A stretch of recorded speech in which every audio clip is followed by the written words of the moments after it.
Chapter 55, VOL 3, Aftermath. We need 12 cc's of adrenaline. We need to get his heart rate back up. Damn it, Kai, stop that blood flow. The voices drifted through his mind, like echoes off in the distance, barely reaching him as he struggled in and out of consciousness.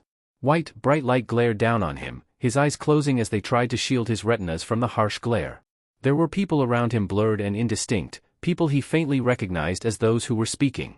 His body was heavy, everything felt numb, eyes unseeing and skin unfeeling. He seemed to float in this strange place, blood rising in his mouth as he coughed, feeling himself choke. He has a tibular, fibular and femoral fracture in his right leg. His foot is also completely shattered. He heard another of the voices yell out, his mind too unfocused, too confused and too tired to categorize the injuries and the danger they presented as he normally would. Images passed through his mind's eye, faces, distorted, diluted and unfocused. He couldn't understand, couldn't recognize. Dislocated shoulder, anterior cruciate ligament, as well as posterior cruciate ligament are both snapped, 6 broken ribs, 2 punctures on his left lung, as well as internal bleeding in his stomach and a ruptured spleen.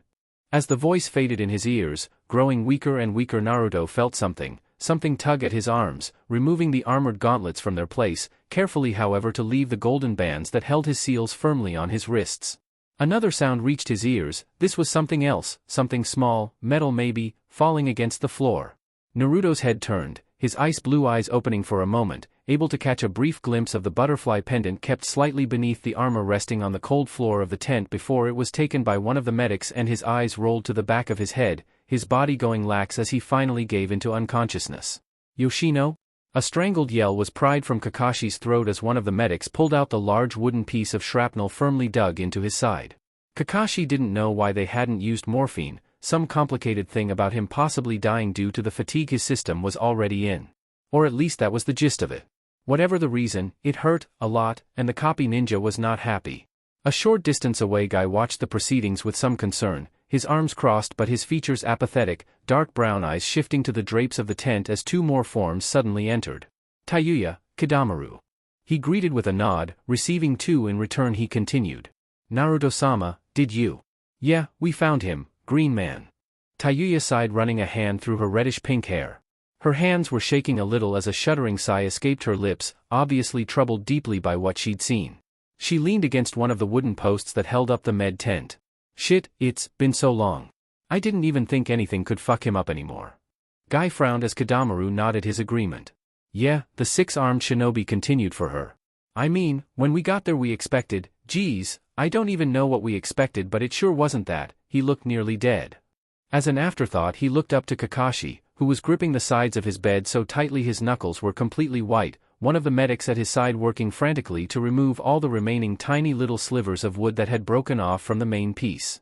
You okay, Hataki? The former sound ninja questioned. Just peachy, was the gasp that escaped his lips before another pained groan escaped his lips as a shudder racked him. Kidamaru winced as he caught sight of the nasty-looking wound on his side before turning to Guy. What about that blonde-haired one, the one Kakashi brought with him? What did you do with her? Guy nodded his assent of the younger man's question. She's from Suna, obviously our prisoner. I don't know the whole details, but I put her in another of the medical wards under heavy guard. Kidamaru nodded. I see. Well, I'm going to set up a web perimeter around the camp, that way no one can sneak up on us. Tayuya, try to put a genjutsu over us as well. The last thing we need is for Kumo to attack us when we're so weak. The pink-haired Kunoichi nodded before she picked up her flute and walked out with her teammate. Guy watched them leave before he turned his eyes back to Kakashi. The copy ninja, heaving for breaths as he struggled against the blinding pain. What could have possibly happened out there? The taijutsu master questioned himself as he watched the medic work on Kakashi. They needed to move fast, back to Konoha in order to get a handle on the situation. Looking to one of the Chunin medics currently in the tent, Guy spoke in a serious tone. Give the word that we'll be breaking camp soon, once Naruto-sama is stable enough to transport. Liang and a contingent of Umbu hurriedly made their way down the side of the cliff, each trying to quickly assess and find the best route down. The stone and dirt that covered the side of the cliff could easily fall away when they stuck to it, leaving them grasping nothing but loose grains and plummeting to their deaths. The trek was dangerous, but Liang knew they had to hurry. It was imperative that they reached the rapidly fading presence they could sense at the bottom of the cliff. The Raikage looked around, watching as his Umbu tried to locate the quickest way down. They had seen the Kazekage up at the top, where he had told them of what had happened. Liang immediately ordered his men to escort the Suna leader back to Kyuubi, in order to give him medical treatment he obviously needed. The sleeping dragon felt a surge of impatience rise up in him. An unfamiliar sensation to the man who prided himself on near infinite amounts of said virtue and his calm demeanor in whatever situation. Glancing around, Liang saw a small stone outcropping of about 12 meters down, very small, but it seemed stable enough to withstand. So positioning himself properly, he cut off the flow of chakra to his feet, allowing himself to plummet the distance, ignoring the startled cries of his subordinates as he adjusted himself mid-air. He landed perfectly on the stone outcropping, feeling it shift uneasily beneath his feet for a moment, as if it were to collapse before it settled itself. Liang took a brief moment to chide himself for taking this risk, but it soon passed as he spotted another outcropping, this one also a few meters below him. Giving another leap, the Raikake landed on it. This time, however, the stone did give way, forcing Liang to grasp at the stone with his bare hand, chakra coating it, allowing him to stick to the surface. Even so, the surface continued to break off, forcing him to rapidly continue to grasp other stones still stuck to the cliff, in effect causing him to skid down the length of the cliff as his chakra continued to latch onto different stones that quickly gave way under his weight. Beads of sweat covered his brow as he descended, trying to keep up his concentration on slowing down, or altogether stopping his descent. He was certain that if his chakra control was not as advanced as it was, he'd probably have slipped and fallen to his death moments ago. After what seemed like an eternity, but was probably just a few seconds, the ground was finally in view, having fallen past the veil of mist and cloud that hung within the ravine, molding chakra into his legs, waist, and spine to absorb the impact without shattering his bones. Liang smashed against the ground, falling to his knees due to the impact that he was certain would have broken every bone in his legs if he were any weaker. Even so, they were quite visibly shaky as he picked himself up, breathing deeply in order to calm himself and evenly distribute oxygen throughout his body, which would result in dulling the pain quicker, as well as getting the muscles in his legs back up to speed. But as he straightened himself fully, he caught sight of her. Small specks of blonde hair peeking out from amidst dirt and blood, clothes torn, rocks digging into her back harshly, tiny little pebbles embedded deeply in its place. Her breathing uneven, unsteady, her eyes open yet unseeing.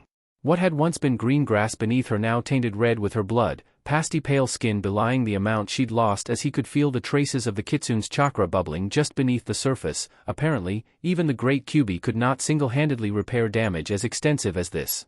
He knelt down at her side, his hands ghosted over her form, as if afraid to touch her in this delicate state. His eyes took on a look of sadness as his eyes passed over her broken body again. "My dear child, what did he do to you?" His voice was barely above that of a whisper as he turned the younger girl onto her back, where he then proceeded to pick her up, cringing with something akin to pity as he heard the bones in her arms, as well as possibly her ribs, grind against one another with the slight movement, bringing a faint groan of pain from the girl's lips, even in her unconscious state.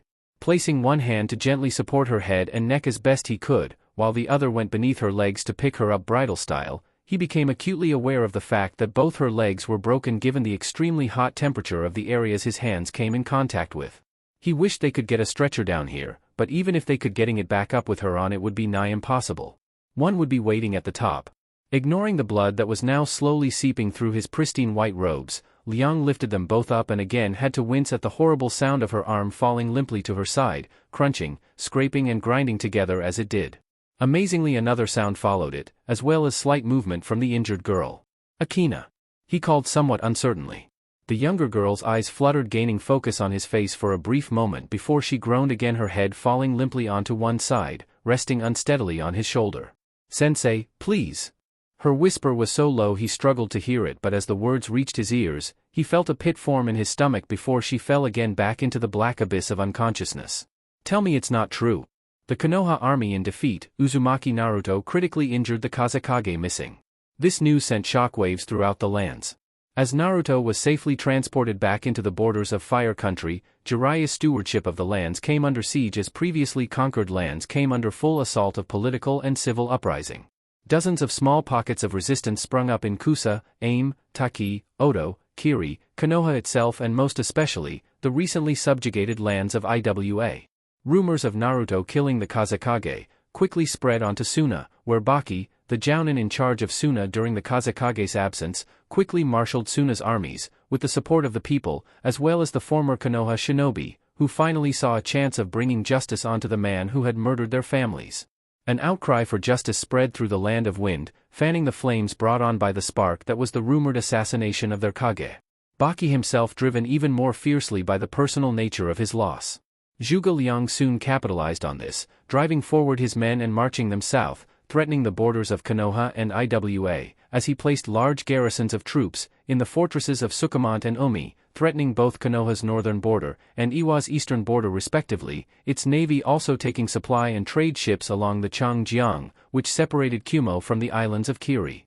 With their empire under full assault, the Demon King's empire found itself in the danger of collapse, almost as quickly as it was established.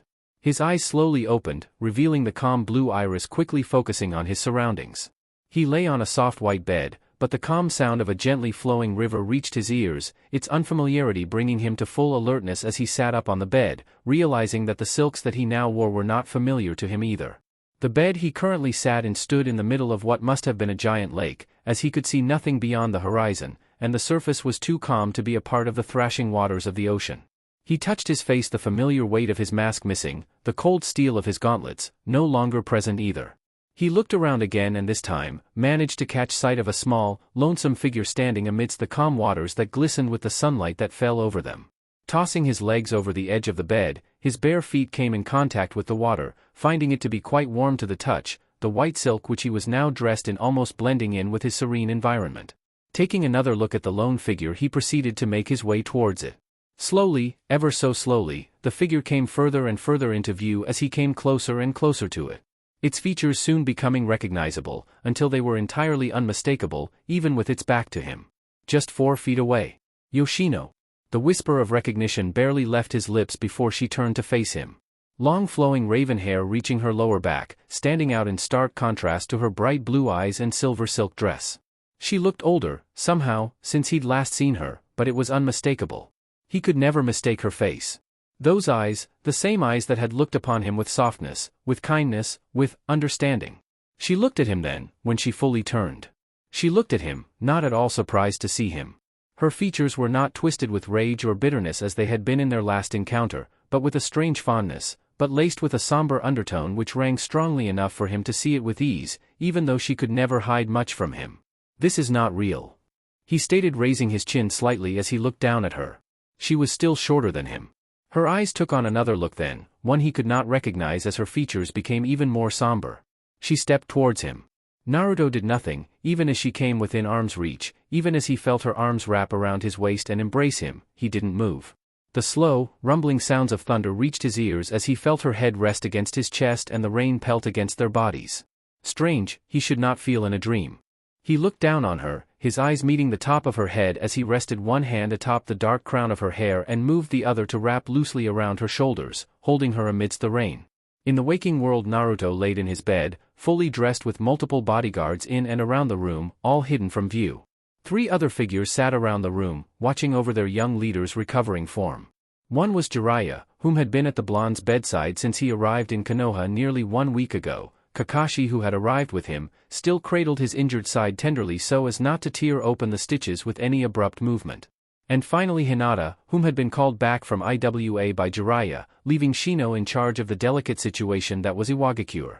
He wasn't sure if Naruto would appreciate the gesture, but he truly did not know whom else he could call at this point that would care on a personal level that Naruto was injured. The Hyuga for her part still seemed somewhat shell-shocked by the entire thing. Naruto, since she met him while they were still children, had always been the most indestructible being on the face of this earth. No matter how much she had trained or learned, she always felt as if she hadn't even come close to bridging the gap of power between them. No one could, even Jiraiya always seemed like he paled in comparison to him. To see him like this, to know that he had been injured, that he could be injured at all, it was a disheartening notion. She felt as if an odd security of sorts that had been there before had been torn out from under her. When will he wake up? She questioned, looking over to Jiraiya. Watching as the Toad Sannin shrugged. Well, the doctors say that he may, amazingly, wake up sometime today, or tomorrow. And which, considering the extent of his injuries, is a goddamn miracle as far as I'm concerned. A growl tore their attention back to the blonde as he shook his head, still asleep as he continued to thrash about a bit. It was not violent, but it was enough to worry them, which was seen as Hinata and Kakashi moved to gently, but firmly hold down his arms. Meanwhile, in the Hokage Tower several individuals sat in one of the tower's many lounges. These men being Marino Ibiki, Midorishi Anko, Kagaya Kimimaro, Mato Gai and Yuhi Kurenai, whom had been called back from her position in the reserves due to the situation, along with Tayuya, Kitamaro, and Sakan having been sent away by Jiraiya to Kusa and Kiri respectively to be the temporary overseers. The hope was that their higher ranking among the populace of Konoha's military would send a stronger message than other overseers who were most of the time merely a standard jounin, along with Jirobu having been sent to Odo in order to secure their POW base in the location. Outside, rain pelted against the windows bearing down on them, gray clouds darkening the sky and casting shadows over the village. An anti-Konoha coalition seems to be taking shape around Kumo and the Raikage. Ibiki began as he gestured towards a map that was laid out on the floor before them, with him, Kurenai and Anko on one side, Tayuya and Gai on the other, Kimimaro standing by the window as he calmly observed the rain pelting against the windshield. And the Suna forces show signs of an attack on the Kisatako garrison. He continued gesturing another area on the map. What of the prisoner Gai? Kurenai questioned after a moment, turning to face the aforementioned man. The men at the hospital are keeping her unconscious with the use of medicine. They would like to wait for Naruto to give them the order on what to do with her since she's apparently so important that Kakashi had to risk his life to get her here. Kurenai nodded in understanding. Before anything else could be said, Kimimaro straightened then, turning to the others as he made his way closer to them. Regardless of the condition of our lord, he began as he sat down. We have to do something immediately. Lady Kurenai should lead 3 squads of Umbu and head for Taki and Aim, to quell the unrest that is beginning to get a grip over the area. Ibiki and I should prepare our defenses here in case of the unlikely event that Kumo should be able to march its armies this far into our territory. At the same dash. Kimimaro, Anko interrupted with something akin to a hiss. Since when have we started taking orders from you? Kimimaro in response closed his eyes and sighed. This isn't the time for that. Impertinent bastard, aren't you? Anko questioned rhetorically, leaning back a bit.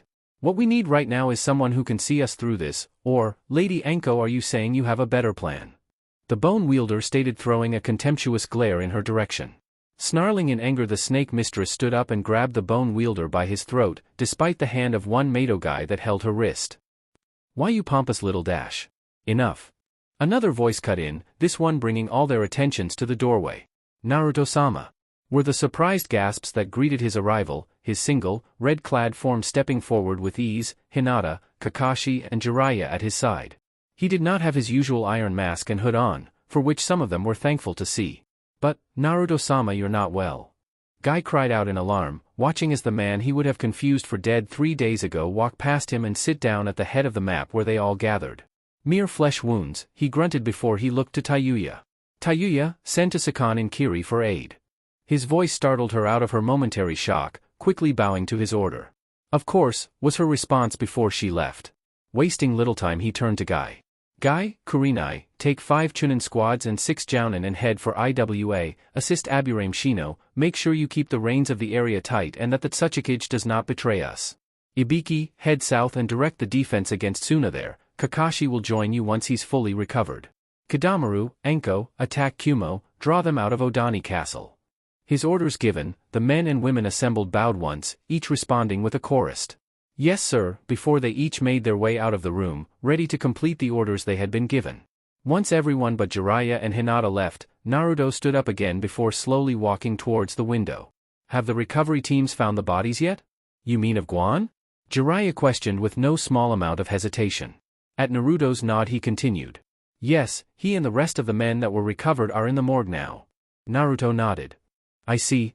He paused, his cold blue eyes never losing their frigidness, his expression never even twitching. Jiraiya, I would like you to go and begin preparations for their service. At that the older man merely nodded, running a hand through his full head of hair. Yeah, sure. He muttered to himself before he walked out the door, leaving Naruto and Hinata alone in the room. There was a silence between them, as Naruto merely stared out the window and she watched his unmoving back. The silence stretched on for what seemed like an eternity until finally Naruto spoke. Hinata. Yes, Naruto-sama? She questioned as patient and calm as she could be. Tell me, Hinata, what would you do with a bird that refuses to sing? Caught completely off guard by the seemingly random question, Hinata stuttered and took a moment to regain herself. Excuse me, Naruto-sama? It's a simple question, what would you do with a bird that refuses to sing? He repeated, still staring out the window and the rain that continued to pelt the glass. The Hyuga heiress took a moment to think before she shrugged. Even little birds have their own mind and desires. If he does not want to sing now, then I would patiently wait for it to want to sing. Naruto nodded. I see. The silence once again stretched on between them before Hinata hesitantly asked. What would you do with it, Naruto-sama? He responded without hesitation. Kill it, why would I do anything else? She resisted the urge to roll her eyes at her own stupidity. She should have known. Another silence stretched on before he broke it again. Hinata, send messages to Jinchiko, to Shiro and Guan's apprentice, Mika, I believe her name was, if they so choose they may return here to Konoha for the funeral service. The Hyuga clan head bowed. As you wish, she stated, though her tone indicated her sadness at the prospect. Guan, though hardly around given his duties in Kiri, had become something of a godfather to most of the younger people of their forces, much like Jiraiya had become something akin to a grandfather and Kakashi an uncle. He was a calm, serious and distant godfather, but a godfather nonetheless. She too would mourn and miss him. Hearing the Hyuga heiress leave, Naruto continued to watch the rain, placing his bare hand against the delicate glass, the cold chill running up his hands. I will not let your death be in vain. A groan of pain reached Gaara's ears, startling him as he snapped his attention over to the form now slowly regaining consciousness on the bed. Kankuro, he said as he stood up, bringing his brother's attention towards him as he stood at the side of his bed, leaning down to stare into the puppet wielder's dazed eyes. Kankuro, for his part, only felt pain in his head, a sharp, throbbing sensation that felt as if his brain was being pressed against his skull. Gaara. He gasped before coughing. He tried to move his hand, but, to his immediate and immense horror, the appendage did not respond. Then, he took another look around. He did not recognize this hospital.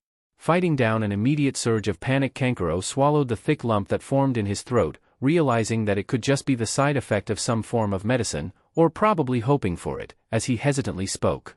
Gaara, why? He swallowed again. Where are we? Why can't I move my legs? He questioned, with a pit forming at the bottom of his stomach at the pained expression that came across Gaara's face.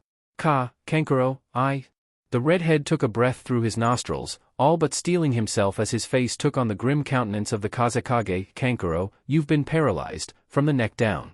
We're in Kumo's hospital. Gaara's turquoise eyes showed their sorrow openly as Kankuro's own eyes stared blankly up at the ceiling, his mouth agape as he was trying to form words that seemed caught in his throat. Why are we in Kumo? The puppet wielder eventually ventured, startling his younger brother. You don't remember? At Kankuro's minute shake of the head, Gaara looked at Kankuro with a new wariness. Kankuro, what's the last thing you remember?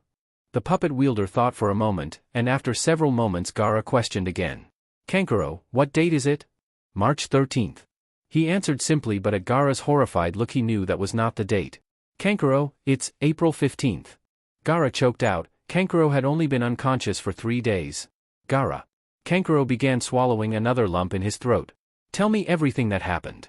Finally, a few minutes later, Kankuro spoke, somehow managing to choke out his words through the emotions now raging within him.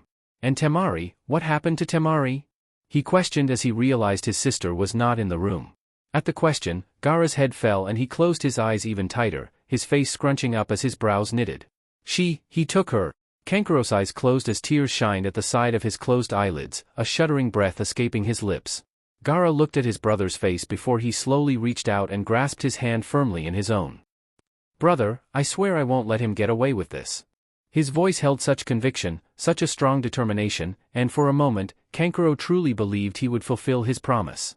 At the sight of Gaara's reassuring hand grasping his own, he allowed the tears he had been trying to hold back fall down the sides of his face. He couldn't even feel his brother's fingers.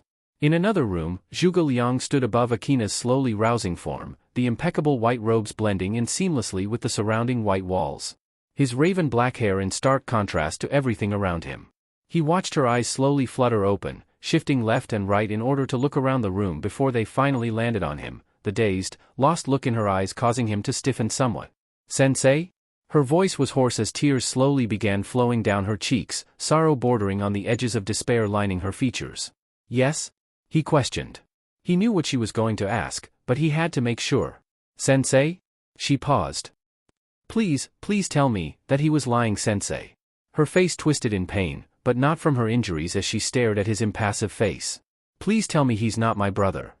Liang closed his eyes with a sharp intake of breath.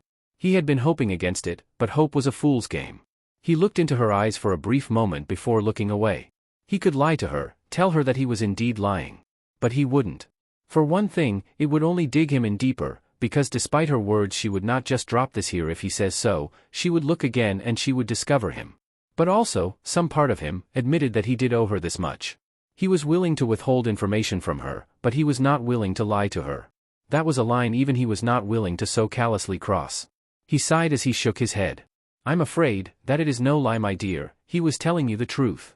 He watched her reaction carefully as her breath hitched, her eyes gaining such a deep look of betrayal and utter hurt that it made his own heart twist with something akin to guilt at the sight. Yo, how long have you known? She questioned as she looked away from him, her eyes sweeping over the bed sheets as she asked the question, swallowing the lump in her throat as she did. Since before you arrived in Kyuubi, he answered truthfully, never making any other movements, though to the trained eye, it was clear he was ready for the reaction he knew would come as she saw her grip the bed sheets tightly. 9 years. She questioned in something akin to horror, red beginning to seep into the white sheet firmly in her grip as her nails punctured her skin, her knuckles turning white as she shook. You knew that he was my brother? For 9 years. Yes. He answered with another nod, already feeling the red yuki of Kyuubi's chakra rising up to the surface, bubbling beneath her skin as it shimmered around her. You trained me, you were going to use me to kill him. This time it wasn't a question, and the new feeling of anger was beginning to overshadow her betrayal, as could be seen by the red chakra which was now uncontrollably rising from her. Yes. He answered anyway. Would you ever have told me, Liang? He took note of the use of his name. She never called him by name. Always sensei, still he should expect no different. No. A simple answer to a simple question. Her eyes snapped up to his then, the animal red brimming with tears that freely streamed down her face, the sorrow and pain of her features a stark contrast to the deep white hot rage that burned deeply in her eyes that showed an equally great amount of rage and pain. Before he knew what was happening, she had lunged from the bed, claws extended with a cry as she swiped at him. Acting quickly he leaned away from the attack, her arm continuing until it struck the wall, stone and concrete giving way under the force of the blow, revealing the remains of the city through the opening before she spun around towards him, her speed momentarily surprising him as she delivered a harsh, sharp kick that connected solidly with his chest, sending the rakeage slamming into the weak wall of dried plaster. The startled cry of nurses breached the thin barriers as fine cracks appeared. On the other side, before she was able to come at him again, the Umbu were there, swiftly holding her down as she struggled against them. Sobs tore themselves from her throat as she screamed and struggled, glaring deeply into the sleeping dragon's eyes, allowing him to see the pain, the hurt, the anger, but most of all, the question of why, shining deep within her eyes. How could you? He heard her scream amidst her struggles. How could you bastard? She howled and thrashed, nearly hurling her captors right off. I trusted you. Her struggles were intense even as the wounds previously inflicted on her reopened themselves, blood seeping through her bandages. Liang watched her with seeming indifference. But one could tell he was slightly worried about her, for whatever reason that may be. Finally her struggles began to die down, her breathing becoming labored as she coughed up blood, tears still flowing freely down her face and dripping onto the floor.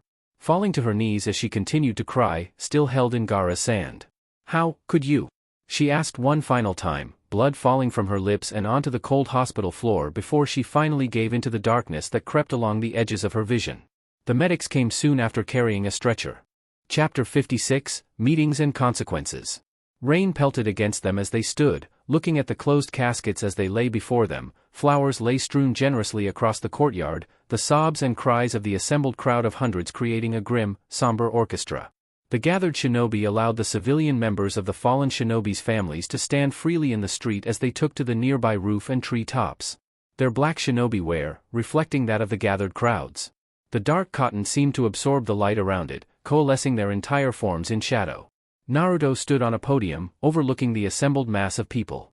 He was dressed in formal kage robes, only these were entirely black, the straw hat with the kanji for fire on his head standing out from their dark background due to the red ink they were written in. We stand here today. He began, his voice unwavering and cold as the rain that showered them. To honor our comrades fallen in battle. He allowed his eyes to pass over the assembled crowd, taking in the looks now directed at him, filled with grief, pain, and more than a few with resentment. They blamed him. He lifted his chin and continued. These men and women were great and powerful warriors, each in their own right. They were each important, each an essential stone in our structure. He stepped off the podium, walking down and passing between the assembled rows of caskets, finally he rested his hand on one of them, manipulating his facial muscles to take on a somber expression, an emotion that never reached his eyes. They are lost to us now though, taken from us. He turned his eyes from the casket to the crowd and continued high speech. Nearby, Jiraiya watched the proceedings with narrowed eyes, holding no small amount of distaste for what he was seeing. He wasn't ignorant, and with each word that spilled from Naruto's lips he felt his stomach twist tighter and tighter. He was playing them, toying with them. Naruto had written this speech himself, it was meant to use their grief, manipulate it, and twist it for his own ends.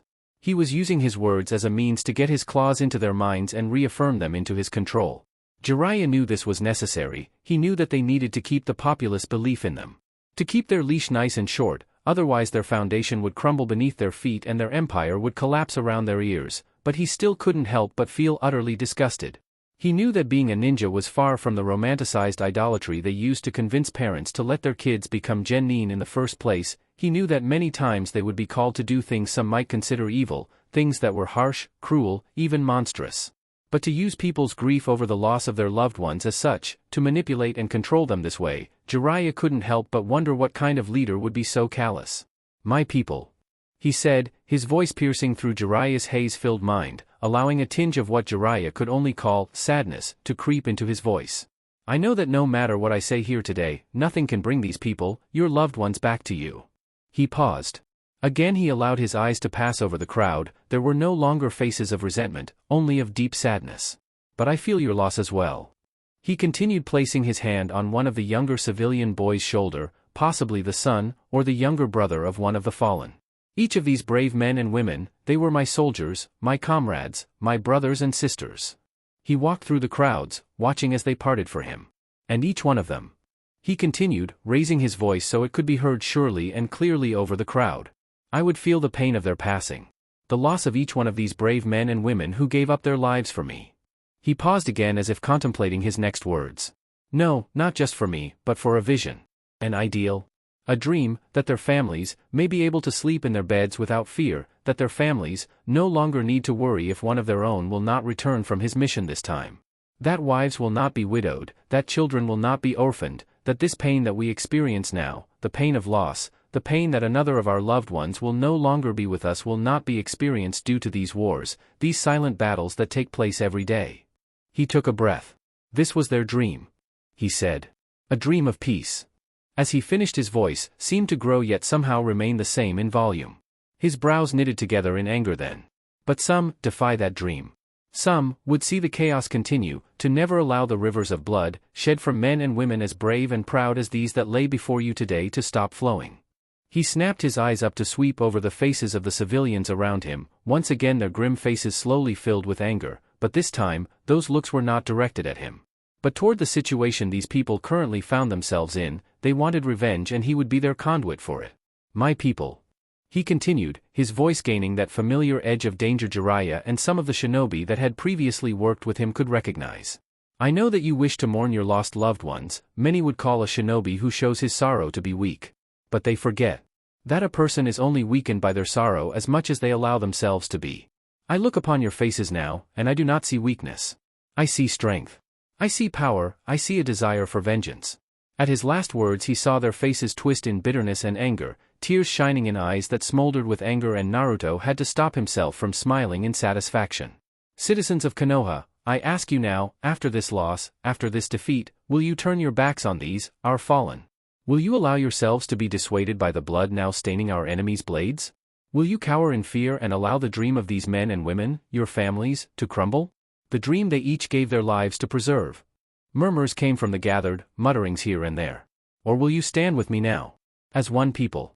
A people who refuse to allow the dream of peace that has been bled for by those they love to wither and crumble to ash." He paused, taking a few steps through the parted crowds. "If this is so, then shout." Confused whispers cut through the crowd. Naruto paid it no heed as he looked down at the same boy he had touched earlier. "You." He nodded. "Shout." The youth paused, looking nervous before he swallowed and offered out a weak cry. "Louder," he demanded. "They cannot hear you." He gestured towards the row of caskets. "Shout so they can hear you. So that they will know their dream has not yet died." The boy shouted louder, joined by a few others. "Not enough. Louder." he demanded, using a few of the shadow clones he had spaced within the crowd to spur others on. More and more soon joined. Will you let them end like this? This time the sound was a wall, slamming into his chest with invigorating force as the men and women were swept up in the frenzy. They still can't hear you, brothers. The sound could be heard across the village. Tsunade tiredly rubbed the bridge of her nose as she leaned back in her office chair. Kazekage-sama, I just don't know.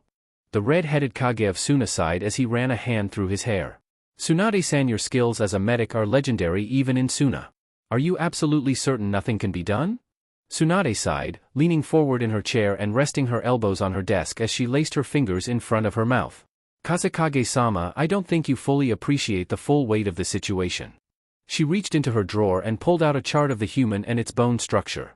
Specifically, the spinal column. Your brother has 3 out of 4 lumbar vertebrae completely shattered and 2 of his upper thoracic vertebrae cracked, the bone fragments of which are pressed against clusters of nerves located within the spinal column, which is what's paralyzed him.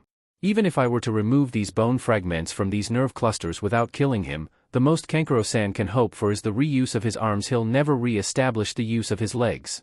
Even if he were to have a completely successful procedure, his career as a ninja is over. There's no way around that. She paused, giving the Kazekage a pitying glance as her eyes softened. Kazekage-sama. This isn't a matter to be taken lightly. The chances of surviving this procedure alone are at 60%, and the chances of its success are even slimmer. You could lose your brother altogether on that table. Gaara closed his eyes, pain visible easily in his expression as his features tightened. What Kankuro has right now isn't a life, it's an existence. Please. He chalked through his words. I would like you to proceed with the operation, and so would he. Tsunade's eyes softened at his plight. All right, Kazekage-dano. As you wish. Gaara nodded his thanks, but before he could voice them the door opened, revealing Liang. Ah, Kazekage-dano. He greeted with a bow, Gaara returning it as he stood up from his chair. Noticing the somber atmosphere of the room, Liang spoke up again. If this is a bad time, I can return later. No, no.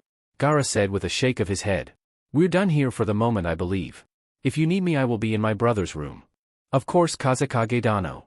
Liang replied with a bow. If there's anything you need, please do not hesitate to ask. Gaara nodded. Thank you for your hospitality.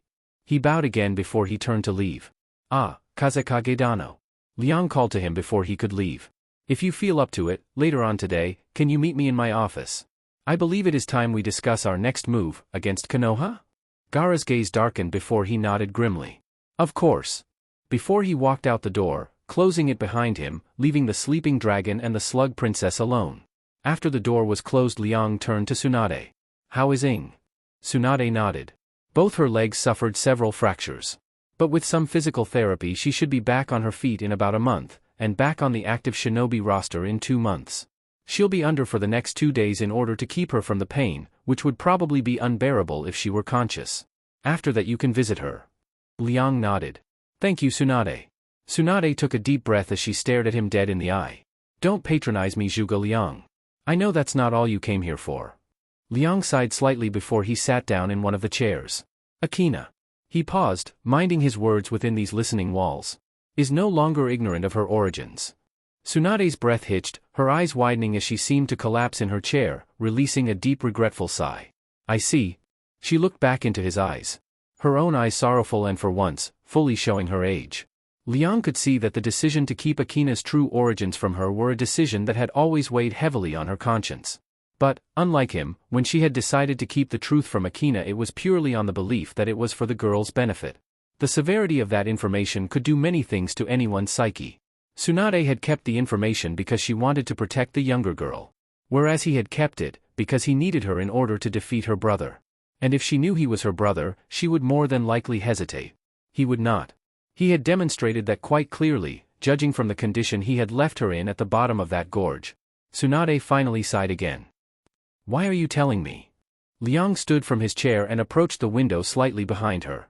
I am prepared to tell Akina that I alone knew the information of her past, and that it was my sole decision to keep it from her, rendering you blameless. I'm just here to tell you so you don't say something you shouldn't later. No. The legendary medic's voice brought his attention back to her. No? He questioned. No. She repeated firmly. I decided to keep the information from her, and I'm going to accept the consequences of those actions, whatever they may be. Liang looked at her for a moment before nodding. I see, admirable of you I suppose. Because of her current instability she's being held at Umbu Facility 231. I request however that you make your confession as soon as possible. I believe it is best to tell her all at once and then ride out the storm, instead of waiting. I think you're right. She agreed solemnly. When should we go? She questioned after a brief moment of silence. Later tonight. I still have several duties that need to be completed throughout the village, not to mention reconstruction. And I imagine you yourself have some duties to complete here in the hospital. Tsunade nodded. Liang returned it before leaving the room. Leaving the slug princess in her office, where she quickly drank a small cup of sake, she would be needing more of that soon. Meanwhile, in a base hidden somewhere on the shinobi continent, the 7S class missing ninja which now formed the group of ninja known as Akatsuki gathered. This world is getting interesting again. Kisame spoke with his sharp-toothed smile. This war could be bigger than even the last great shinobi war of Konoha and Iwa. Indeed. Sasori of the Red Sand spoke, his lumbering hunched form appearing quite short amongst his peers. This is developing into a war like no other before it. A world war, if you will. It will be interesting to see how it develops. Enough. Both of you.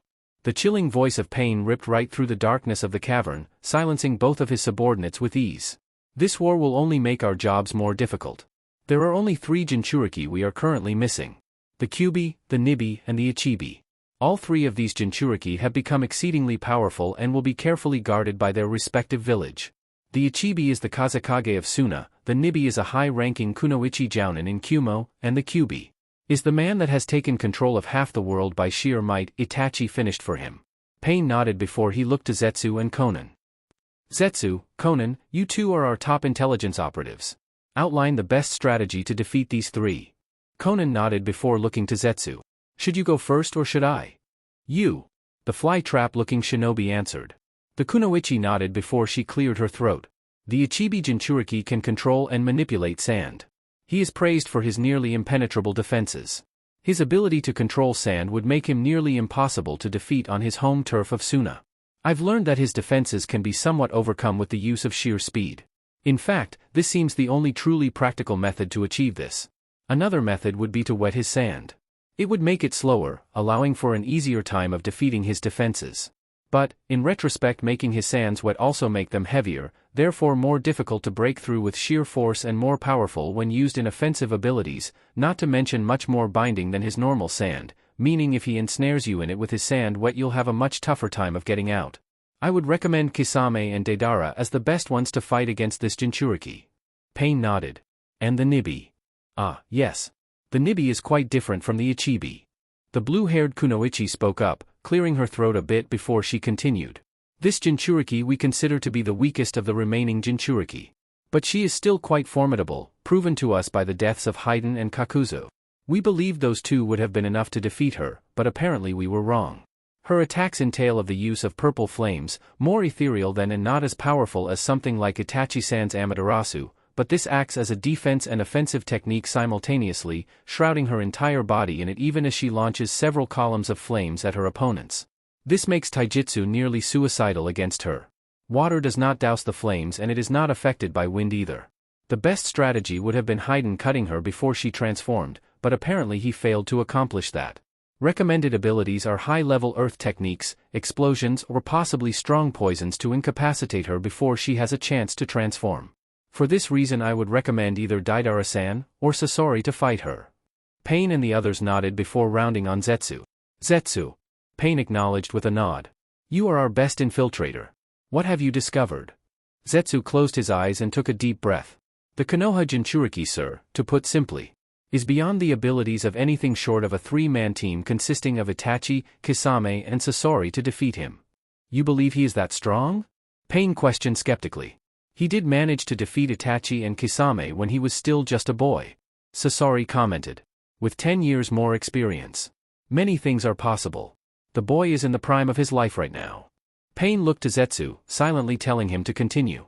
To be honest, sir, I have only managed to see the Kyuubi Jinchuriki fight once. During his besieging of the city of Sakai. He single-handedly killed nearly 100 Iwa ninja, through the use of wind techniques, fire techniques, and the summoning of almost 50 serpents.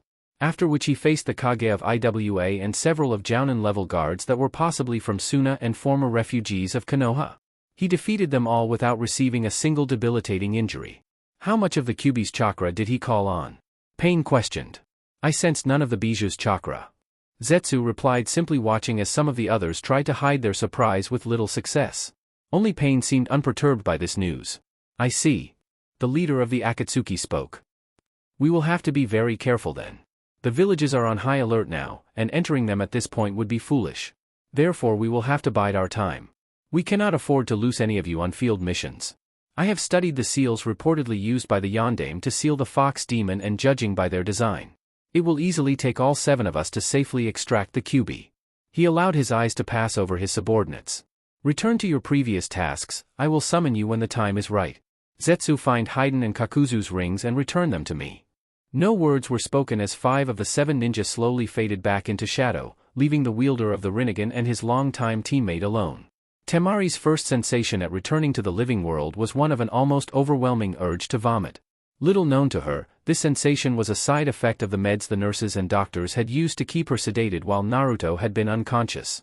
Also, because she had been receiving nutrients, minerals and such through an 4 tube in order for her body to continue functioning and not essentially starve to death, her stomach was empty, meaning that all she was able to conjure up were dry heaves as she coughed and choked on her saliva, leaning off to one side of the bed, a small string of drool managing to escape her lips, descending to the white-tiled floor before it was intercepted with a paper bag firmly gripped by a single, uncovered hand. Clad in formal-looking black robes that were as dark as midnight, the sheen of light reflected from the delicate silks gave way how expensive they were.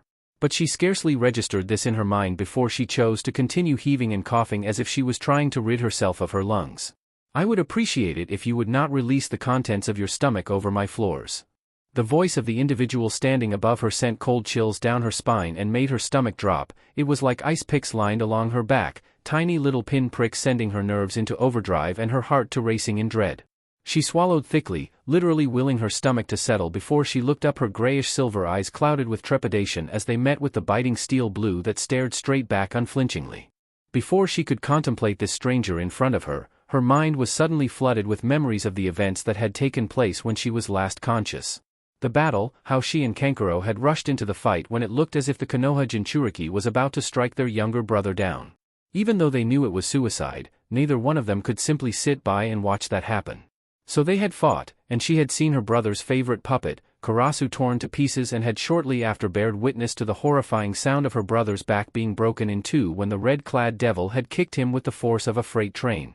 "Oh my God, Kankuro," she said, shooting up to a sitting position, only to grip her stomach in pain as the wounds previously inflicted on her reopened themselves with the swift movement, red beginning to sift through the fabric of the bandages tightly wound around her abdomen.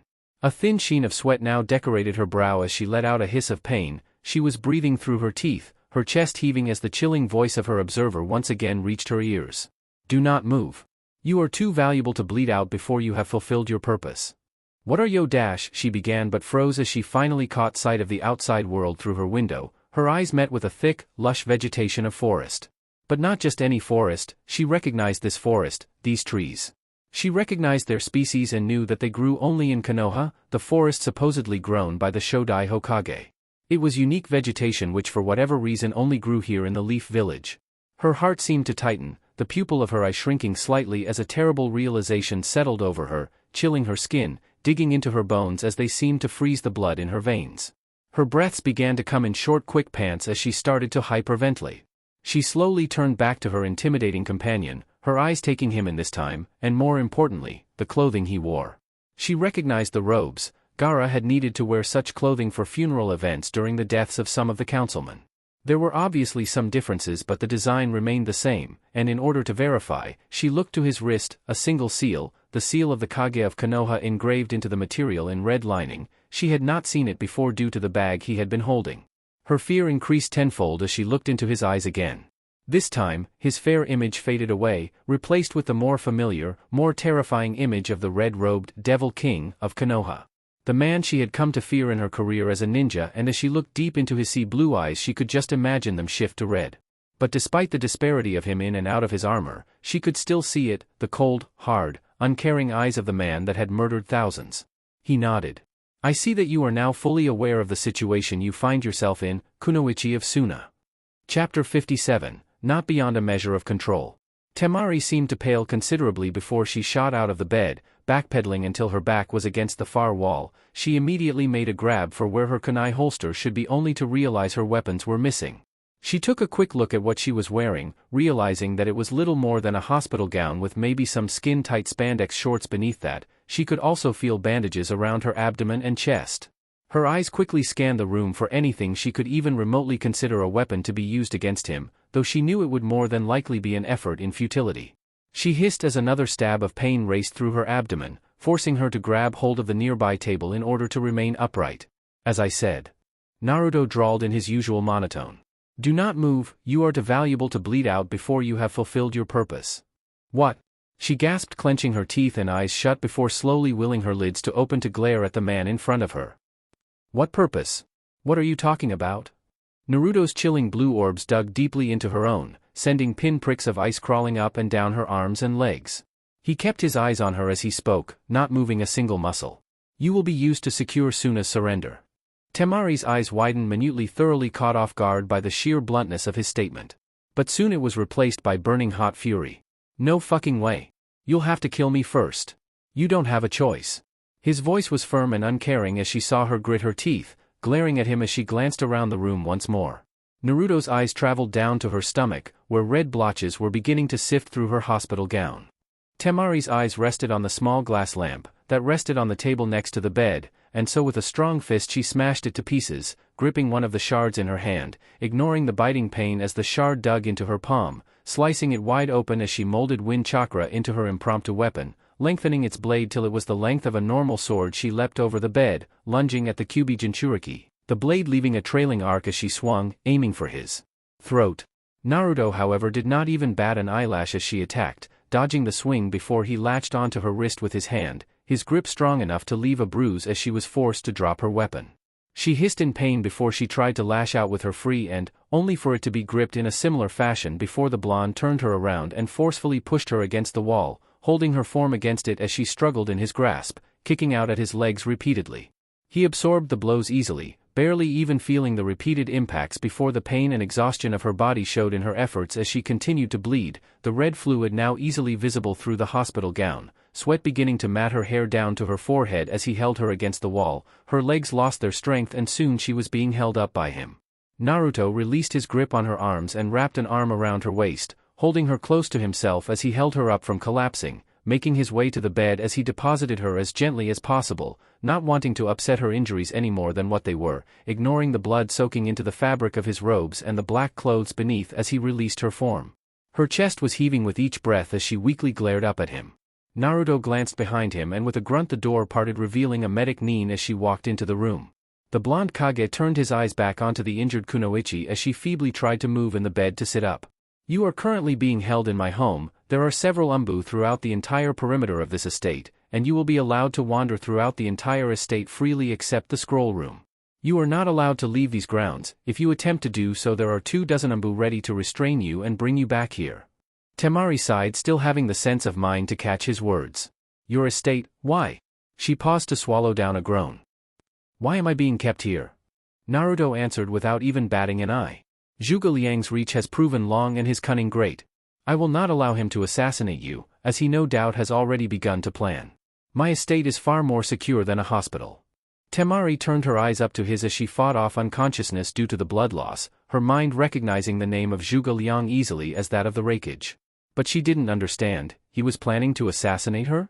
She opened her mouth to question, but before she could, her body finally gave out, her head lolling to one side as she fell into sweet unconsciousness, allowing the medic to work on her.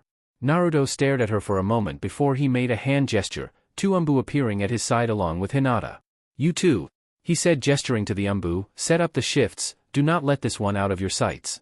If she is killed or escapes, it will be your head. Understood?" The 2 umbu nodded and bowed before vanishing in a cloud of smoke. Naruto then turned his eyes back onto Hinata. "Hinata," he spoke as the Hyuga turned, "you are in charge of this house's security. She does not get out and no one that I do not authorize gets in. The umbu around the house will report directly to you in turn. You will report directly to me." He looked to Temari then. "You will stay with her, make sure she does not try anything foolish. If she attempts to attack you, restrain her, but make sure she does not injure herself gravely." Hinata nodded. "Understood, Naruto-sama." she said with a slight bow. Naruto moved to leave the room when Hinata's voice reached him again. Naruto-sama, how are you so sure Zhuge Liang will attempt an assassination? I would, he said simply before striding out of the room. A single lone figure stood amongst the mound of newly dug up earth. The headstones had not been set in place yet, but he knew who it was that now rested eternally beneath them. The drizzling rain soaking him down to the bone as it had not let up since the morning. He stared down solemnly on the mound of dirt, fighting back tears as he stared at it. Father. The solemn whisper left his lips as he took in a shuddering breath, craning his neck back in order to look up at the cloudy gray sky, taking a moment to collect himself before he sighed and looked back at the grave. I'm sorry, Father, I should have been there. I should have been there to help you. If only I was stronger, Excuse me. The young man turned around, finding the crimson-red eyes of Yuhi Kurenai staring at him, her raven black hair blending in with her black mourning clothes, one hand gripping an umbrella while the other held the robe tighter to herself, as if shielding her form from the harsh biting coldness of therein and moist air. She had been walking back to her apartment when she caught sight of the young Kiri ninja from the road. I don't mean to disturb you, Toshiro-san, correct? But, you will get very ill if you continue to stand out here in this rain. Toshiro turned his eyes back to the grave. Thank you, Yuhi-san. He paused in order to remember her name. But I will stay. Kurenai said nothing, her eyes shining with something akin to pity for the young man as she stepped forward, placing the umbrella in order to shield them both from the rain that pelted down from the heavens. Toshiro said nothing as he felt the constant pitter-patter of the rain against his back, shoulders and scalp vanish. He continued to stare at the uneven dirt for several more moments before he spoke again. I remember, when he first adopted me, I always feared he would regret his decision one day, so I always did my best to make him proud, always trying twice as hard as I normally would when he was around. He did not know why he was saying this to someone who was essentially a total stranger. Perhaps he needed to get it off his chest, perhaps his grief had finally proven too much for him, but regardless, the words were coming, and they would not be stopped, not by his will or his reasoning. He always tried to assure me of the fact that he saw me like a real son, not just some boy with potential he took pity on. Kurenai's eyes softened as she stared down at the ground. She had not known Guan very well, other than a few passing words over the years, but the few times she had spoken to him she had seen a man of honor, pride and politeness. Despite his superior skills, he had not looked down upon any of the ninja he had come across, even the young Chunins. He treated them all with respect. She could only imagine the grief his adopted son must be currently feeling. She kept her silence and allowed him to continue speaking uninterrupted. But I wanted to meet and surpass his expectations of me. I wanted to truly make him proud that I was his son, but... The young man paused as tears slipped past his defenses, trailing down his cheeks until they dripped off his chin, falling to the moist earth beneath them, being absorbed into the soil like the trillions of other rain drops like it. The young man took a shuddering breath as his shoulders shook. But now I'll never be able to do that, never be able to show him I could have been the son he wanted. A few choked sobs escaped him as Kurenai wrapped her free arm around him, holding him a bit closer to her before she began rubbing circles on his back. Finally, after she felt it was safe enough to continue, she nudged him gently, leading him away. Come on, these rains do you no good, Toshiro-san. The young man sighed before kneeling before the grave, placing 2 fingers to his lips before placing them to the grave, allowing the crimson-eyed Jounin to lead him away from the gravesite. Meanwhile, not too far away, Jinchiko was quite contentedly drowning herself in alcohol. Sitting in a dingy little bar stool, still adorning the funeral robes, she downed glass after small glass of sake, her eyes red with unshed tears. As she moved to drink another glass of sake, a firm hand caught her wrist, holding it, and the glass away from her lips, bringing her eyes up to that of one Mato guy. Let go. She glared at the spandex-wearing Jounin. The taijutsu specialist shook his head. I am sorry, Jinchiko-san, but I cannot allow you to continue with this unyouthfulness. She snarled before she stood, shoving him off of her with enough strength to send him stumbling into a nearby table, knocking down several of the items resting on it. This isn't a damn joke, you green moron. She yelled as she stood on wobbly legs, knocking over her own stool in the process. Guy's eyes softened for a moment as he straightened himself out, ignoring the eyes of the wary bartender who now looked at them with eyes full of warning that they would pay for anything they broke. Bouncers in a ninja village may as well have been useless, especially against a Jounin, even a drunk one. It was not meant as a joke, Jinchiko-san, he said in an attempt to appease her, stepping forward with his hands held in front of him as if to show he meant her no harm. The woman's cheeks were tinged with a light hue of pink, indicating that she already had quite a bit to drink as it was. But please, let us leave this place. Guan wouldn't want you to be doing this to yourself. Well, that's too bad. I didn't want him to die, so we all obviously don't get what we want, do we, Mato? The venom in her voice was not directed entirely at him, he knew, but it didn't stop them from wincing at the tone. The woman seemed to catch herself as her eyes trailed away from him, stumbling as she grabs hold of another nearby stool. First Hidetada, then Guan, just how many more will die before this shit is over? Guy moved to answer when another voice cut in. My, how pathetic? The two turned their eyes to the entrance of the bar as the curtains parted, revealing Mika as she entered the bar, her blood-red eyes gleaming as both they and her ghostly white hair stood out due to her black clothing. Here you are drinking away like the pathetic weakling I always thought you'd be. Whimpering and crying like a child who lost her favorite stuffed animal. Jinchiko's eyes narrowed as she hissed, nearly snarling at the younger girl. Well, not all of us can be psychotic unfeeling harpies from hell, can we? The younger Kunoichi tilted her head to the side, smirking slightly. I'll take that as a compliment. You crazy unfeeling bitch.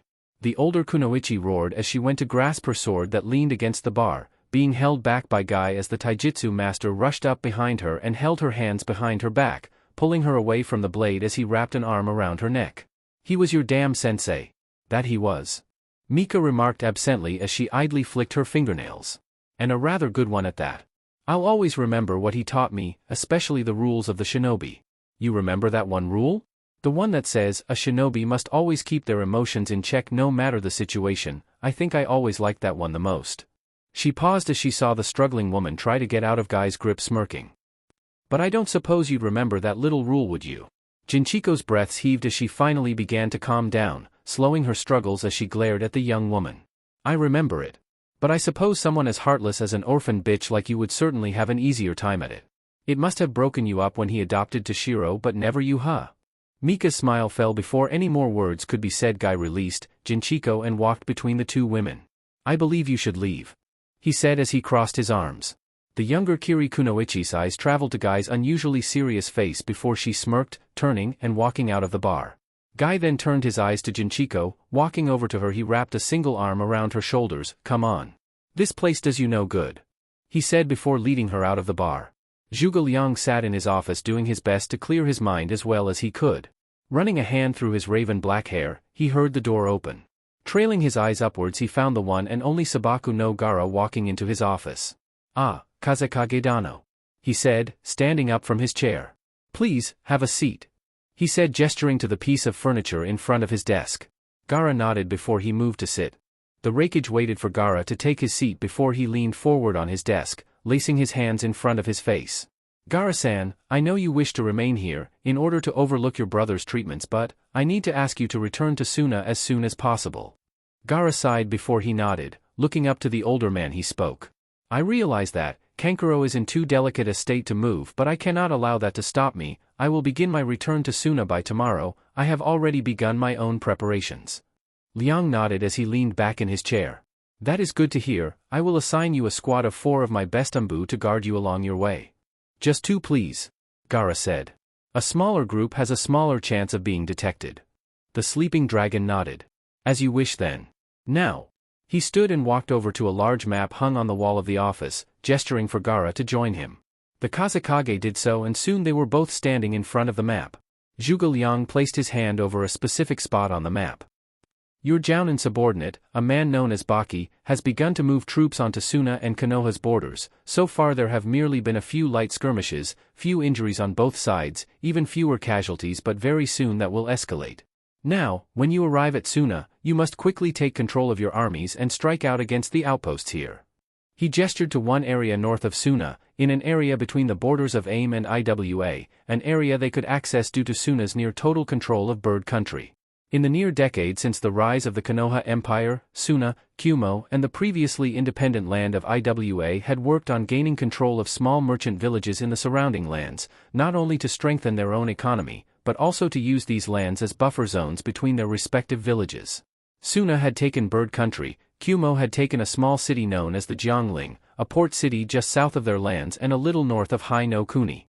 IWA had taken Sakai, and Konoha itself had taken river country, tea country, the city of Maidong and Chia-ku in the north, and the land of rice fields once known as Odogakure. Here. He then gestured to another border guard in the Konoha-controlled land of river country, the buffer zone between Konoha and Suna. And finally here, he gestured to the last target, causing Gara to get an incredulous look on his face. Tea country? Tea Country lay all the way across the ocean from Suna, the only land access was deep in Fire Country territory. Reikage Dano, though Kumo and Kiri, subsequently Konoha may have a navy, Suna does not. We have no way of crossing the ocean in order to reach Tea Country. I know you have no navy Kazekage Dano. However, he gestured to the far south of Suna. He pointed to the Gulf of Dankai, right next to that was the port city of Tsugi. I have already sent several of Kumo's heavy battleships across the Jiangling in secret. With luck they will remain undetected from Kiri's naval patrols and will arrive at the city of Tsugi in 1 to 2 weeks. Gaara nodded. I see. How many men can your ships carry to Tea Country? If all of the battleships arrive, then they can easily carry over 700 ninja with supplies and food to last nearly a month. A surplus of course. 200 men to Tea Country on these ships. 300 to the outpost near Bird Country and another 300 to the outpost near River Country, and keep your main force with you in order to act as reserves or emergency relief forces.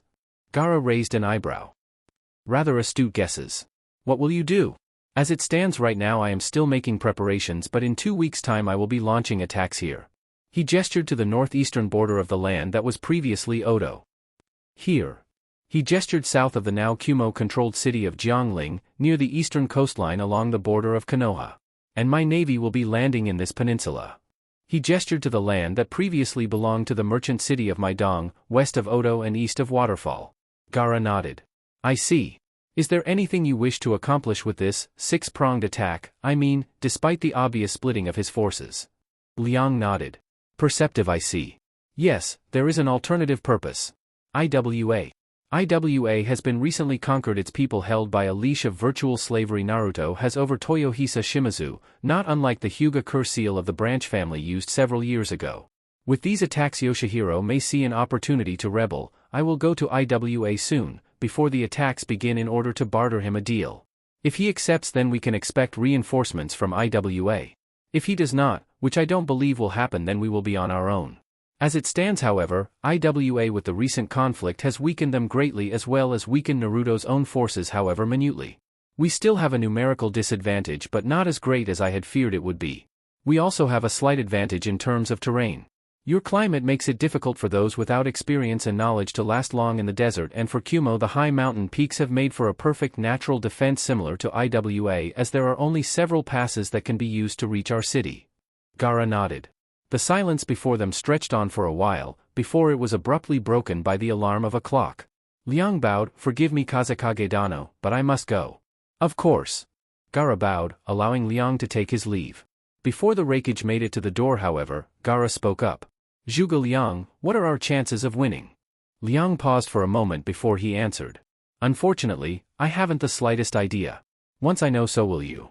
Before he stepped out of the office, Zhuge Liang solemnly descended the stairs of one of his Umbu headquarters, his footsteps echoing off the dank murky stone halls. The dripping of water from overhead pipes rang loudly in his ears as he made his way down.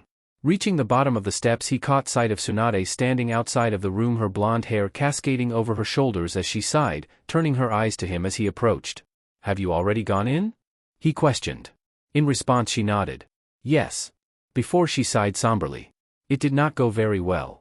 Tsunade slowly opened the door, the creaking hinges grating from misuse as she opened the portal fully, entering the darkened room it barred entrance to. Light filtered in through the hallway and the small lamps on the side of the room, giving Tsunade an easy view of the young girl curled up on the bed, facing the wall away from the door. Tsunade carefully made her way over to the bed, noticing the chains shackled onto the girl's visible ankles and another around her torso, probably attached to her wrist, considering she was turned the other way. The medic soon became enraged at the sight. She understood the need for caution with Liang, but this was unacceptable. Akina was not some common prisoner or animal they could just keep caged. She wouldn't accept it. She would have words with the sleeping dragon when next they spoke. But taking another look at the girl, she put aside her anger for now. Tsunade grabbed a nearby chair, dragging it over to the side of the bed as she sat down. When she received no response, she slowly reached over and gripped the girl's shoulder. Akina. Her voice was soft and sorrowful as she spoke, her hazel brown eyes staring at the back of the girl's head. Her sun-kissed locks seemed paler somehow, as if they were withering away due to the last few days' events. Tsunade-sama? The younger girl questioned, craning her neck back to face the legendary medic. Her blue eyes were a bloodshot red from crying. Tear streaks that ran down her cheeks only accentuated this fact. Before Tsunade could say anything, her eyes dimmed, dulling as if the will and life was being sapped from them. You knew too, that's why he let you in here. Tsunade opened her mouth but soon sighed in resignation before she nodded. Yes, I knew. A strangled laugh escaped the younger girl, though it was mirthless and filled with pain. It tore at Tsunade's heart. Akina shook her head against the pillows. How many more no huh? Was it the whole damn village? Were you all just playing nice and laughing at me all the while as sensei pulled my strings like some damn puppet? No. Tsunade spoke quickly. No. Only I and Liang knew. But I swear she continued swiftly, the only reason I ever kept this from you is because I was concerned for you Akina. Concerned for me. Concerned for me. The young girl nearly yelled as she had up and turned around fully in her bed, lashing out with a ingle hand before it was forcefully held back by the chains. Concerned for me? So what? You were concerned enough to keep me dancing on strings while you and Liang would keep sicking me on a man that could kill the both of you? That's concern? Tsunade was not taken aback by her anger. She had been expecting it after all.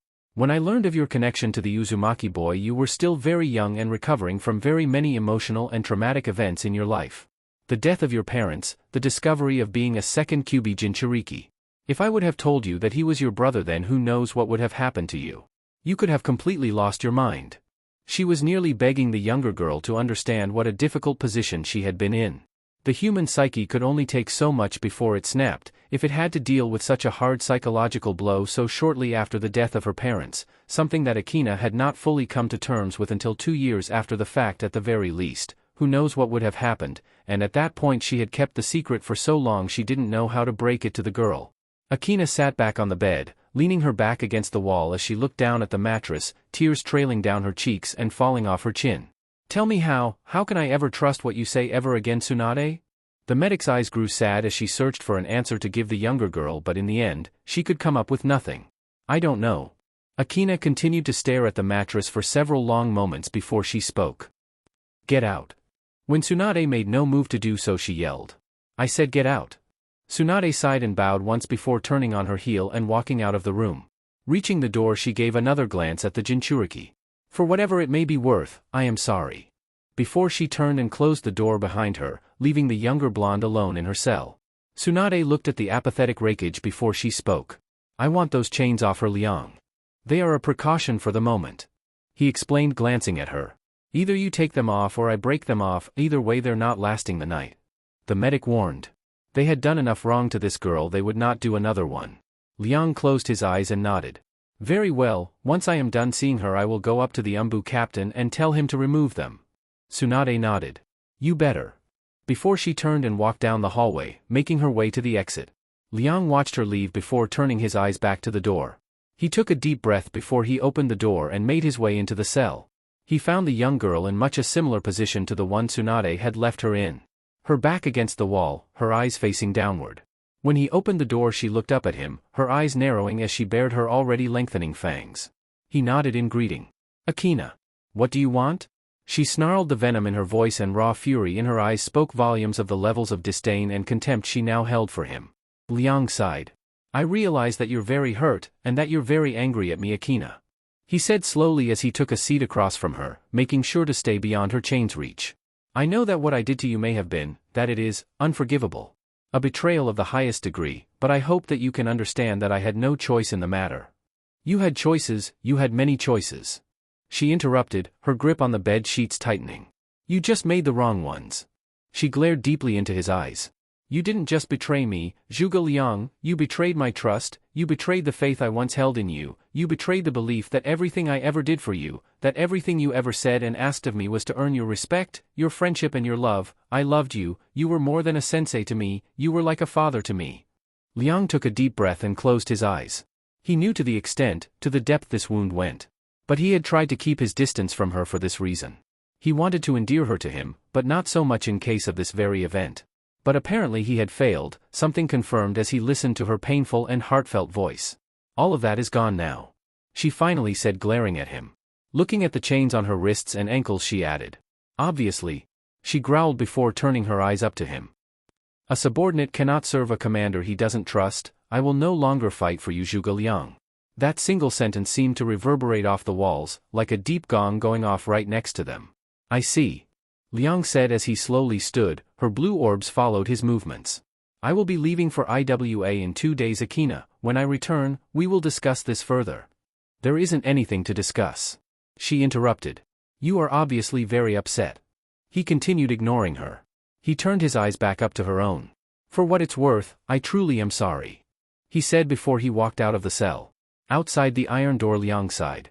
That could have gone much better, but it was not an entirely unforeseen circumstance, and thus, not entirely beyond some measure of control. Chapter 58, Pushed Too Far.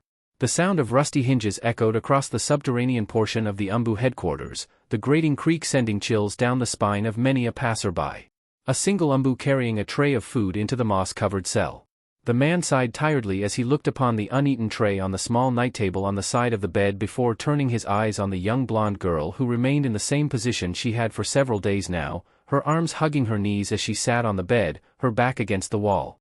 Already her skin was beginning to lose its tan color, becoming more pale in its pigment due to the lack of sun. Her eyes were shadowed by her hair, the blue orbs reflecting what little light reached them, giving off a very eerie feel as the Umbu looked at her. Sighing, he placed his tray on the midnight table next to her, keeping his eyes fixed on her. He recognized her as a young girl who had been apprenticed to the Kazekage. He didn't know why she was here, but he'd been warned that she had the potential to be very unstable and that he should be on guard to a potential attack. Supposedly some events in the last battle against Konoha had made her lose her mind. While he couldn't blame her, he had to wonder why she wasn't shackled like she'd been when she arrived. It was just stupid to leave a mentally unstable prisoner to just be walking around, free to attack if she so chose to do so. She kept her eyes on him, her piercing blue eyes making him repress the desire to shift from foot to foot uncomfortably. Setting down her new tray, he picked up the old one, which seemed as if it hadn't even been touched before he turned sharply on his heel, doing his best to ignore the blue eyes that pierced his back as he quickly shut the door, ignoring the creak of the grating hinges as the door slammed shut with a resounding clatter. Sifting through the keys in his pocket, he found the small piece of metal with ease and snapped the lock closed with a resounding crank. Akina watched the ANBU leave before turning her eyes onto the tray of food. It had been 2 days since Zhuge Liang and Tsunade had come to see her. In that time, no one else had shown up, except for the Umbu that brought her food. But she didn't eat, she simply refused to. She didn't know what was in that food and, at this point, she wouldn't put it past Liang to drug her with some kind of toxin to make her obedient. He had more than proven himself willing to use her for his own ends. She wouldn't allow herself to fall for it again. He had told her that sometime today he would be leaving for IWA. That was his mistake. She knew any attempt of escaping would be foiled by him. He could always best her in a spar, and he knew her fighting style inside and out. She couldn't have risked trying to escape, because if she did and he caught her, then he'd put chains on her again, perhaps even chakra draining this time. But once he left, that was her window. She settled herself into a meditative position. She didn't want to alert anyone to what she was planning, which is why she snapped herself out of her trance when she felt the ANBU approaching. If she succeeded in her attempts, then she could escape this place and leave Kumo. She wasn't sure what she would do once she got outside of Kumo, but she had to get out of here. She refused to stay here, not with Liang, and not with Tsunade. Yujito and Shizen's faces flashed in her mind's eye for a moment, but she forcefully pushed them away before returning her attention to what she was doing. Hopefully she would be able to accomplish her goal soon enough. It was dangerous to eat, but it was also dangerous to not eat, obviously. Shizen had taught her a thing or two about the human body, and she was more grateful for it now than ever. Essentially, the body uses glucose as its main metabolic fuel if it is available. About 20% of the total energy consumption occurs in the brain. The rest of the glucose consumption fuels muscle tissue and red blood cells. Glucose can be obtained directly from dietary sugars and carbs. In the absence of dietary sugars and carbs, it is obtained from the breakdown of glycogen. Glycogen is a readily accessible storage form of glucose, stored in small quantities in the liver and muscles. The body's glycogen reserve can provide glucose for about 12 hours. After the glycogen reserve is used up, glucose can be obtained from the breakdown of fats. Fats from adipose tissue are broken down into glycerol and free fatty acids. Glycerol can then be used by the liver to produce glucose. However, the brain requires about 120 g of glucose per day, and at this rate the brain will quickly use up the body's remaining carbohydrate stores. However, the body has a backup plan, which involves molecules known as ketone bodies. Ketone bodies are short-chain derivatives of fatty acids. These shorter molecules can cross the blood-brain barrier and can be used by the brain as an emergency metabolic fuel. After 3 to 4 days of fasting, the liver begins to synthesize ketone bodies from precursors obtained from fatty acid breakdown. The brain uses these ketone bodies as fuel, thus cutting its requirement for glucose. After fasting for 3 days, the brain gets 30 of its energy from ketone bodies. After 4 days, this goes up to 70. After several days of fasting, all cells in the body begin to break down protein.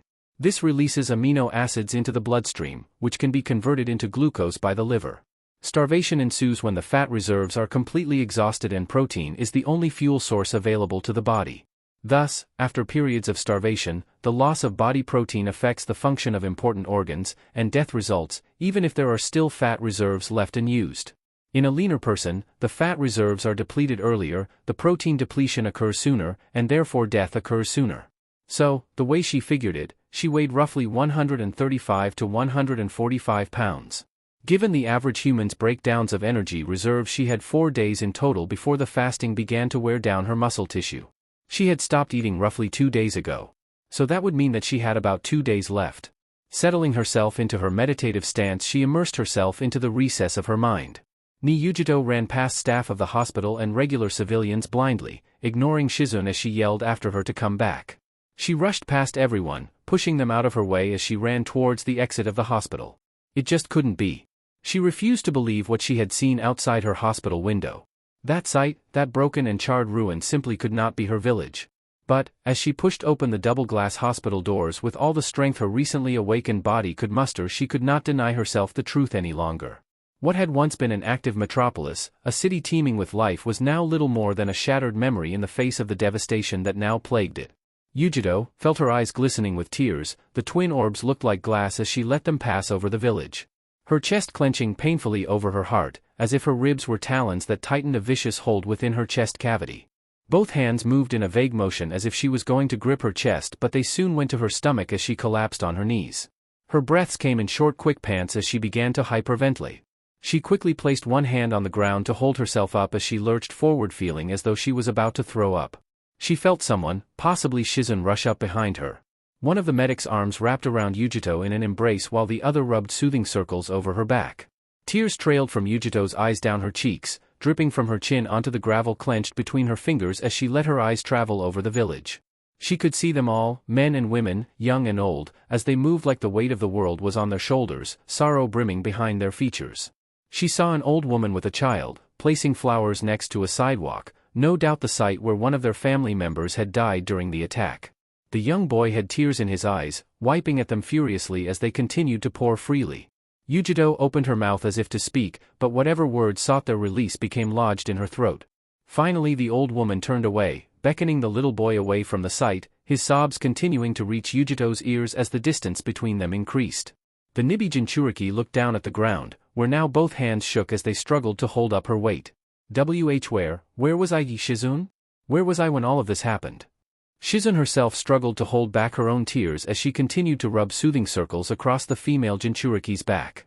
The Akatsuki member, Haiden, caused extensive damage to several arteries and key organs in your body. Even your heart was damaged. You would have died several times over if it hadn't been for the Nibi. Even so, your body needed extensive time, at least for a Jinchuriki, to heal properly.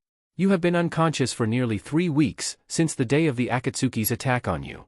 Yujito's fists clenched tightly, the gravel crunching in her palm as her eyes clenched shut, tears leaking past her closed lids heedless as they dripped onto the ground. I should have been here. She whispered to herself quietly. Shizune's eyes took on a look of pity. There was nothing I should have been here. The Kumo Kunoichi roared suddenly, cutting her off as she shoved the medic away, standing up on shaky legs. This is my village. I should have done something, anything. She yelled before turning her back on Shizune and fixing her eyes back onto the shattered remnants of her city. I should have been here. She whispered to herself as she buried her face in her hands, sobs beginning to rack her frame as Shizune walked up to her and enveloped her in a comforting hug. Shu shhh. The medic whispered as she rocked the kunoichi gently from side to side. It's all right, it's all right. She whispered as she allowed herself to be Yujito's sympathetic shoulder. No doubt they all needed one at this point. But soon Yujito turned her eyes back onto Shizune's as she pulled away from the embrace, her eyes still shimmering with tears. Shizune, where is Akina? Toshiro sighed as he rubbed his forehead tiredly. The previous day's events had taken much out of him, and it seemed like they were just now willing to catch up to him fully, weighing down on his shoulders as he kept his eyes open and trying to stay alert throughout the morning's events. You look tired. A voice to his right commented, bringing the young man's attention over to Jinchiko. Standing up, he hastily bowed to the older woman in greeting. Jinchiko-san. Please. She said haltingly. Just Jinchiko. Your father would have wanted that much at least. She said, stepping a bit closer to him. She looked him over once, smiling a bit in something akin to bitter sweetness as she wiped some dust off his shoulders. It's strange, but somehow you really do remind me so much of him, how he was when he was your age. I never really would have guessed that you were adopted if I'd just met you. She looked into his eyes, then smiling a little bit more as she saw the gratitude for her words in his features. He'd be proud of you. She paused as she took out a scroll from her pouch. He would also want you to have this, she said, handing it to him. Toshiro looked down at the scroll held firmly in her hands as he took it in his own. This is your father's sword, yes. She answered his unasked question, closing her eyes a bit as if in a silent sigh before looking up to Toshiro's eyes. Be assured that even though you are not his son by blood, he always loved you as if you were. I know this is what he would have wanted. Toshiro smiled before he slowly handed the scroll back. No, father always said. One must forge his own path in this world. I think he would rather I do the same in this situation. Jinchiko's shocked eyes slowly gained a look of understanding and she smiled softly at the young man that stood before her. You really are his son, aren't you? She said with a small smile as she placed her hand on his shoulder. Toshiro smiled before he gave her a quick hug. Thank you. That means a lot coming from you, he said, pulling back. Before more could be said, the door to Naruto's office opened, revealing the Godame Hokage himself. His eyes finding them as he nodded. Ah, good you're here, he greeted. Come with me, he said, turning back and heading into his office, the two Kiri ninja walking up behind him. Naruto walked around his desk, seating himself in the Kage chair as they two took up the seats in front of him. Naruto held silence for a brief moment before he spoke. I realize that this is a trying time for you, so soon after Guan's death. However, I'm afraid his loss will mean much more than our own personal grief. Naruto stood from his chair, walking over to one of his many file cabinets. He pulled out one particularly large file and set it down on the table. You do not know this, but Guan was a key factor in several of my future plans and contingency plans. He was a powerful figure on the battlefield, and his presence could inspire the soldiers. His death, along with this defeat, has hit the morale of our warriors very hard. His blue eyes turned then, meeting theirs. Also, with the killing of such a known figure, Kyuubi's momentum, despite the damage to their village, is relatively high, military-wise. Already my scouts report reconstruction efforts taking place in Kyuubi, as well as relief efforts in terms of food and trade coming in from Snow Country to the north. It appears Liang was well prepared to recover from the self-destruction of his own village. That is why I must assign the two of you separate tasks. One of which will be the... He paused. Taking over of what would have been Guan's duties for this event. Toshiro stood up without hesitation. I will do it. Toshiro, you should wait to hear what it is first. Guan was a very powerful and intelligent man, you may be trying to fill in his shoes too soon. Jinchiko warned. Naruto nodded. Indeed. Even though a defeat at Kyuubi was not expected, I did not entirely remove that possibility from my mind, and this scenario of what may very well be a two-pronged attack from Suna and Kyuubi I also foresaw. Guan's duty in this case would have been to guard our northern border from Kyuubi's attack force, and to hold a defensive line until Kyuubi wore itself out. While Jinchiko most likely would lead naval raids over supply ships arriving at the port city of Jianling, along Kyuubi's southern border, weakening whatever supplies and reinforcements they may be receiving by sea. But now, with Guan's death, it is between yourself, Toyohisa, and Jinchiko to decide who will lead the defense, and who will lead the navy. What about Mika? Toshiro questioned. She is also a Kiri ninja, and is affiliated with our navy just as much as I and Jinchiko are. Mika is a strong and ruthless kunoichi, true, but she is not a defensive fighter. And now is not the time to attack. Now is the time to tighten the defenses until the enemy slips up.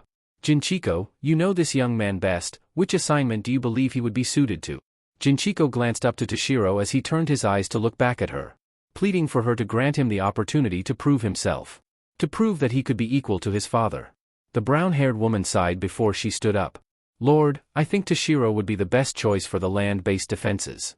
She said simply, watching from her peripheral vision as his eyes lit up with gratitude before turning on to Naruto. The blonde Kage eyed them both. Very well. Be ready by tomorrow. There will be 3 ANBU squads waiting for you at the north gate at 6 a.m. You will take them and head towards our northernmost border guards, understand? Toshiro nodded and bowed. Thank you, Naruto-sama. You won't regret this. Naruto nodded before turning to Jinchiko. Once you return to Kiri, you will mobilize a fleet, of whatever size you deem fit and begin your attacks on Kyuubi's supply ships as soon as possible.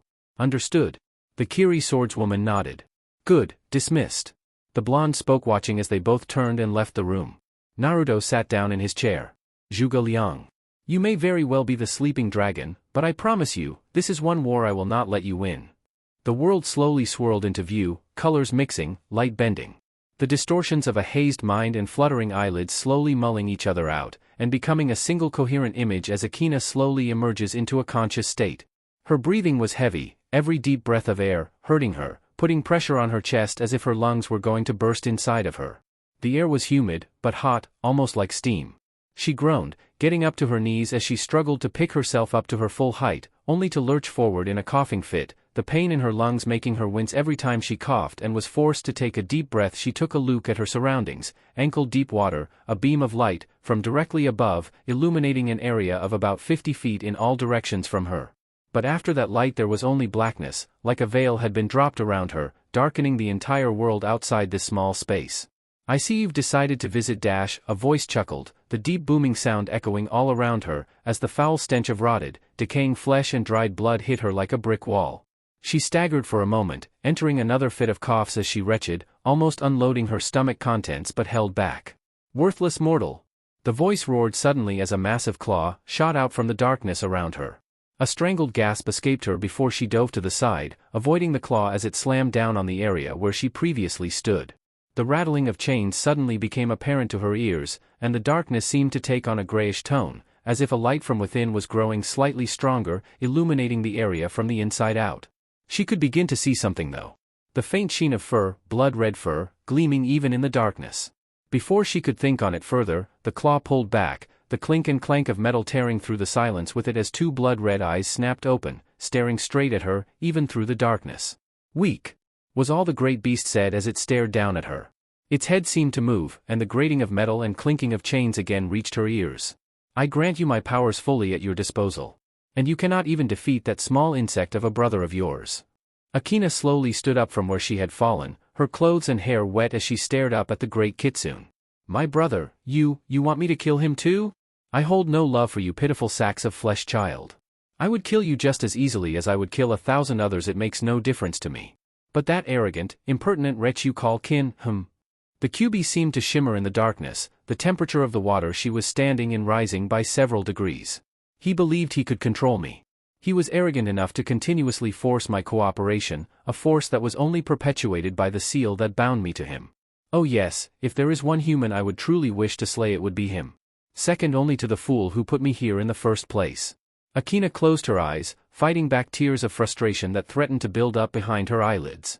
She had focused so hard on defeating Naruto, on surpassing him, on killing him. It had been her goal for so long, but now she didn't know even if that goal had just been another fabrication, some other form of control Liang had over her, or even if this desire was hers anymore to begin with.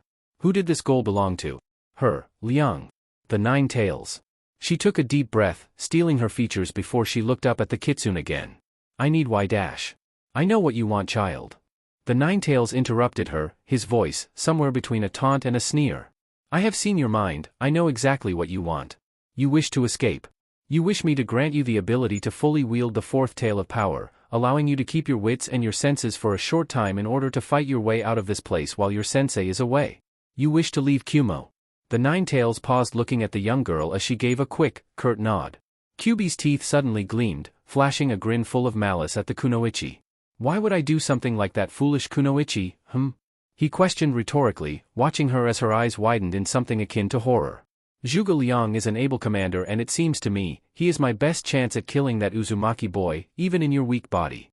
I see no reason to assist you in this fruitless escape. She opened her mouth to speak, but the Nine Tails quickly cut her off, his tone almost nonchalant. I care not if he must force your obedience with drugs or illusions, or of your worthless trust and betrayed confidence in him. I only have one goal, and that is to kill Uzumaki Naruto. And assisting you in your escape, as I have said, would seem more detrimental in that attempt. The fox explained calmly, looking as if he cocked his head to one side. Akina stared at the fox, her mouth agape and eyes wide as she processed what was being said to her. She hung her head, eyes closing tight as her fist shook at her side. A sight which the fox found unbelievably amusing. Until he felt something shift. When she glanced back up at him, he knew for a fact that something was different.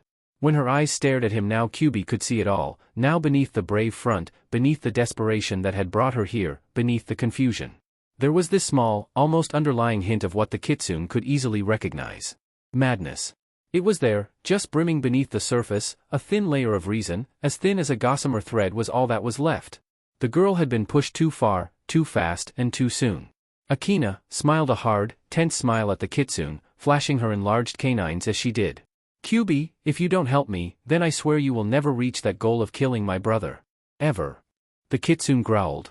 Are you threatening me, child? No. She answered simply. It's a promise. She paused, staring up into his eyes. Because if you don't help me, then the first thing I'm gonna do when I wake up again, is that I'm going to walk over to the table, break off a leg so that it has a nice and sharp point, and I will stab myself in the heart, and I will keep it there until it stops beating. Kyuubi watched her. He watched her very carefully. Throughout her entire speech she never once dropped the cold smile that graced her features, the corner of her eyes leaking bitter tears that trailed down her cheeks and dripped onto the ankle-deep water below her. But the most profound thing of all was that she stared straight at him. Staring him dead in the eye. No human, no demon, apart from 3 other individuals had ever done that. One was the Shinigami, the second was the Yondaime Hokage, and third was her very own brother. She was staring him down and there was no hint of even the faintest hint of fear present. You lie. The kitsune said, testing the waters. You wouldn't take your own life. Akina smiled, chuckling like a fool as she spread her arms wide. What else do I have to take? She questioned, almost jovially as she laughed at him. The 9 tails looked at her again, a long tense silence passing between the two for a very long while as the great demon analyzed his options. He had very little doubt that in her current state she wouldn't hesitate to actually make good on her threat. But for his ultimate goal of freedom, he needed the Uzumaki boy dead, and he knew well enough that it could not be done without this one's aid. He would just have to find some way to manipulate her again once this whole fiasco was over. But that was not to say he couldn't twist this to his own advantage in the long run. But one thing was for certain, if she stayed here for much longer her mind and will would either be broken, or she would die by her own hand. With a roar the kitsune's claws lunged for the girl, and with a sickening squelch, the sound of claw-piercing flesh and tearing bone rose over the clanking of metal chains. I will use my power, child, for now. The guard carrying the tray of food slowly shifted through his set of keys as he stood in front of the door, only to watch, somewhat perplexed as a red glow came from behind the door. The key was soon forgotten, drawing his blade as the food clattered to the floor and he moved to speak into his radio transmitter. Then, the door was suddenly blasted open, sending him, and the great iron hunk of metal smashing into the adjacent wall as the prisoner slowly emerges from her cell. The man only manages to catch a brief glimpse of a foot/claw, covered in blood-red chakra step in front of him before his whole world went dark. Chapter 59, A Desire. The harsh sounds of alarms blared loudly throughout the base, a young Umbu rushed through the darkened hallways, the flaring red lights giving everything around him a much more perplexing appearance, the shadows stretching out just a bit more with every red flash. The intercoms overhead blared out with the voice of one of the automated security voices. This is a Category 7 Gamma alert. Prisoner escape, I repeat. This is a prisoner escape, cell block E2-6. All Umbu currently on station, follow containment procedure 2-97B. Lethal force against this prisoner is not authorized. The young turtle-masked Umbu skidded to a halt as he approached the corridor that led to the cell block the disturbance was reported in. Already the sounds of battle were reaching his ears, even through the solid stone walls that separated them. His heartbeat was loud in his own ears, feet pounding the unforgiving stone path beneath his feet, his blood rushing through his veins as fear and adrenaline laced themselves within it. A sixth sense, a small little voice in the back of his mind made him take a minute pause that he himself couldn't really explain why he took, but mere seconds later, barely 2 feet in front of where he now stood, an explosion of fire and debris suddenly tore through the left side of the hallway, the body of one of his comrades slamming against the opposite wall a few seconds later, the force of the blast knocking him onto his back, the sounds of the world fading, leaving only the ringing in his ears and the harshness of his breathing. Slowly he stood up, dazed and shaken, his legs trembling as they struggled to hold up his weight. His eyes, hidden by the mask, landed on that of his fallen comrades.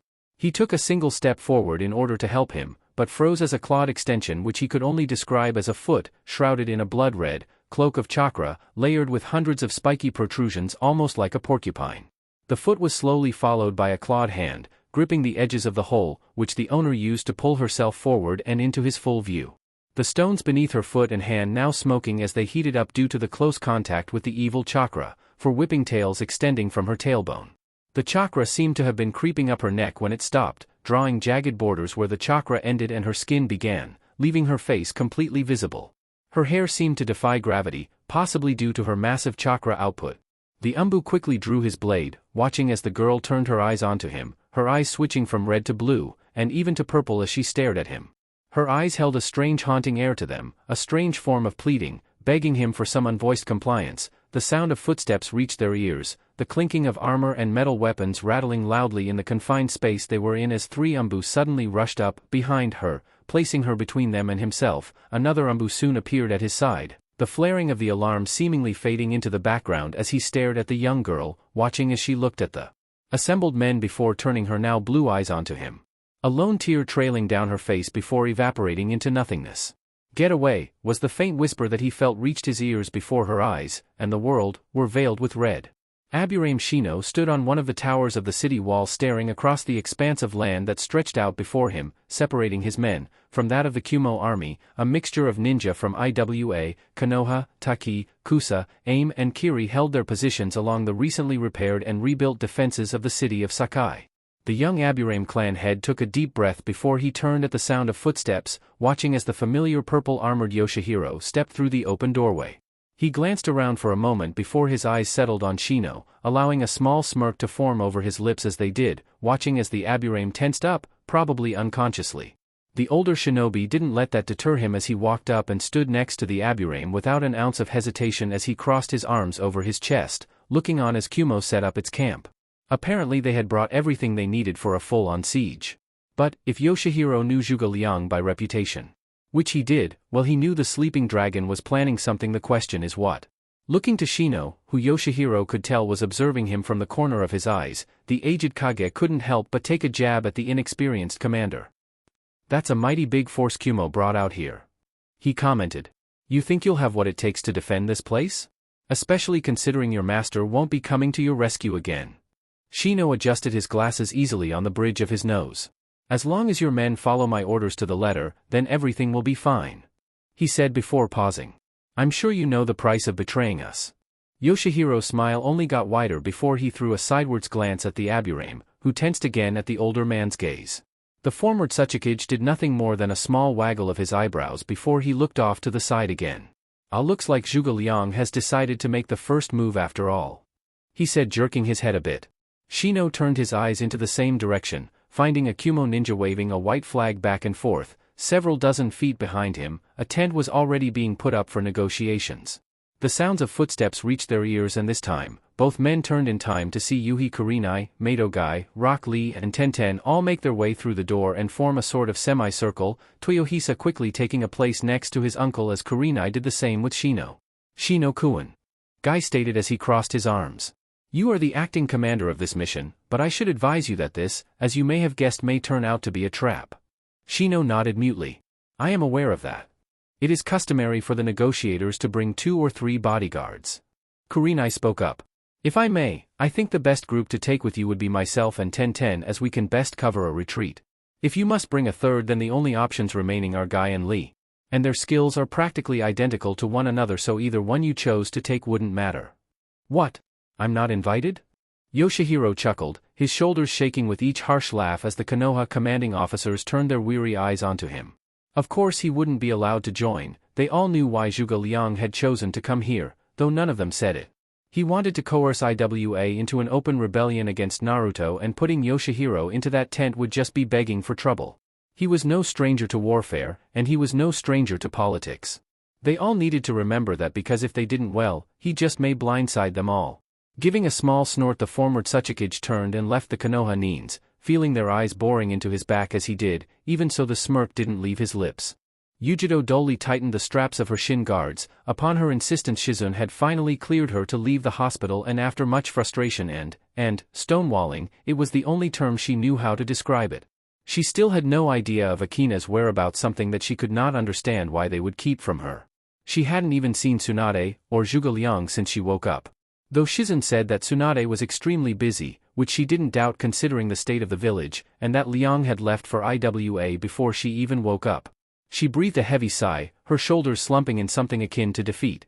There was some veil around her, some drape that had seemingly fallen over the village, over the people she knew, over her friends, members of the Jounan and Umbu departments that had come to visit, while she had been asleep. She didn't know why, or what exactly it was, but there was this indescribable trepidation that gripped all of them, in their voices, their movements around her. It wasn't fear exactly, but it was a sense of caution that seemed to breed from it. The door to her room opened, revealing the all-too-familiar gentle face of Shizune as she entered the room. Her black hair and dark blue kimono contrasting sharply against the pristine white walls of the hospital. The medic woman smiled, her eyes closing as she did before looking at Yujito, appraising her as she let her eyes travel up and down her form before nodding approvingly. "Well, I really don't want you to be going out there so soon, but I suppose I can't stop you, can I?" Yujito moved to shake her head when she paused. "I'll tell you what. I'll stay at the hospital for as long as you want me to, as long as you tell me just where Akina is, or at least what happened to her." Shizune tensed for a moment before shaking her head. She had been wondering that as well, but all Liang and Tsunade had told her was that she was being treated at a private location and that they couldn't, or wouldn't say any more than that. But she didn't think it would be best to tell Yujito that. She could bring it up with Tsunade or Liang when he came back. Since they were the ones who knew everything about it, they would be the best ones to answer. "I'm sorry, Yujito. But you know the answer to that." Yujito's fingernails dug into the wooden surface of the small table rounding on the medic, prepared to grab her by her kimono and shake whatever answers she wanted out of her. Not a very thought-out course of action, but all these "I don't know's" and "I can't tell you's" were bringing her to the brink of violence. But before Yujito could take action, however, a sudden wave of chakra washed over the both of them, flaring their senses to life. Shizune apparently felt it as well, seeing how she tensed and her eyes traveled over to the window. The two glanced at each other before running up to the roof of the hospital, being only 2 floors below it. It was a quick run, and soon the two women were standing on the gravel-covered roof of the hospital, watching as black smoke rose high in the distance, over the peaks of the stone mountains to the west nearly 20 miles away from the village. Even so, the feel of that chakra was unmistakable, and Yujito didn't hesitate before leaping from the rooftop, falling to the ruble-covered street below, ignoring Shizune's call for her to wait, rushing through the crowds of people who stood watching with various expressions of curiosity to worry as they saw the smoke rising to the west. Blood burned like acid in her throat, rising like vomit as she hunched forward and coughed, the crimson liquid bursting from her lips, her teeth clenching with pain as her vision blurred. The burning remains of the Umbu base she had been held in crackling behind her as the fire burned the wood. The harsh orange glow shining hard against her back. The heat of the flames, however, was incomparable to the burning agony that was the chakra that currently clung to her like a second skin, hazing her mind with agony, suffocating her, making every breath be as if she was breathing fire down her throat. Somewhere in her pain-filled mind, she recognized that she needed to run. That she had to get away from this place. That soon more would arrive, and that she couldn't fight them all. She ignored her throbbing muscles as she pulled herself onto 2 legs, stumbling for a moment before she regained her full balance. She always knew the fourth tail would be draining both physically and mentally, but she never expected this. And she couldn't stop the flow. Even if she hadn't starved herself these last 2 days in order to make sure she wasn't drugged, she doubted she would be able to just keep moving once she stopped the flow of power. But she had starved herself, and as such she wouldn't be surprised if the moment she cut off the flow she would fall unconscious. Fixing her eyes in the general direction she wished to take, she ran, fighting against the instinct to go on all fours as her now clawed feet crunched down stone and gravel as she made her escape from Kumo. Smoke hung heavily in the air of the war tent Shino stepped into, the 4 corners of which held torches, giving the inside an orange-brown glow, perpetuated only by the mahogany table in the center of the tent, at the end of which sat Zhuge Liang. His white robes reflecting off some of the light of the torches, making him seemingly shine in the slightly darker tent. Zhuge Liang stood as Shino entered the tent, at his side 2 Kumo Umbu tensed a bit, preparing for anything that the Konoha ninja may try, but Zhuge Liang wasn't concerned about that. Bowing his head, the Raikage decided to greet the clan head. "Aburame-san, I presume." Shino nodded, bowing his head to the Raikage as Tenten and Kurenai stepped into the tent behind him. "Raikage Dano." Shino greeted back. Liang looked at the 2 women at Shino's side. "If I may question, Aburame-san, where is Yoshihiro Dano? I would imagine he would be here to defend Sakai, seeing as how he did such a good job defending it from your earlier attacks." Shino's eyes narrowed. "No, I'm afraid Yoshihiro will not be joining us in this negotiation. Or in any to follow after this." Zhuge Liang took a deep breath. "Well then, I'm afraid what I have to say is for his ears, not yours, Aburame-san." Well then I'm afraid your words will go unheard then Reikage Dano. Shino shot back. Oh, I don't know about that. A voice suddenly spoke up before the earth beneath Shino, Kurenai's and Tenten's feet turned to mud, and the three, now struggling Konoha ninja, were encased in a mud cocoon, which quickly hardened, leaving them exposed from the neck up. Shit! Tenten yelled as she struggled, conveying her comrades' emotions quite strongly with her statement as she thrashed and struggled within her imprisonment. A boulder sprouted up from the ground to Liang's left and Shino's right, crumbling to pieces, revealing none other than Yoshihiro Shimazu as he dusted himself off from the rubble and stones. Looking to his struggling prisoners and over to Zhuge Liang before he allowed that familiar smirk to form over his lips. Well now. I'm listening. Zhuge Liang allowed a strange cross between a smirk and a smile over his features before he spoke, quickly and to the point. I have heard of what has been done to your young nephew Toyohisa, the seal that keeps him and you as slaves to the Uzumaki boy. Yoshihiro nodded. Yeah, get to the point. He said before jerking his head back towards the general direction of Sakai. They'll realize I'm gone soon enough. Zhuge Liang nodded. My seal masters have studied both the Hyuga seal, and different seals we know the Uzumaki boy drew his design from, and they have given me this. He paused, reaching into his robe and pulling out a scroll with a seal design on it. From what we know he used, and the effects his seal reportedly has on young Toyohisa, we were able to determine what his design is, and how to nullify it, allowing you to take your revenge against the Uzumaki for his deception. Yoshihiro smirked before he made a single seal, and another boulder sprouted from the ground across the table from him, crumbling away, revealing an unconscious Toyohisa. Shino's eyes narrowed. I don't understand, how is Toyohisa not dead? You are betraying us. Yoshihiro smiled. You should read the fine print, boy. The Uzumaki designed his seal so that if Toyohisa, knowingly, tried to betray, or allowed someone to try and betray him, then he would die. But, Toyohisa can't know anything, I've had him unconscious for the last 2 days. So your seal will do nothing. Shino gritted his teeth, commanding his insects to eat away at the chakra around his earth cocoon faster. But apparently Yoshihiro had prepared for this and had literally soaked the earth he'd manipulated with chakra. It would take at least another 3 minutes before he'd be able to break out of this. Yoshihiro smirked, feeling the boy's efforts before he looked to Liang. Well, get to it. He said, gesturing to the unconscious Toyohisa. Liang nodded before walking over to Toyohisa, placing his palm on the scroll, over the seal designed on it. There was a surge of chakra before his hand glowed with white fire.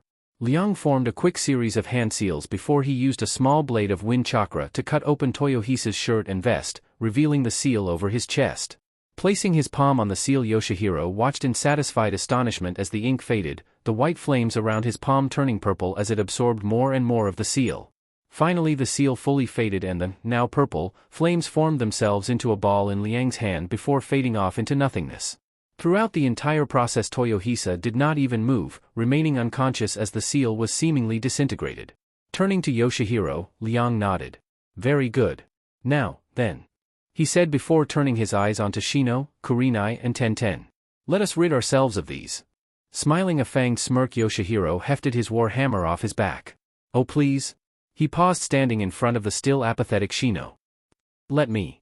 He finished, looking into the boy's dark sunglasses. Yoshihiro let out a small snort/laugh before raising his hammer and bringing it down to crush the boy's skull. No! Shino! Were the yells from Kurenai and Tenten, expecting to see the boy's skull crushed by the massive, blunt weapon, but just as the screams left their throats Yoshihiro's hand stopped dead, the metal gleaming surface of the hammer just an inch or so from Shino's skull. Liang's eyes narrowed, before throwing the table up, between himself and Yoshihiro, mere seconds before the massive war hammer smashed through the wooden surface, smashing into the chest of one of his Umbu bodyguards, sending him smashing into one of the wooden beams that held up the tent, making it lean dangerously to one side. What is the meaning of this, Shimazu?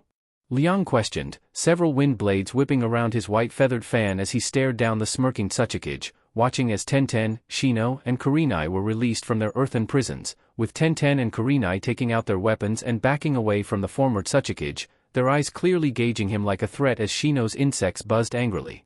Yoshihiro's smile widened before he walked around the crumbled mess of splinters and wood, moving towards his downed war hammer. Well, I'm sorry, Zhuge Liang, but you see, I really was going to take your offer. I didn't even polish my armor last night, thinking that I was gonna have the greenhorn skull and brain matter all over it today. He said, gesturing to Shino. But you see, just after you took that seal off, and just before I went through with killing the kid, I realized that, young Toyohisa here has a daughter. A cute little girl, who I'd one day like to hear her call me grandpa. And also? He paused again as he knelt down to pick up his weapon and looking to the now angered Raikage, merely giving off a strange ironic smile at that anger directed at him. A little girl. I would like to be able to grow up in a world where she isn't forced to fight. That Tsuchikage let out a breath.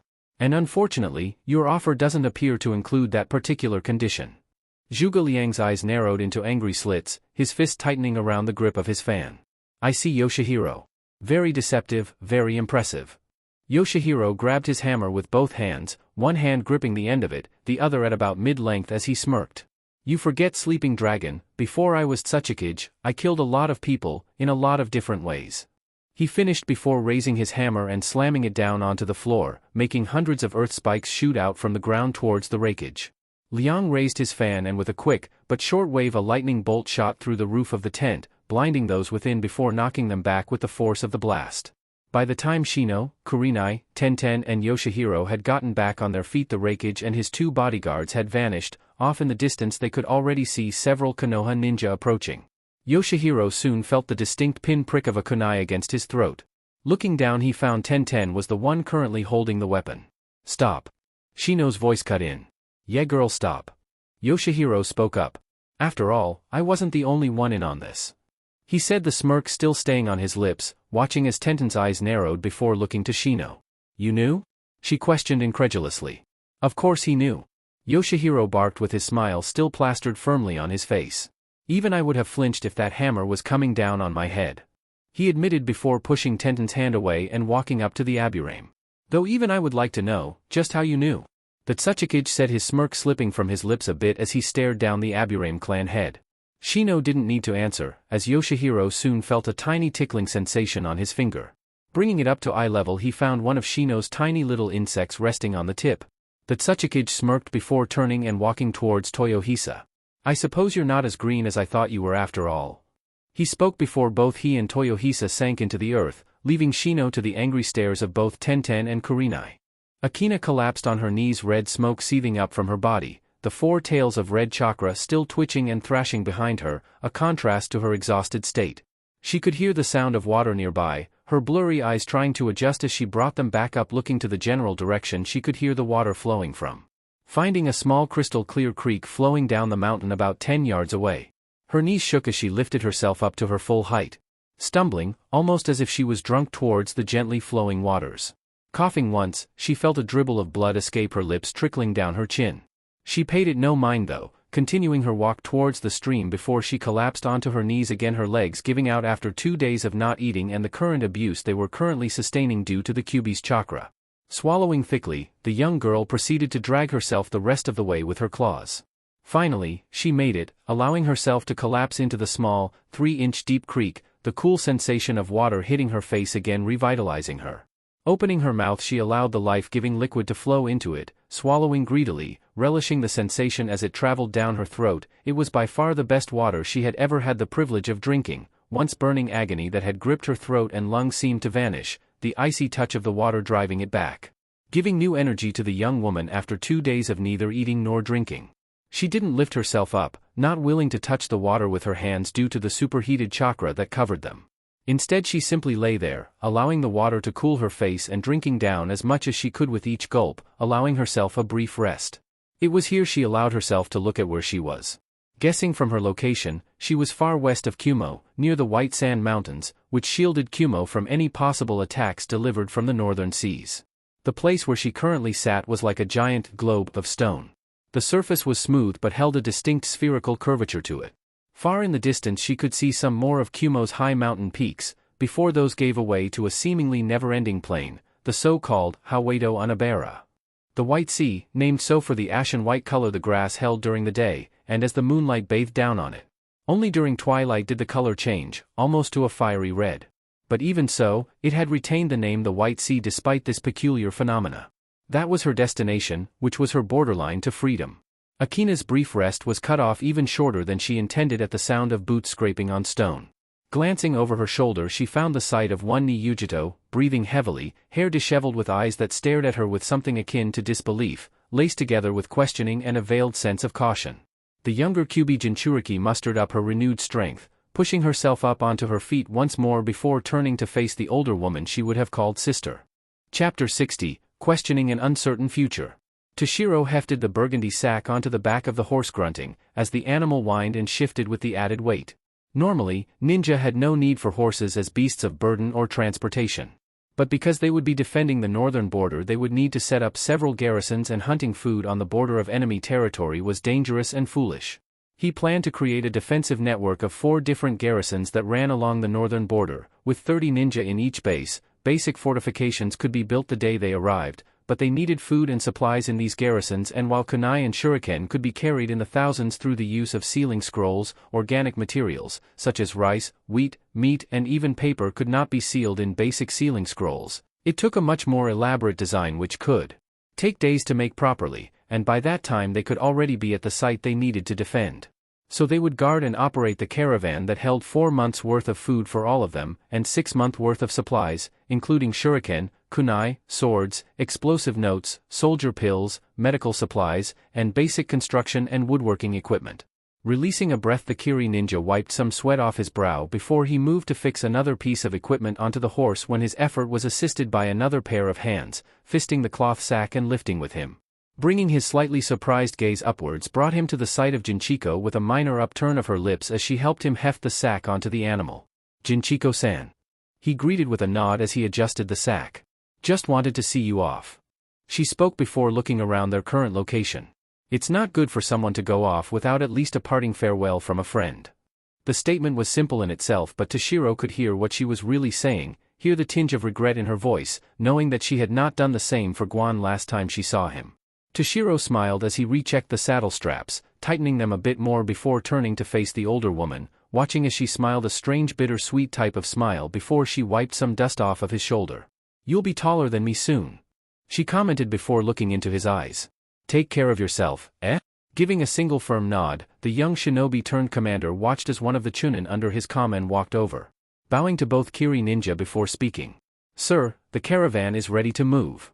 Toshiro nodded, dismissing the chunin before turning back to Jinchiko, whose strange smile still held firm. He didn't say anything as he turned around and mounted the horse. It was brownish-red in color, which somehow suited the young man's own looks and personality in her eyes.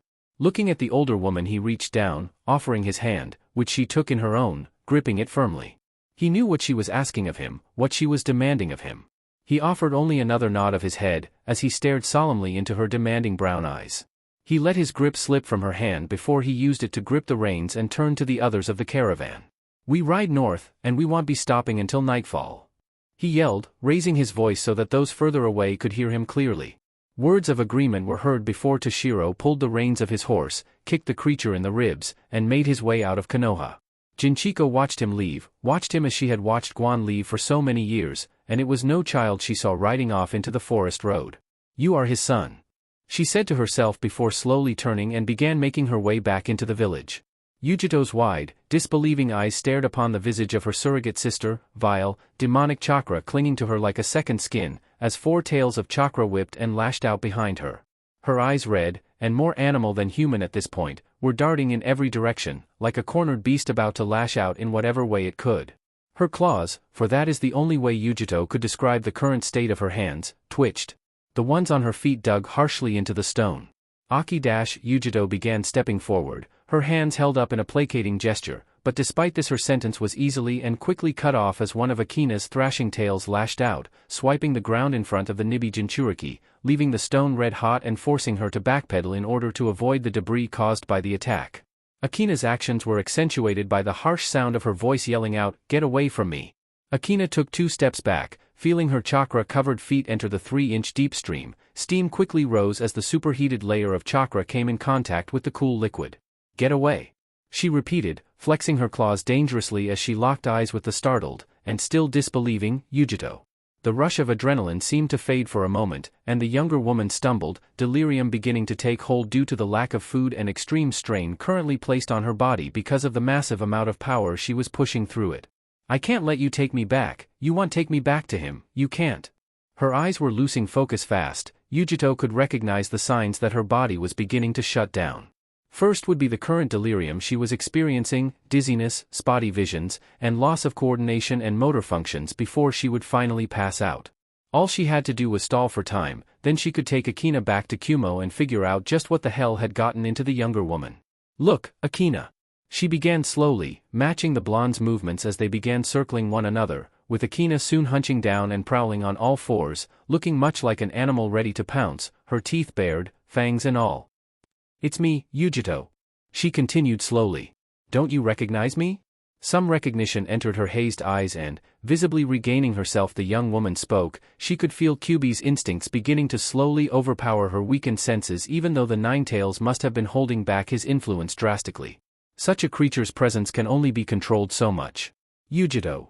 She rasped out, her throat once again growing itchy and dry as the water she had just drank was already drying up due to the burn of the Ninetales. Yujito. She repeated. Let me go. You can't take me back to him. You have to let me go. Her voice was pleading now, her eyes now having fully regained their focus. What do you mean him? You mean Sensei? The Nibi Jinchuriki questioned before she shook her head. Look, Akina. You're obviously very confused. Just, calm down and we'll head back dash. No. Akina yelled, snarling, her eyes gaining a fierce harshness to them. I won't be his tool anymore, I won't let him trick me again. Don't let him do the same to you. Don't let him use you. What are you talking about? The Nibi Jinchuriki finally yelled, frustration over the last day's events and confusion over Akina's actions and words finally getting to her. Akina moved to speak again, but the sound of boots scraping against stone reached both women's ears, bringing their attention to the side as a squad of roughly 24 umbu rushed up the mountain. Their captain, a turtle-masked umbu, skidding to a halt. There she is. He yelled. Bring her down. Both Jinchuriki were forced to leap back as jutsu, kunai and shuriken rained down on the area they had previously occupied. Akina snarled, her eyes glowing a fierce red as the chakra around her visibly shimmered and intensified. She slammed both claws deep into the stone at their feet, and soon thousands of red spike-like protrusions, some ranging from a foot to 4 feet long, erupted from the rock. Ear-shattering cracks echoed through the high mountain air before the Kyuubi Jinchuriki ran, instinct and adrenaline driving her now as she ran on all fours, the uninjured umbu hot on her heels. The captain of the umbu squad was about to follow his target and comrades when a hand wrapped firmly around his throat, swinging him back around before bringing him to face the snarling visage of Yujito. What the hell was that? The Nibi yelled in his face, her eyes shining purple as small wisps of purple fire darted over her shoulders and arms before dissipating into nothing. Standard umbu capture and extraction procedures clearly dictate that when dealing with a ninja gone rogue, the umbu team are to try to negotiate with the ninja at least once before hostile use is enforced. The captain gasped, trying to pry her hand away from his throat with little success. These orders have come directly from Reikage-sama. We were to attack with ghost attacks on sight. Now this, visibly startled Yujito. Her grip slackening enough on the man to allow him to slip from between her fingers as she visibly recoiled from the words as if she'd been smacked. The term ghost attacks was a common term used when describing attacks that were meant to look like they were aiming to kill an individual, but weren't meant to cause harm at all. But, why would their sensei do that? Akina. She muttered before rushing off in the direction he'd seen her and the other umbu go. The umbu captain watched the Nibi leave. She was an unexpected element in this mission, but of little consequence. Soon enough the pursuit umbu would chase her to the border, where they would do as ordered and would make it seem as if she'd lost them herself. The two-way radio in his ear flared to life. Is it done? A female voice, one from umbu HQ, reached his ears. Yeah. He answered back. My men are pursuing her as we speak. She'll soon be out of Kyuubi, but we've run into a bit of a problem. The Nibi Jinchuriki is here, and she won't stop at the border. Then you improvise. Don't allow the Nibi outside of our borders under any circumstances. Right. The captain nodded before switching off the radio and running after the two women and his squad. Instinct was all that was driving her now, the feel of her heart thudding powerfully in her chest as her legs propelled her forward, burning with the strain. She swerved and weaved to avoid the attacks from her pursuers, volleys of jutsu, ranging from lightning to wind and fire. The explosions deafened her, making her ears ring and her bones rattle with the force of their impact. The incline of the mountain increased, the smooth surface slowly giving way to jagged rock as she scaled the mountainside, the hard stone crunching and cracking beneath her claws as she rose up, higher and higher, pulling herself up to the ledge, only to come to a swift halt as she was met with the sight of a dead drop, at the bottom of which were the waves of the North Sea smashed against the unyielding stone of the cliff face. Turning around, she was greeted by the sight of the pursuing umbu slowly encroaching on her. There's nowhere to run now. Come with us back to the village, and I'm sure the Raikage will grant you a light sentence. One of the Umbu placated, running through scenarios in his mind where one of his men would slip up and allow her to escape while escorting her back to the village. Akina's lips curled back, a snarl slipping its way through her clenched teeth as she looked around, hoping to find some means of escape.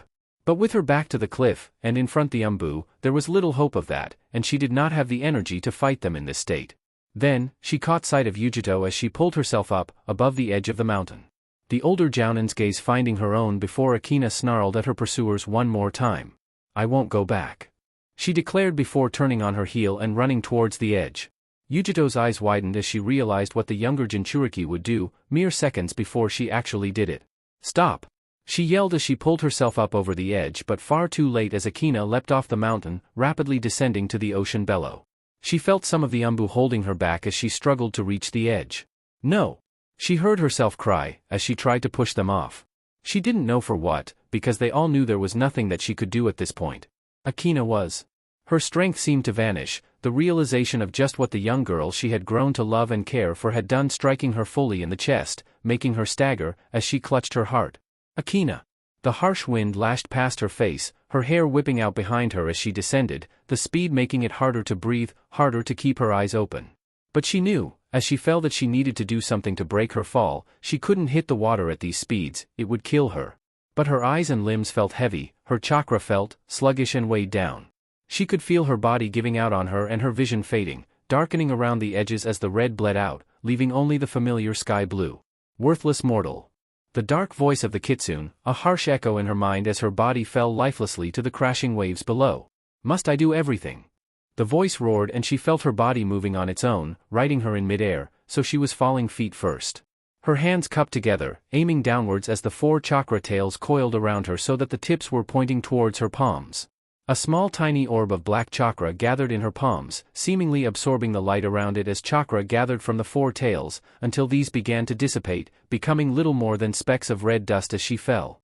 Finally, as she could feel all the chakra that had previously covered her body dissipating into nothing, seemingly absorbed by the black energy in her hands. It was released, in a magnificent display of destruction.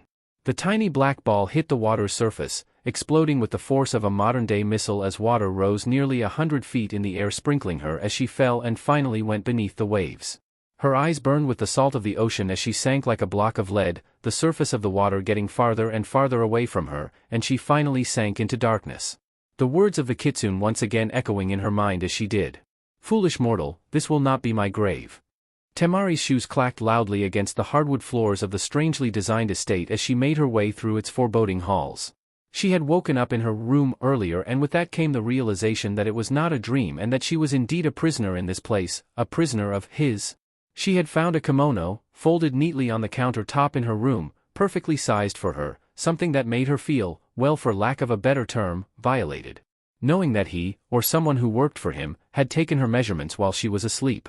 Wearing the garment alone made her skin crawl, alas it was the only one he had left her, and she was not going to stay in the room where she knew there were dozens of eyes watching her every movement. She also figured it would be a good way to scout out the rest of the house in order to find a possible escape. She doubted intensely that he would make it at all easy for her, she'd have to be at the top of her game and have a great deal of luck to have a chance of escaping. So she had donned the clothing, not wanting to give whatever perverted guard a show by walking around in an open-back hospital gown. Even so, as she went into the bathroom to change she could still feel those damn eyes on her, sending sickening tingles down her spine and her fists clenching, begging to have one of her kunai in its grasp again. When she had finally walked out of the room she was greeted by the sight of Hyuga Hinata standing at the doorway, her pale lavender eyes as flat and cold as a stone slab.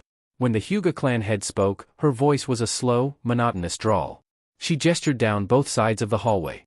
The path to your left leads to the gardens, the library, and the kitchen.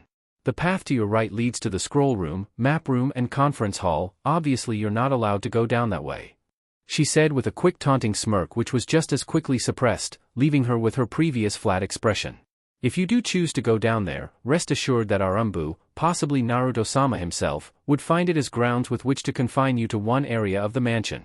If you do try to escape at any time, we will remove the use of your legs. Temari narrowed her eyes at the Hyuga, wishing that she could just smack that smug light out of her eyes. But with no weapons she may as well be fighting with one arm tied behind her back. So turning sharply to her left she began making her way down the hallway, her mind set on seeing the gardens. Wide open space, trees and foliage, it would probably be the best spot in which to make her escape once she planned it out. The sound of her footsteps was soon followed by the sound of Hinata's as the Hyuga heiress turned and followed her, standing roughly 2 steps to her right and 3 behind her. Pausing in her stride she looked over her shoulder at the Hyuga, eyes narrowing in suspicion. "What's this? You're gonna be following me around everywhere I go?" Hinata somehow seemed to shrug without ever moving her shoulders as she replied. "It's what he assigned me to do." Temari smirked, unable to help herself. "And you're the ever-obedient little bitch, I see." Hinata once again seemed to shrug. As my friend Shino so adequately put, it's better to be the right hand of the devil than in his path. And I would suggest, Miss Sabaku, that you choose your words carefully next time. Remember that the only reason you're not a guest in one of our cells down at the TID is because of Naruto Dano's good graces. That doesn't mean his subordinates feel that gracious. Her fingers clenched in frustration before she kept walking, her pace a bit faster as she made her way down the hallway. Finally, she reached the gardens, or at least they looked like gardens, seeing as how the hallway opened up into a massive yard, lined with flowers, orchids, and trees native to Konoha. Of course on closer inspection she found that all of the foliage she could see were rare bases for poisons, and antidotes for poisons. My, why wasn't she surprised? Walking a bit further into the gardens her senses easily caught the presences of the umbu, the shadows shifting in and out of her awareness. It left no doubt that she was being watched. The garden was large and the flora was dense, one could easily get lost in this place if they didn't know their way around, and she certainly didn't know her way around. Not to mention any genjutsu he may have in the area. She would need to be very careful if she ever tried an escape from this location. Turning back around she made her way back into the house, ready to see if she could find another escape point. But soon enough her ears caught the sound of a third set of footsteps and, rounding the corner was the person that made the Suna Wind mistress freeze as she saw him. Even though he was dressed in the familiar robes of a kage this time, it did little to stop her heart from pounding against her chest in fear as he approached. He met both women's gazes as he walked right past them, with Hinata offering a small incline of her head as he did. Finally, the footsteps vanished down the hall and Temari could release the breath she didn't know she was holding, realizing that her hands were trembling minutely. The feeling of being in front of him, in his very presence without even a single means of defense, not her fans, not her scrolls, none of her explosive tags or her kunai. And knowing what he was capable of, it was the single most terrifying thing she had ever felt, and still her heart felt like it would burst from her chest. Better to be the right hand of the devil. She scoffed to herself before she continued walking. Zhuge Liang walked slowly, pacing back and forth on an elevated plateau above his camp. It allowed him a good view of Sakai, but he wasn't concerned with the merchant city at the moment. No, Yoshihiro's refusal to join them was surprising and would indeed prove vexing in the near future, but it was not a mortal blow to their coalition. Already fugitives and refugees from subjugated villages, such as Kusa, Odo, and even Kiri had been reported to be flocking to Suna and Kumo with the hope of escaping lands controlled by Naruto and some, in the hopes of breaking that control entirely. They had already made up for most of the ninja they had lost defending their village from Naruto's earlier attack and soon would have more men than before with which to strike back at Naruto, and even with Yoshihiro's official support with him, Naruto would be forced to keep tight on the defenses of his borders. And a very close eye on Iwagakure. Then there was Akina, she was another aspect that had to be taken into consideration. Currently, unstable as she could not stay in the village, which is why he had allowed her to learn that he would leave to IWA during this time. She was most likely already in the midst of escaping or had already done so. It was easy enough to let her go considering the options available to her once she did. Try to stay away from the conflict, side with Naruto or return to Kumo. If she chose to try and escape both sides of this conflict, which was highly possible, he would make sure this conflict found her. What's more, he would make sure that it would be Naruto who would find her, reigniting her old hatred and desire for justice against him as he destroyed once again whatever she had tried to build up away from the fires of war. It was nigh impossible that she would ever try to side with Naruto. Returning of her own free will without some prodding would be unlikely as well. But it stood a better chance. It was a plan, full of risks and relying heavily on chance, but it was the best one viable in order to keep her fighting against her brother in a stable manner. For other Jinchuriki were the only weapons Naruto could not abide. Then of course there was Temari to consider. Undoubtedly Naruto has already informed her of the attempt he'd made on her and her brother's lives, however indirect. And the moment she returned to Gaara she would tell him, and that would be the end of his alliance with Suna, and that would be the end of any hope they may have of defeating Naruto, and stopping him before his iron grip extended to the whole world. She had to be silenced, and silenced swiftly. Hopefully they would be able to find some way to slip past the guard detail Naruto had around her, both to keep her in Konoha, and to keep his assassins away from her. Then of course there was getting past Naruto himself, who would, undoubtedly try to protect the leverage he had over Gaara. Of course that in itself provided opportunity to injure Naruto himself as he tries to protect her. Something else to consider in the possibilities. The sleeping dragon paused in his stride before glancing skyward, watching as the black clouds drifted freely in the wind, blocking the moonlight as they passed beneath it. Then a sudden thought struck him, causing a contemplative light to enter his eyes.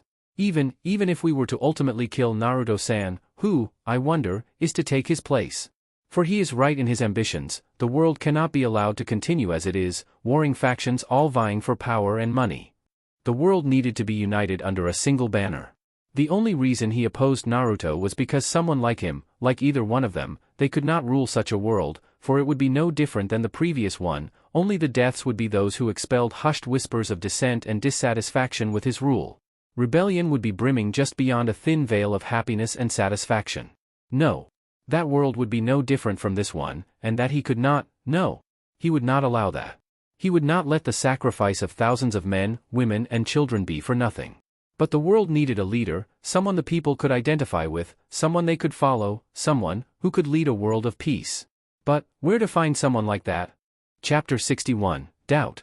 Baki sighed as he read over the documents on, as of now, his desk.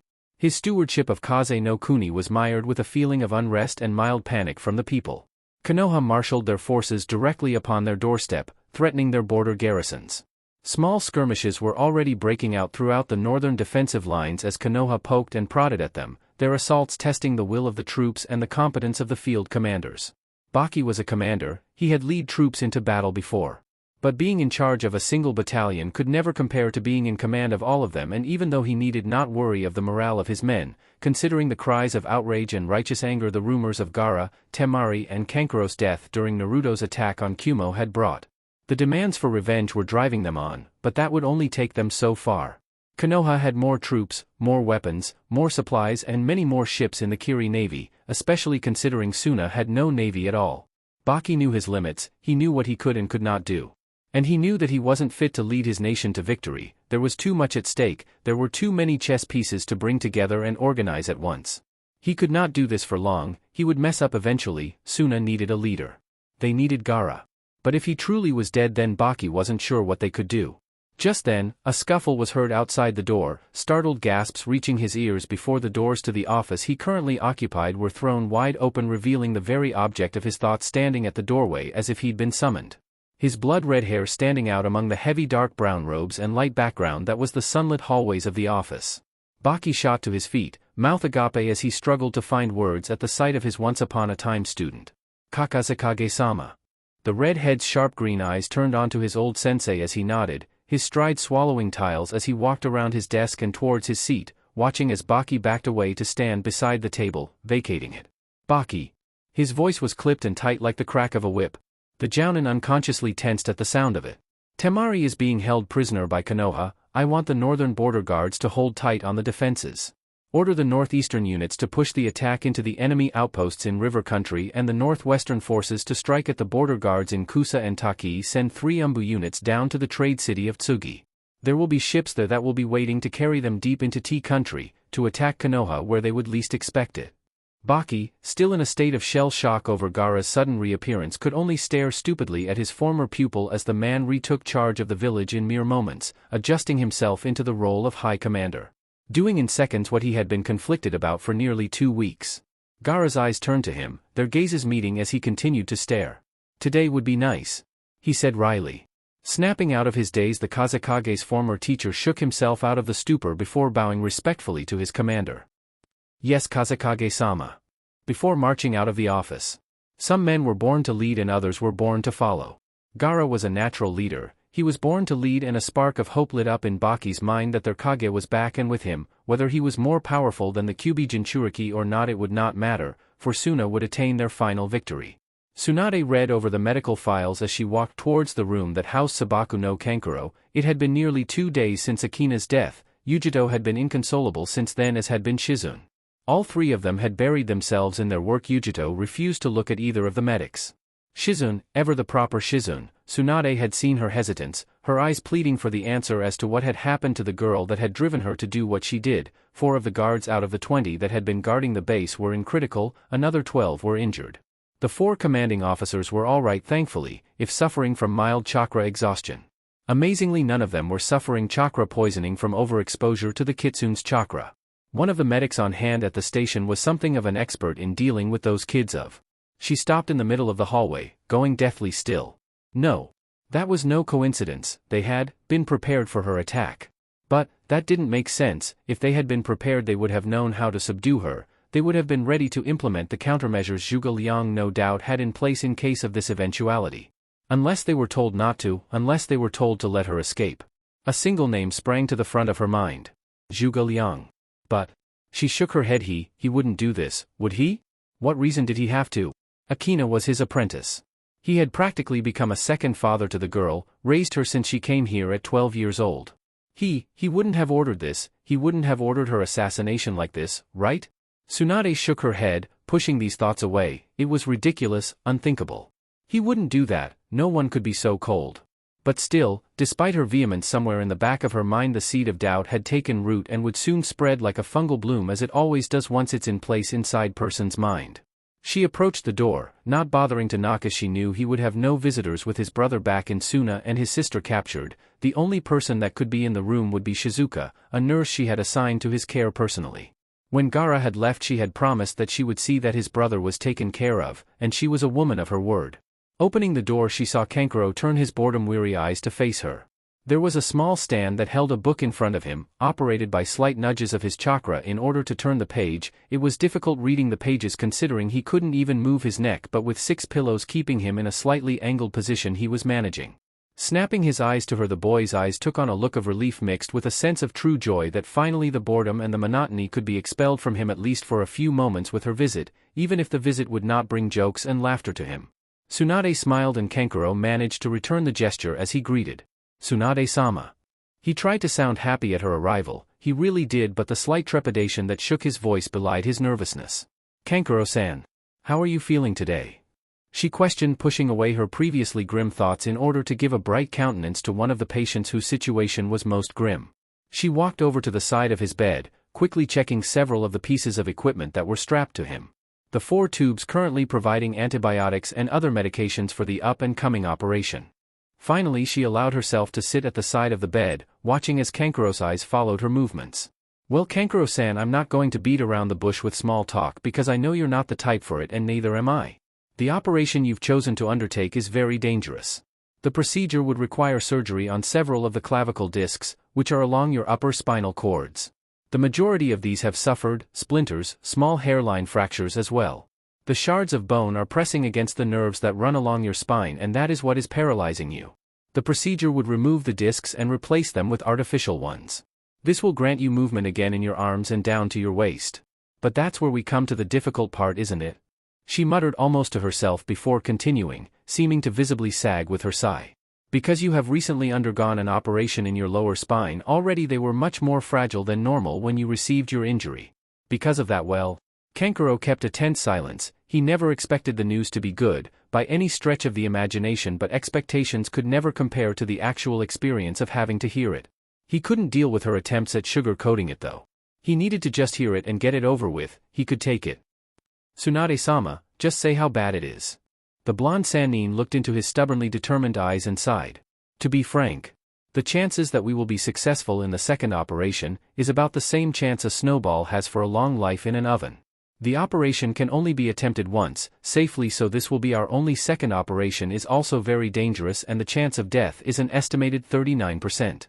You may not want to take such a huge risk for an operation that has such a high probability of being ineffective anyway. Kankuro sighed, stiffening his expression, the realization of the cold hard truth that he may never walk fully settling into his mind. Somehow he had always known, maybe even from the very second after he had woken up in this hospital. But he didn't want to accept it. Being a ninja was his entire life.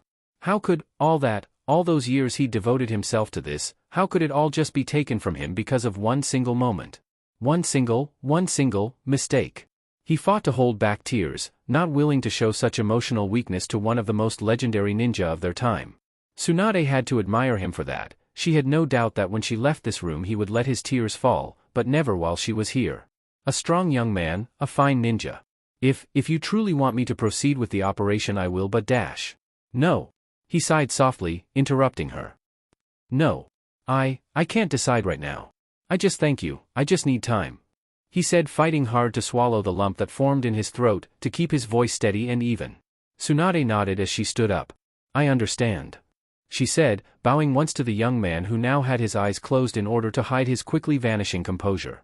She slipped from the room quietly, closing the door with naught but a sound to show for it. The weary woman rested against it for a moment, closing her own eyes to fight her emotions away, to keep them from bubbling up to the surface. To those who say that the role of a medic ninja is self-gratifying work, a wonderful experience that allowed you to give new hope to those without any, she could easily say that they were lying through their teeth, or that they hadn't been at the job long. That load was given to reel you into the job, either by a recruiter or the naive dreams of children. Every day she had to go through countless kankuros. The hundreds she helped, the ones she actually did save, their gratified faces, even the looks of appreciation of their loved ones could never come close to having the same impact the look of a man whom you needed to inform his daughter died on the operating table, or whose illness could not be treated and he would die in less than a year. The looks of gratitude, more frequent with her skill true, all melded seamlessly together. Like droplets of water into a stream. But those cases, those few cases who you needed to be the one to take away their last hope, to strip it off of them and leave them bare, leaving them out in the harsh storms without even a single cloak to block the biting chill of the wind. Those were like drops of blood in the water, those you could see. Those you could continue to see for a very long time. Tsunade sighed, shaking her head before she pushed herself away from the door heading towards her next patient. Yu-ing. Several minutes later, the medic knocked on her door, receiving the light voice of the Raikage's wife in response. It's open. Tsunade twisted the knob, opening it with a click as she entered the room, receiving a bright smile from the woman in greeting. Tsunade. The slug princess nodded, returning the smile with one of her own. Ing. How have the treatments been? She questioned, pulling up a chair. They've been going very well. The doctors and nurses say that with a few more weeks of physical therapy and continued medication I should be back on my feet. They've been going so well I never would have thought you would come to see me personally, what happened with the village and with Akina, unless of course there's been a complication. No, there hasn't been any complication. Tsunade said hastily, but was confused as she watched Ing sigh. The rust-brown hair seemed to frame the woman's face, her sharp green eyes meeting Tsunade's gaze, a look of sadness passing over her gentle features. This has to do with Akina, doesn't it? Tsunade looked visibly startled, as the woman's words had caught her off guard. How did you dash? Normally you would have gotten defensive and said something like, what can't I come see a friend of mine? The Kumo Kunoichi interrupted, a sigh making its way past her lips, her voice forlorn and saddened. She had been affected, just like most people who had known the girl, by Akina's death. She tried not to let how much the loss had truly affected her be revealed in front of the others. A ninja must show no emotion after all. That rule applied doubly as much for high-ranking ninja. And triple for political figures. She was all three with her husband being who he was. But Akina had been precious to her. She wouldn't have called it the relationship between a mother and a daughter, but an aunt and a niece, perhaps that at least. Tsunade lowered her gaze, biting her lip for a moment, wondering just how thin the ice she was about to cross actually was. Ing, I don't know really how to say this, but I've been having thoughts. She ended, trailing off uncertainly as she debated whether or not to continue this conversation. Fortunately the thought was finished for her. You suspect Juga may have been involved? Ing said simply, bringing her eyes back to Tsunade's face as the woman kept her gaze away. Tsunade expected something out of the woman, some kind of vehemence or anger, but never in her life would she have expected the words that came from Ying's mouth. Yes, I suspect the same. The medic snapped her gaze back around, meeting Yuang's downtrodden gaze as the woman looked out to the village, catwalks and construction equipment laying strewn across the street, the sound of tools and woodworking having faded into the background of her mind long ago. Yuang took a breath before continuing. I truly hope these suspicions are unfounded and that you and I are simply too used to him to not suspect that he didn't have something prepared to stop her. But, Tsunade sighed, seeing that this conversation was upsetting her long-time friend, despite her attempts to hide it. She decided to cut it short. You know him better than anyone, do you think he may have done? She couldn't finish her sentence, but once again she didn't have to. Ing shook her head, small locks of her hair falling over her eyes. Honestly, I don't know. Tsunade nodded, before she stood, and left the room, a shiver passing through her body and not due to the air conditioner of the hospital. Yuang fell back, her head resting against the wall as she released a weary sigh. She had always known a life as the wife of Zhuge Liang wouldn't be easy. She had chosen this, she had chosen him. She loved her husband, she really did, and he had proven on several previous occasions that while he may lie to the world, he was always honest with her, even if he didn't want to be at the moment. But still, she could only stand by and watch so much of her husband's plans before needing to pull him back. His intentions were always in the right place, that was true. But in his belief that the end justifies the means, she had seen him do truly evil things. She had always learned to accept it, to accept him. To forgive his actions because she loved him. Not his title, not his power. She loved him, and it had led her to the strength necessary to forgive and accept who he was and what he did. Did that make her evil as well? Perhaps, but she could accept that too. It was not an easy thing to admit, that the man you loved was considered nothing short of a monster by some. She could only hope that he was not involved in Akina's death, because if he was, then she wasn't sure if she could simply accept and forgive. Not this time. Temari sighed tiredly as she leaned back in one of the many chairs of the library, a book clasped in her hand about the history of Konoha and several of its legendary ninja, men like Hatake Tsukumo, and one of the people who had helped found Konoha with the Shodame, the Kunoichi Shizuka, who was said to have had a mastery of the wind element unmatched even by the Yondame. She wondered if the same could be said concerning Konoha's current Kage, but she wouldn't dwell on that. Hinata had left earlier, returning to her clan estate to get some rest. That was by no means an indication that her guards had also left their post. She could still feel their various chakra signatures, slightly hidden, but they weren't really trying. They wanted her to know that they were there. It was ironic, really. The Umbu were the best of the ninja villages, second only to the select few chosen to be hunter ninja. Their skills were for the most difficult of missions. The most respected and feared of the ranks and classes, but more it was that they feared their new master. She just couldn't understand it. She really couldn't. Her brother was a Kage, powerful as well as respected. His subordinates followed his orders out of admiration of his leadership skills and respect for his abilities, not fear of them. But these ninja followed this man, not out of respect but out of fear. She could tell. The way they tensed when his footsteps echoed formed down the hallways, the way they hid their presence enough to utterly vanish from her awareness altogether, not re-emerging until they were certain he was far gone, like rats scuttling away to cower in the shadows. She just couldn't understand how they could serve under such an individual for long. Any man or woman would hesitate to attack someone they loved or respected in order to defend herself or himself, but a woman wouldn't hesitate to at least attempt to defend herself against a rapist, the same as a man would attempt to defend himself against a thief or any other assailant despite their fear of the individual. Hell, her fear had certainly done nothing to deter her from fighting him at Sakai. She shook her head again, sighing as she looked up to the ceiling. Closing her eyes to rest them, she released a frustrated sigh, wishing that she was just somewhere else, anywhere else but in this place. Maybe on a beach, yeah. A beach that was completely deserted, with warm sands beneath her and white waves cooling them as they came to and fro. The sun would be warm with no glare. Oh yeah, that's where she needed to be.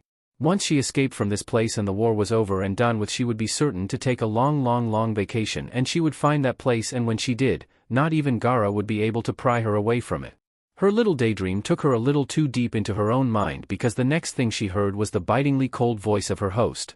You should train those senses of yours more, Temari-san. Snapping her sharp silver eyes open, she sat ramrod straight in her chair, dropping her book as she gripped the armrests of the seat in surprise, her gaze snapping over to the left, finding Naruto standing at the doorway. Her heart leapt up to her throat for a moment, but settled as he walked toward the other end of the library, apparently in search of a book and not her.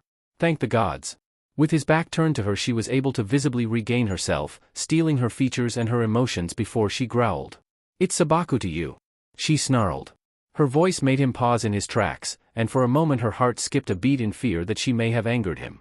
But he merely turned his head back, looking at her with a slightly raised eyebrow over his shoulder before continuing his walk towards the shelf that held whatever book he was looking for. She watched him finger through several of the works, merely giving them minute glances as his eyes ghosted over the titles before moving on to the next. Resisting the urge to run from the room, or fidget in the chair, she leaned back against the soft leather again, attempting to give herself some air of nonchalance. Though she wasn't sure how successful she could be under the circumstances, she still gave it an effort. So when do you plan on starting? She called to him from her side of the room. Starting? He questioned, giving another short look over his shoulder. Your interrogation. I know you've got one set up soon. She answered, keeping the steely edge in her voice. Naruto turned back to his books, finally pulling one from the shelf, the title of which read, Advanced Economics. He spoke as he turned back to her, walking towards her with slow, calm steps, watching as she tensed up, her fingers tightening around the leather of the armrests as she swallowed but still stubbornly met his gaze. You misunderstand the situation, Temari. He spoke her name with a slow drawl, taunting her with it, making her skin crawl with a lacing anger with the tone and for the fact she had told him he couldn't use that name, though she never had expected that to hold any weight. It was the principle of the thing. But before she could say anything he continued in that same tone. There is no need to do such a thing given the circumstances. I do not wish to burn Suna simply to rebuild it later. The infrastructure must be intact once the war is done and the last of the villages are under my control. No, I will barter your life, in exchange for control of Suna. Then why don't you simply keep me in one of your prison cells? Or is it simply because I'm the Kazekage's sister that I'm getting special treatment? She questioned, slowly gaining true confidence in her speech as she realized that he was not prone to tear her throat out just yet.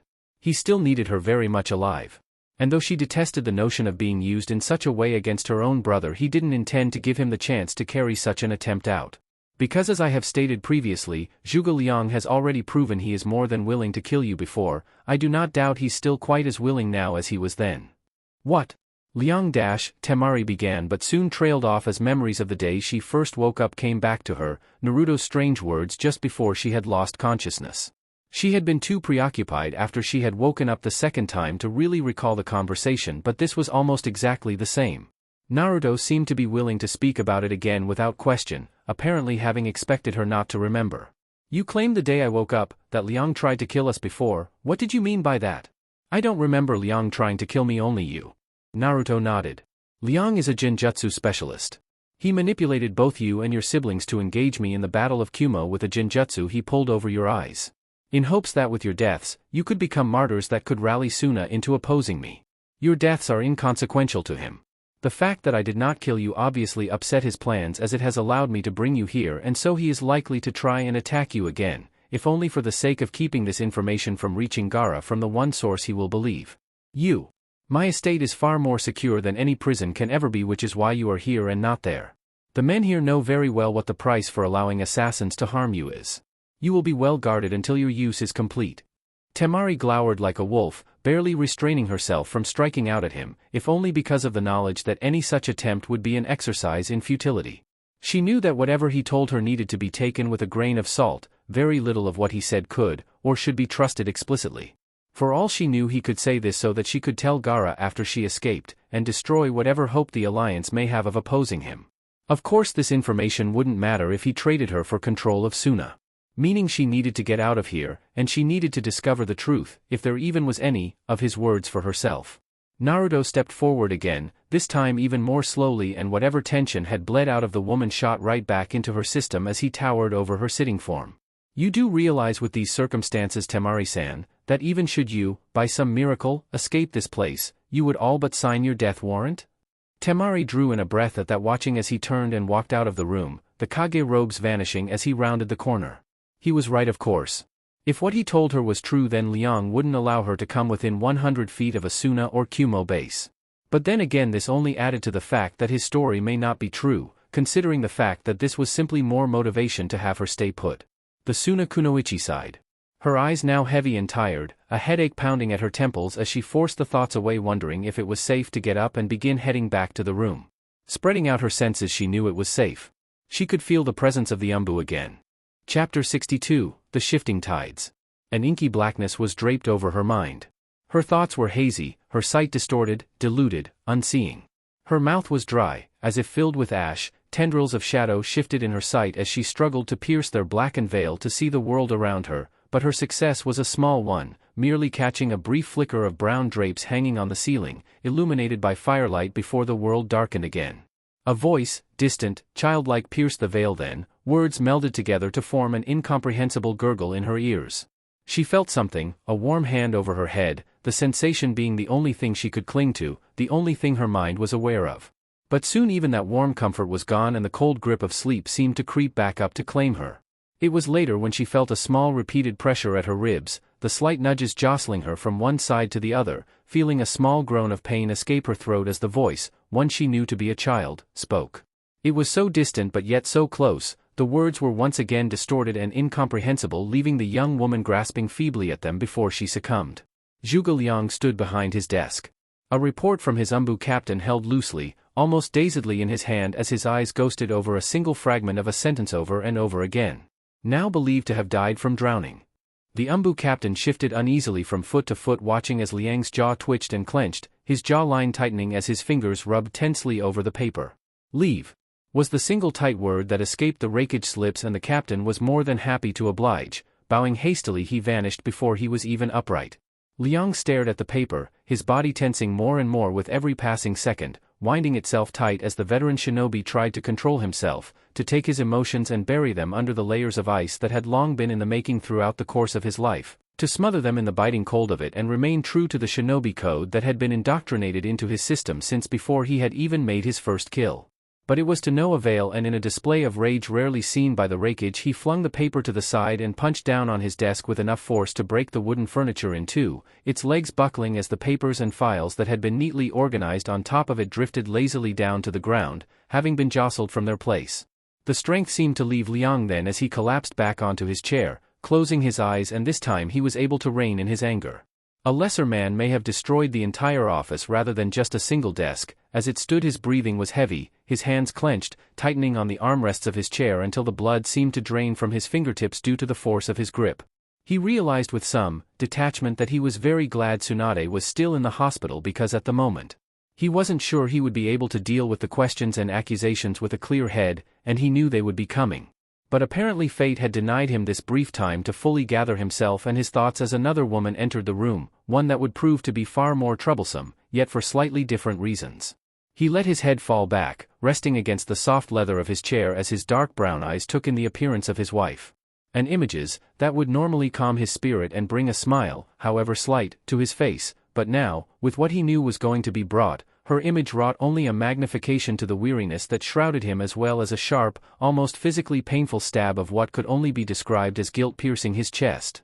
Guilt over what, however, he did not know. Guilt due to Akina's death? Perhaps.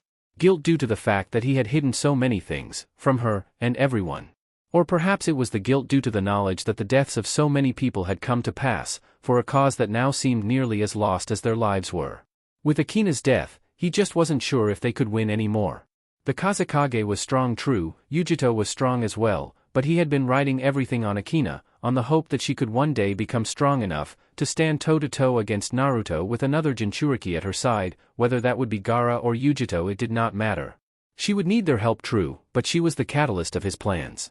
And now, she was dead. And he had sacrificed so much life, for nothing. Yes. He could safely say that guilt was the emotion that was piercing his heart right now. Ewing looked at him, her soft brown eyes striking deep. His head was slightly bowed, his temple resting against a closed fist, her rust-red hair fanning out behind her, trailing down to her waist. The light of the sun shined against it, making seem like a crowning halo. When she spoke, her voice was tired, holding something akin to resignation. "Do you have anything to say?" Liang took a deep breath as he sighed. "Does it truly look like I planned for this?" he questioned back, gesturing to the broken desk. "Did you?" she shot back, now glaring at him, her voice gaining a very dangerous edge. Liang stood up from his chair, the simmering anger returning as he began to make his way out the door, only for Ying to latch onto his wrist with a firm grip, stopping him before he could leave. "Zhuge Liang, did you have anything to do with what happened to her?" There was a silence that seemed to suffocate the entire room. It was heavy, stifling, as a myriad of thoughts and emotions passed through Liang's eyes before he finally turned to face his wife. She was not supposed to die. Ying reeled from the words as if she'd been physically struck, her eyes widening. She pulled back her hand as if it was scalded by his touch, backing away several steps. "You were behind this." "No." He spoke firmly as he turned to face her fully. "No. It was never supposed to be like this, she was never supposed to die." What could you have possibly wanted to accomplish with this?" she questioned, shaking her head in disbelief. "What were you trying dash?" "I was trying to let her go," he snapped before visibly sagging with a heavy sigh, rubbing the bridge of his nose, looking to his wife's suspicious gaze before he continued. "She couldn't remain here in the state she was in. She would have been driven mad and been a danger to both herself and others. I wanted to simply let her go, gather herself for a while, then later I would bring her back." Ying's eyes held him with wariness, refusing to believe her husband would lie to her but not discounting the possibility either. "If you wanted to let her go, then why not simply do it? Why have her pursued by your umbu to the point where she preferred death over returning here? You know what a dangerous precedent that would set. With us at war, I cannot simply allow a ninja to just leave the village with no knowledge of when or if she would return with my blessings. You know better than anyone the damage such blatant favoritism would cause. The umbu would understand if explained, but younger, less experienced ninja would certainly not. Defections and desertions would be on the rise, and even with our full strength with Akina in our ranks, winning this war was always at best a 50-50 shot, the raven-haired man explained as calmly as he could given the circumstances. Still, Ing looked away, refusing to meet his eyes. She wanted to believe his words, she truly did, but if he was willing to do this, to betray Akina, a girl he had been closer to than anybody else other than her and Yujito in years then, she just wasn't so sure he wasn't willing to do the same with her anymore. Zhuge Lian's previous dispassionate countenance melted away as he felt the sting of rejection from his wife's visible suspicion of him. He stepped forward slowly, raising the back of his hand to caress her cheek, bringing her eyes up to meet his own. Ing. He whispered, raising his other hand to caress the opposite cheek as he let his head tip forward, his forehead resting on her crown as he closed his eyes and took a deep breath. You know I would never lie to you. Do I? She questioned softly, her hands gripping the front of his clothing, pulling him closer towards her as a few faint tears stung at the corner of her eyes. Do I really, Liang? If your Naruto must be stopped. You know that.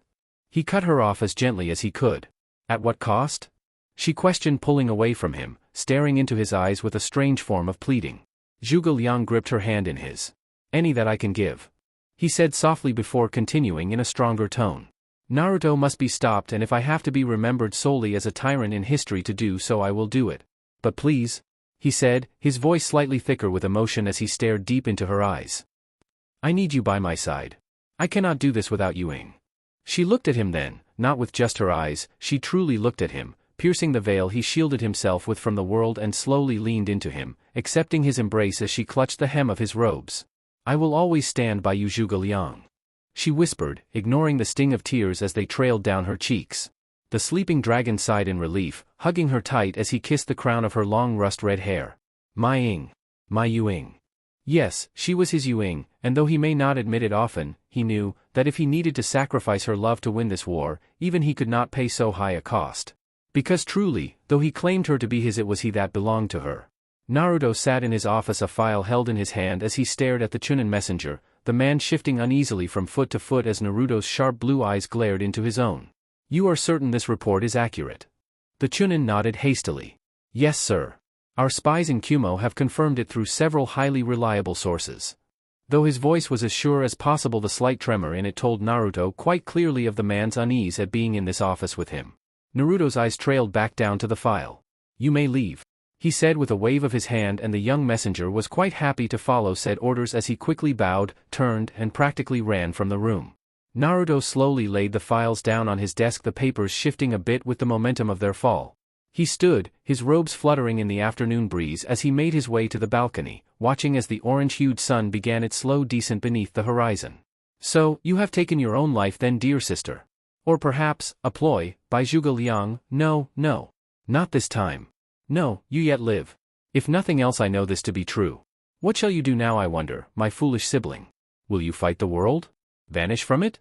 Or perhaps there is yet a part of your hatred that remains?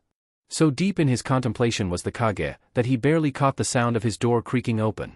Turning his head slightly to the side, he saw his secretary Suzume enter the office. In her hands were a stack of files which she hefted onto his desk with a grunt. Reports from the front, Hokage-sama. She sighed as she wiped some sweat off her brow.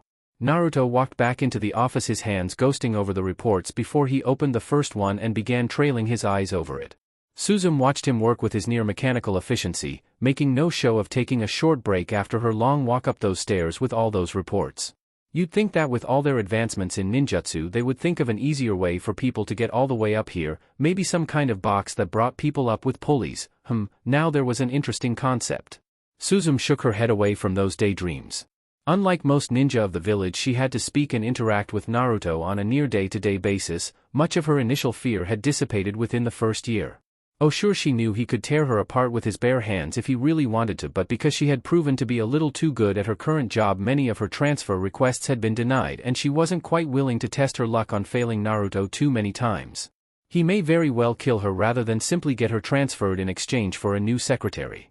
So being figuratively stuck in this position, that paid quite well, she had decided that living in a work environment of constant fear wasn't necessarily healthy. And so had been working on shedding some of that fear for a long time, and had proven to be mostly successful at it, which meant that she allowed herself to teeter over the proverbial edge that was Naruto's temper more than most would ever dream. So it was with little to no hesitation that she peered over his desk, catching sight of the file already laid out there. "What's this one about?" she questioned, reaching down for it and picking it up. She only caught a brief glimpse of a few lines before the paper was snatched out of her hand. "Hey!" she cried out in protest and surprise as Naruto snapped the file shut. "This is not for your eyes," he said in that same flat tone before he walked towards one of the many file cabinets and stuffed it in. "Geez, you could have just said, 'Put that down,' rather than snatch it out of my hand." She grumbled to herself but stopped when she caught sight of him staring at her with that look that almost always meant something akin to, "I suggest you find somewhere else to be." Still, she decided to test her luck out a bit more this day. "I saw a female and presumed dead. I assume it's some kind of nuke or some high-ranking enemy kunoichi, right? What does it matter to you?" Naruto questioned as he walked back and began to read through the reports again. She shrugged. "It doesn't, I suppose, what with her dead and all." "She's not dead." Naruto spoke. "Huh?" Suzume questioned with a confused air. "How do you know dash?" "Because I haven't killed her yet." Naruto interrupted her, already having known her question. Suzume took that as her cue to leave. "Right. Well, I still have work to do. Good evening, Hokage-sama," she said with a quick bow. Naruto nodded, not even turning to face her as he heard the door close behind him. Chapter 63, Interesting Developments. Akina woke with a slight start. A minor gasp escaping her lips as her eyes shot open. Thin beams of light trailed in from the small openings in the tent she was in. The brown drapes that served as the tent's roof shined in a lighter shade due to the bright sunlight outside.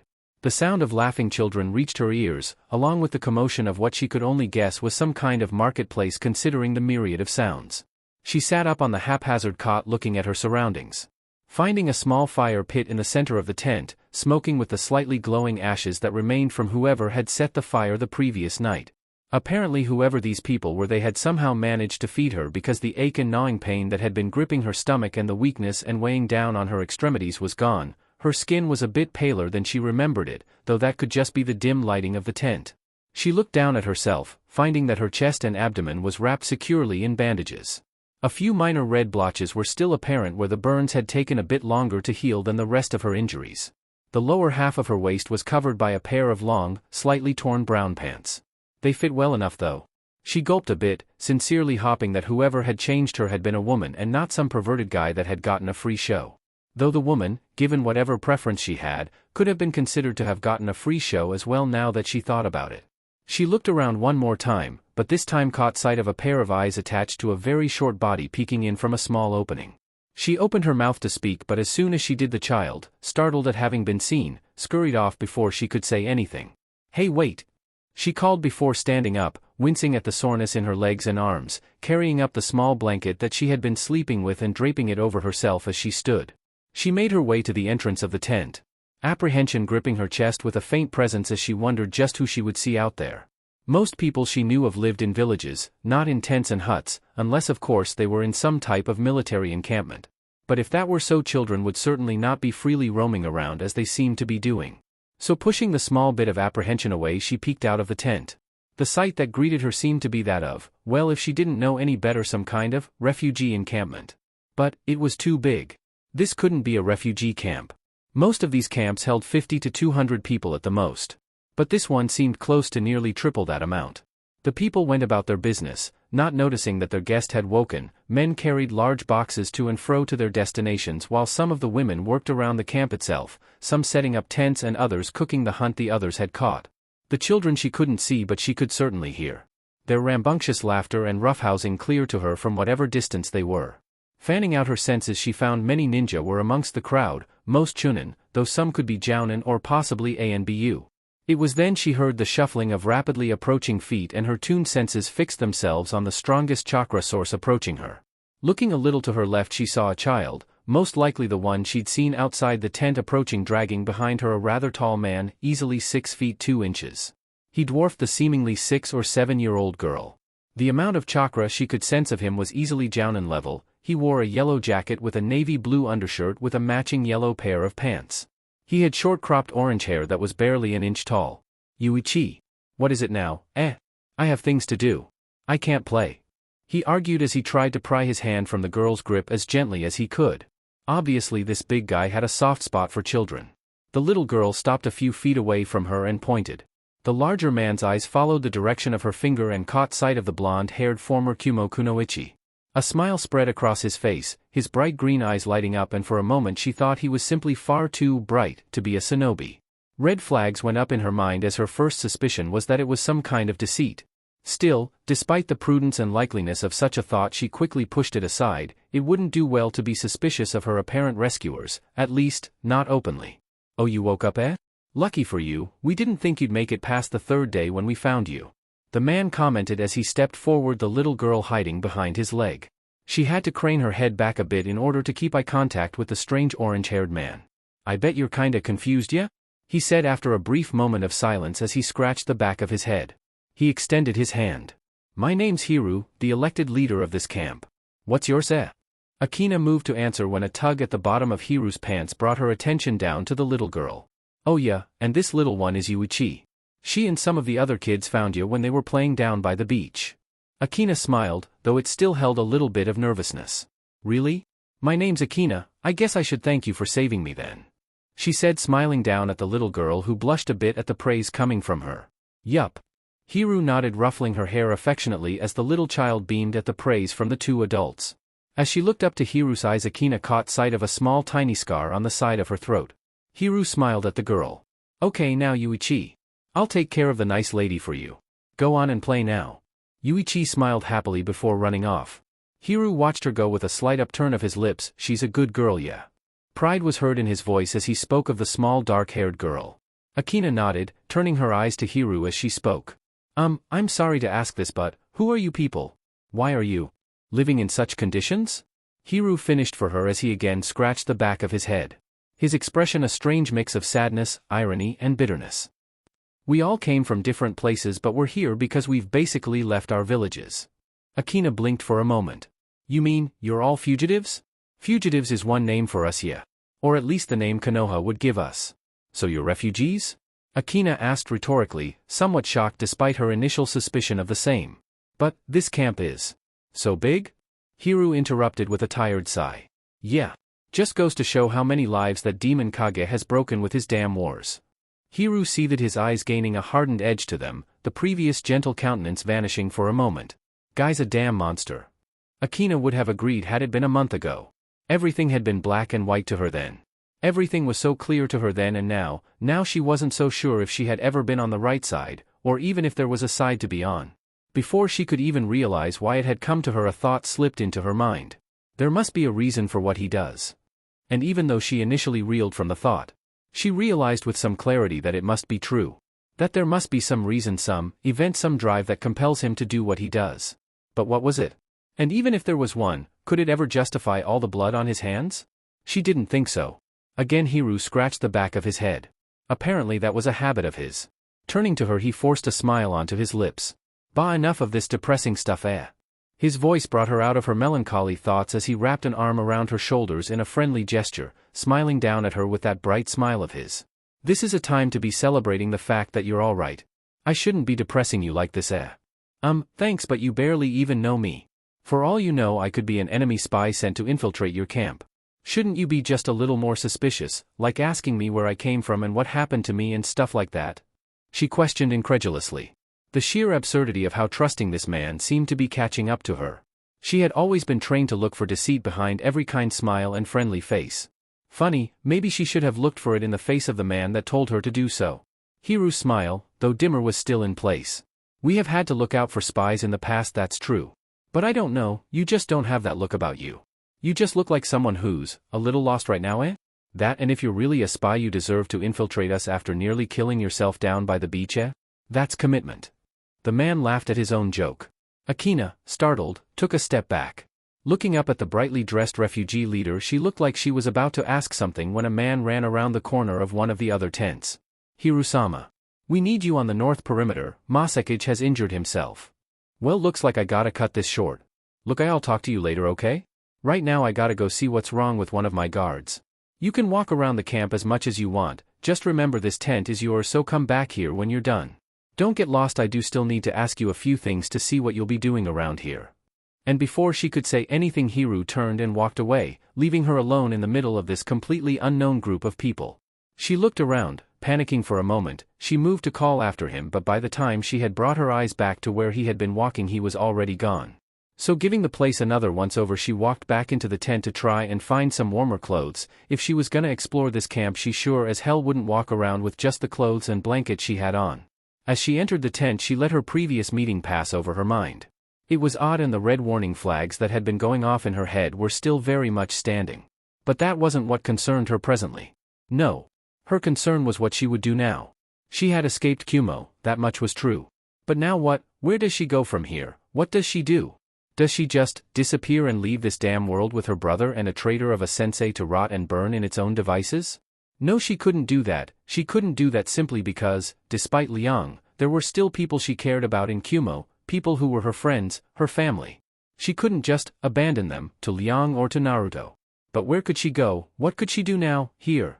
In this place where she held nothing, no rank, no connections, not even a bloody weapon. And even if she had those things, what would she do then? Would she keep being Liang's pawn and fight her brother? She wasn't even sure she wanted to fight Naruto anymore, and that to her was terrifying. All the hatred, all the anger she held for him all these years, where had it all gone? She had seen only one individual who held as much hatred for Naruto as she had. The Nine Tails? And that simple fact was a brutally harsh blow to her already shaking foundations. What if that hatred hadn't been hers to begin with? What if it had all been the Nine Tails simply feeding his emotions to her? She had been bordering on obsession. That doesn't just vanish overnight, it couldn't. Had it been her decision, her choice to hate Naruto? Or, did she ever have a choice to begin with? As the drapes closed behind her, 3 men gathered around Hiru, each of them dressed in drab clothing and giving the appearance of normal civilians. Well, sir, what do you think? Don't know yet. I don't think she means us harm, but she was definitely unnerved when I mentioned Kyuubi. I want you to keep a close eye on her. We can't risk our camp being discovered by Konoha. Hiru said before walking past the 3 men, who each looked at each other, giving a silent nod of assent before each of them vanished in a wisp of black smoke. Gaara sighed with exhaustion, allowing himself a virtual collapse, even though he was already sitting in his chair, letting his head fall onto his crossed arms that rested on the wooden desk. All around him were maps, scrolls, tactics, diagrams, troop requests and supply routes, all melded together to form one chaotic, mind-numbing collage of information that threatened to bring him straight to his knees with the force of the migraine throbbing right between his temples.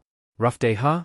A familiar voice responded from the doorway, and Gaara turned his head enough for a single sharp green eye to peek up and glare with the sharpness of a kunai knife at the intruder that dared enter this room while he needed several bottles of aspirin.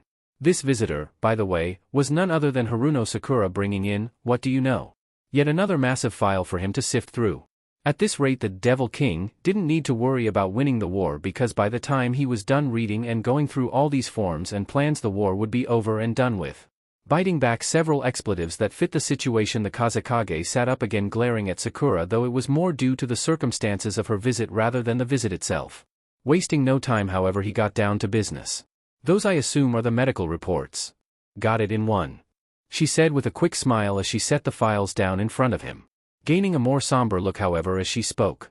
I've put the ones I knew you'd want to read first at the top. Gaara's eyes snapped up to hers, his turquoise green eyes staring into her deeper jade ones as he held her gaze. There was a silence between them, punctuated by the fact that neither would look away from the other.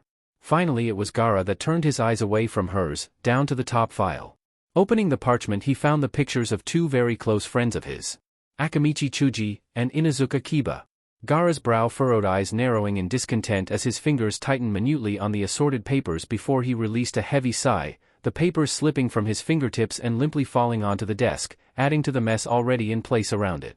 Letting himself fall onto his chair, he released another sigh before looking at Sakura. Do you mind explaining these yourself? I hate medical files. Sakura nodded, understanding full well why he wanted her to speak even though the files were right in front of him. So clearing her throat, she stepped forward, grabbed the open file from his desk, before sitting down on the leather chair in front of him. She allowed her eyes to ghost over the pages she herself had written, refreshing her mind as to their content before speaking. Chuji's doing as well as can be expected. The nerve that was damaged in his arm, as we told you when he first received it, forced him to virtually relearn how to control his limb. Though he slips up a few times, it's beginning to become second nature to him. With an estimated 2 more weeks of intense physical therapy and medications with our medics, we estimate he'll be fit for duty in another. Though, since he hasn't been practicing as he had before, you can't expect his skills to be up to the same level he was before his injury for a while yet. Gaara nodded. I never would have expected that of him. Now. He paused, speaking somewhat gravely as he leaned forward, lacing his hands in front of his mouth. What of Kiba? Sakura's eyes closed, the lines of her face drawn tight, and Gaara could literally feel the stress behind those features. Kiba's physical condition has improved, he can stand, walk, and basically get through the day like a regular civilian. But as for his mental health, that's another matter altogether. What do you mean? Gaara questioned, eyes narrowing minutely. He's suffering from what's known as post-traumatic stress disorder. We see it often enough in our line of work, no doubt, but coupled with this disorder he's also showing signs that he may become a manic depressive. The loss of his arm, his partner Akamaru, his position as the heir of the clan, and his shinobi career virtually overnight has put him on a very precarious edge. Hana has been visiting as much as she can, trying to keep his spirits up. Ino too has been trying to keep him occupied. But, we're also seeing another complication developing in him. He's developing an almost total fixation with the death of Konoha's Kage. It's bordering on a dangerously unhealthy obsession, and his inability to be a shinobi due to Akamaru's death and the loss of his arm could drive him to a great deal of frustration that will even further complicate things. Sakura explained, her voice growing tighter and tighter by the second. Gaara rubbed the bridge of his nose. What can be done to counteract this? Kiba isn't just a good shinobi but a good friend, he deserves better than this fate. The Kage said solemnly, his green eyes once again opening after a brief moment to stare into her own. Sakura sighed. Well, for one thing, placing him in constant presence of his friends would help. Granting him another partner, even a puppy, may also help if he wishes it. But in the end it comes down to one of two things. Either convincing him to give up the life of a ninja, or finding a way for him to get it back somehow. If he does give it up, then I personally believe his psyche will fall back into its proverbial place. But if instead we're forced to find a way to give him his career back, or if he finds one himself, we will have to monitor his mental condition very carefully. How carefully? 24-hour surveillance for as long as reasonably possible, as often as possible. She said quickly, her voice firm and sure. Gaara's eyes closed again before he waved his hand, dismissing her. Sakura stood, bowing once to the Kazekage before she turned and walked out of the office, closing the door behind her. Gaara stared at the file laying once again on his desk for what may have seemed like an eternity before he snapped, lashing out, his hands quick as lightning as they threw the papers aside. A growl escaped his throat, the small white slips floating gently in the breeze before finally settling themselves. The harsh sunlight of Suna's sun glared through the windows, making the Kazekage's blood-red hair shine with its own strange glint as his green eyes took on a hard edge. Temari once again found herself sitting in the library of the Demon King's estate, a book in her hands. Directly across from her, Hinata sat in a matching leather chair, a table separating the two as Hinata calmly sipped some tea while Temari read her book. The Suna Kunoichi glared at her Konoha counterpart, which Hinata calmly ignored or did not notice as she continued to drink her tea, her eyes ghosting over several more scrolls and books on the table in front of her. Temari's thoughts traveled to how she could escape this place. So far her attempts at finding a hole in the web that ensnared her had proven fruitless, and she quickly grew to fear that perhaps she wouldn't be able to get away from this place before Naruto tried to use her to get her brother to surrender Suna. So her thoughts had shifted to a different way she could help her brother. Descent. She may not be able to bring down the Demon King with just brute force, but even a great beast could be killed, or at least crippled with poison. And a voice of dissent in a time of war was most certainly a very potent poison. Staring at the Hyuga, she guessed that this would be as good a time as any to begin her plan. Let me ask you something. Temari said out of the blue, closing her book and leaning forward a bit in her chair, catching Hinata's attention. If you must. The Hyuga head replied as she drank a bit more, her voice a bored drawl indicating she most certainly did not want to hear Temari's voice. Why do you do it, huh?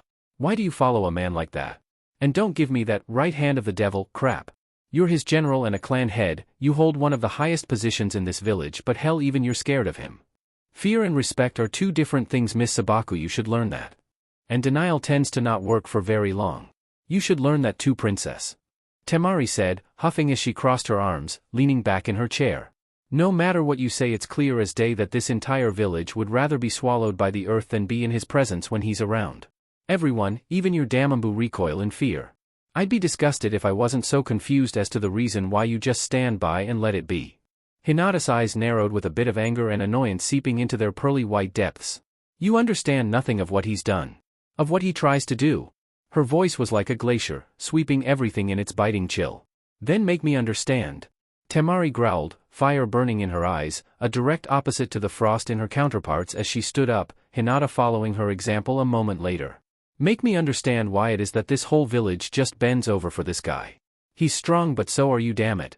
He's not unbeatable. That much was proven in Kyuubi.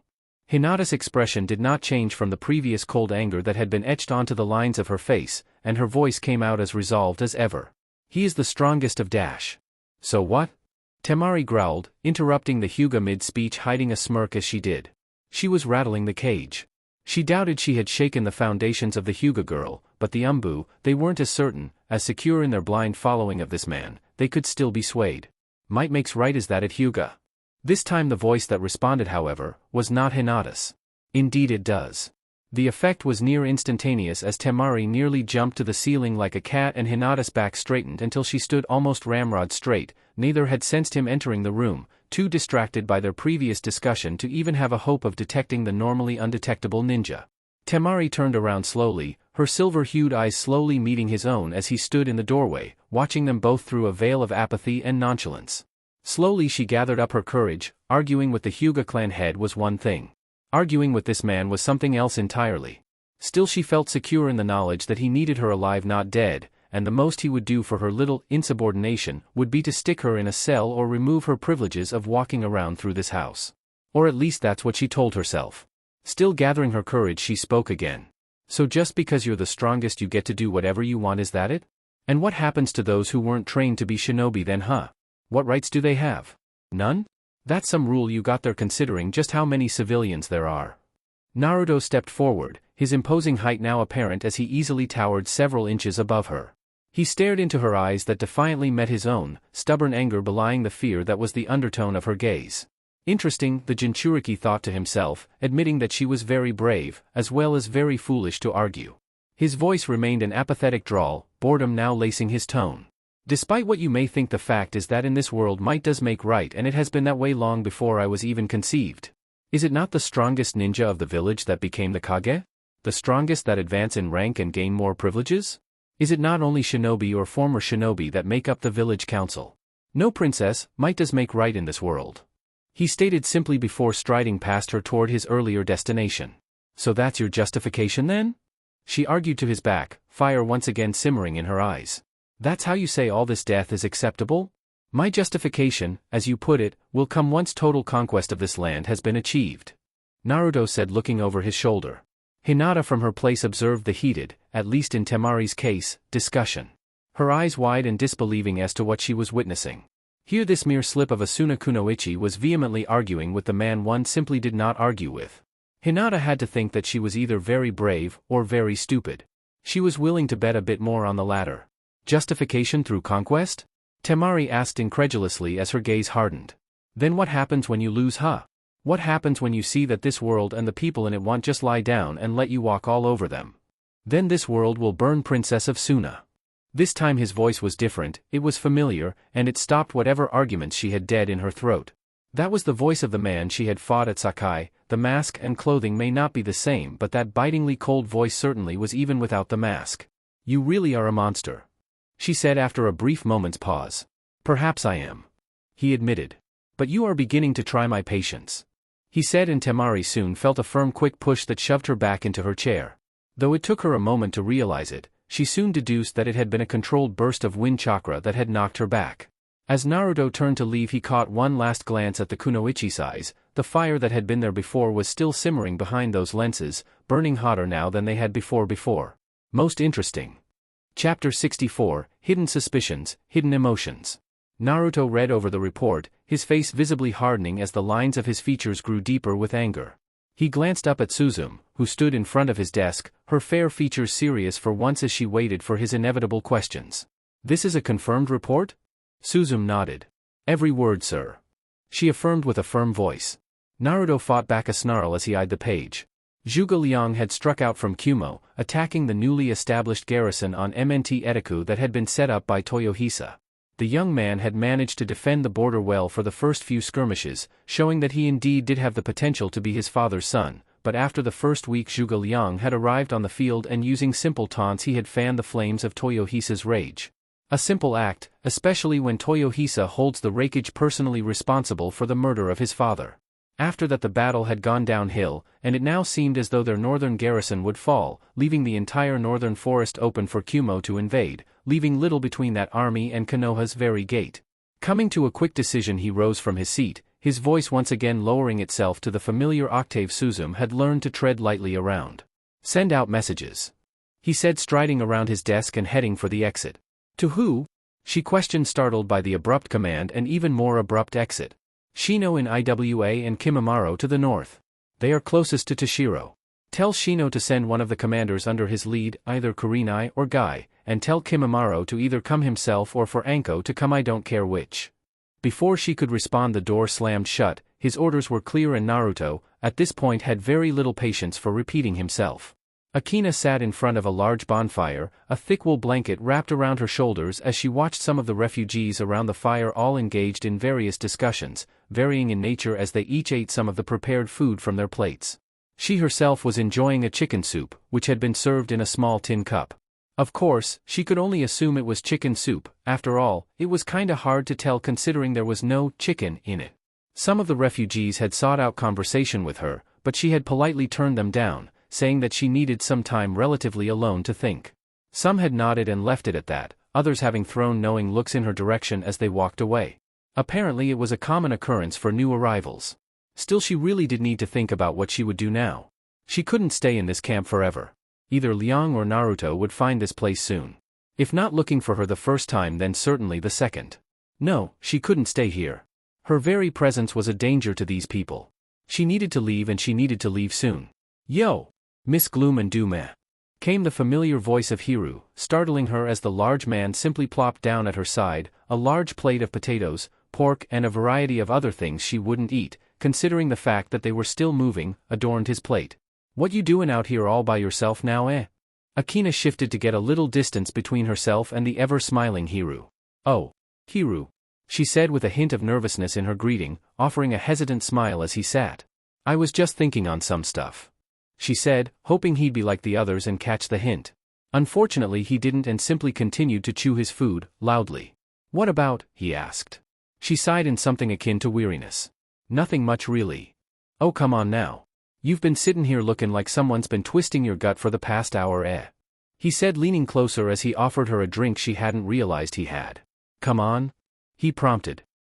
"You'll feel better if you talk about it, Akina growled low in her throat, though she was truly appreciative, if however suspicious, of his generosity and easy acceptance of her since her arrival here. She really wasn't in the mood for someone who wouldn't just leave her alone for the time being.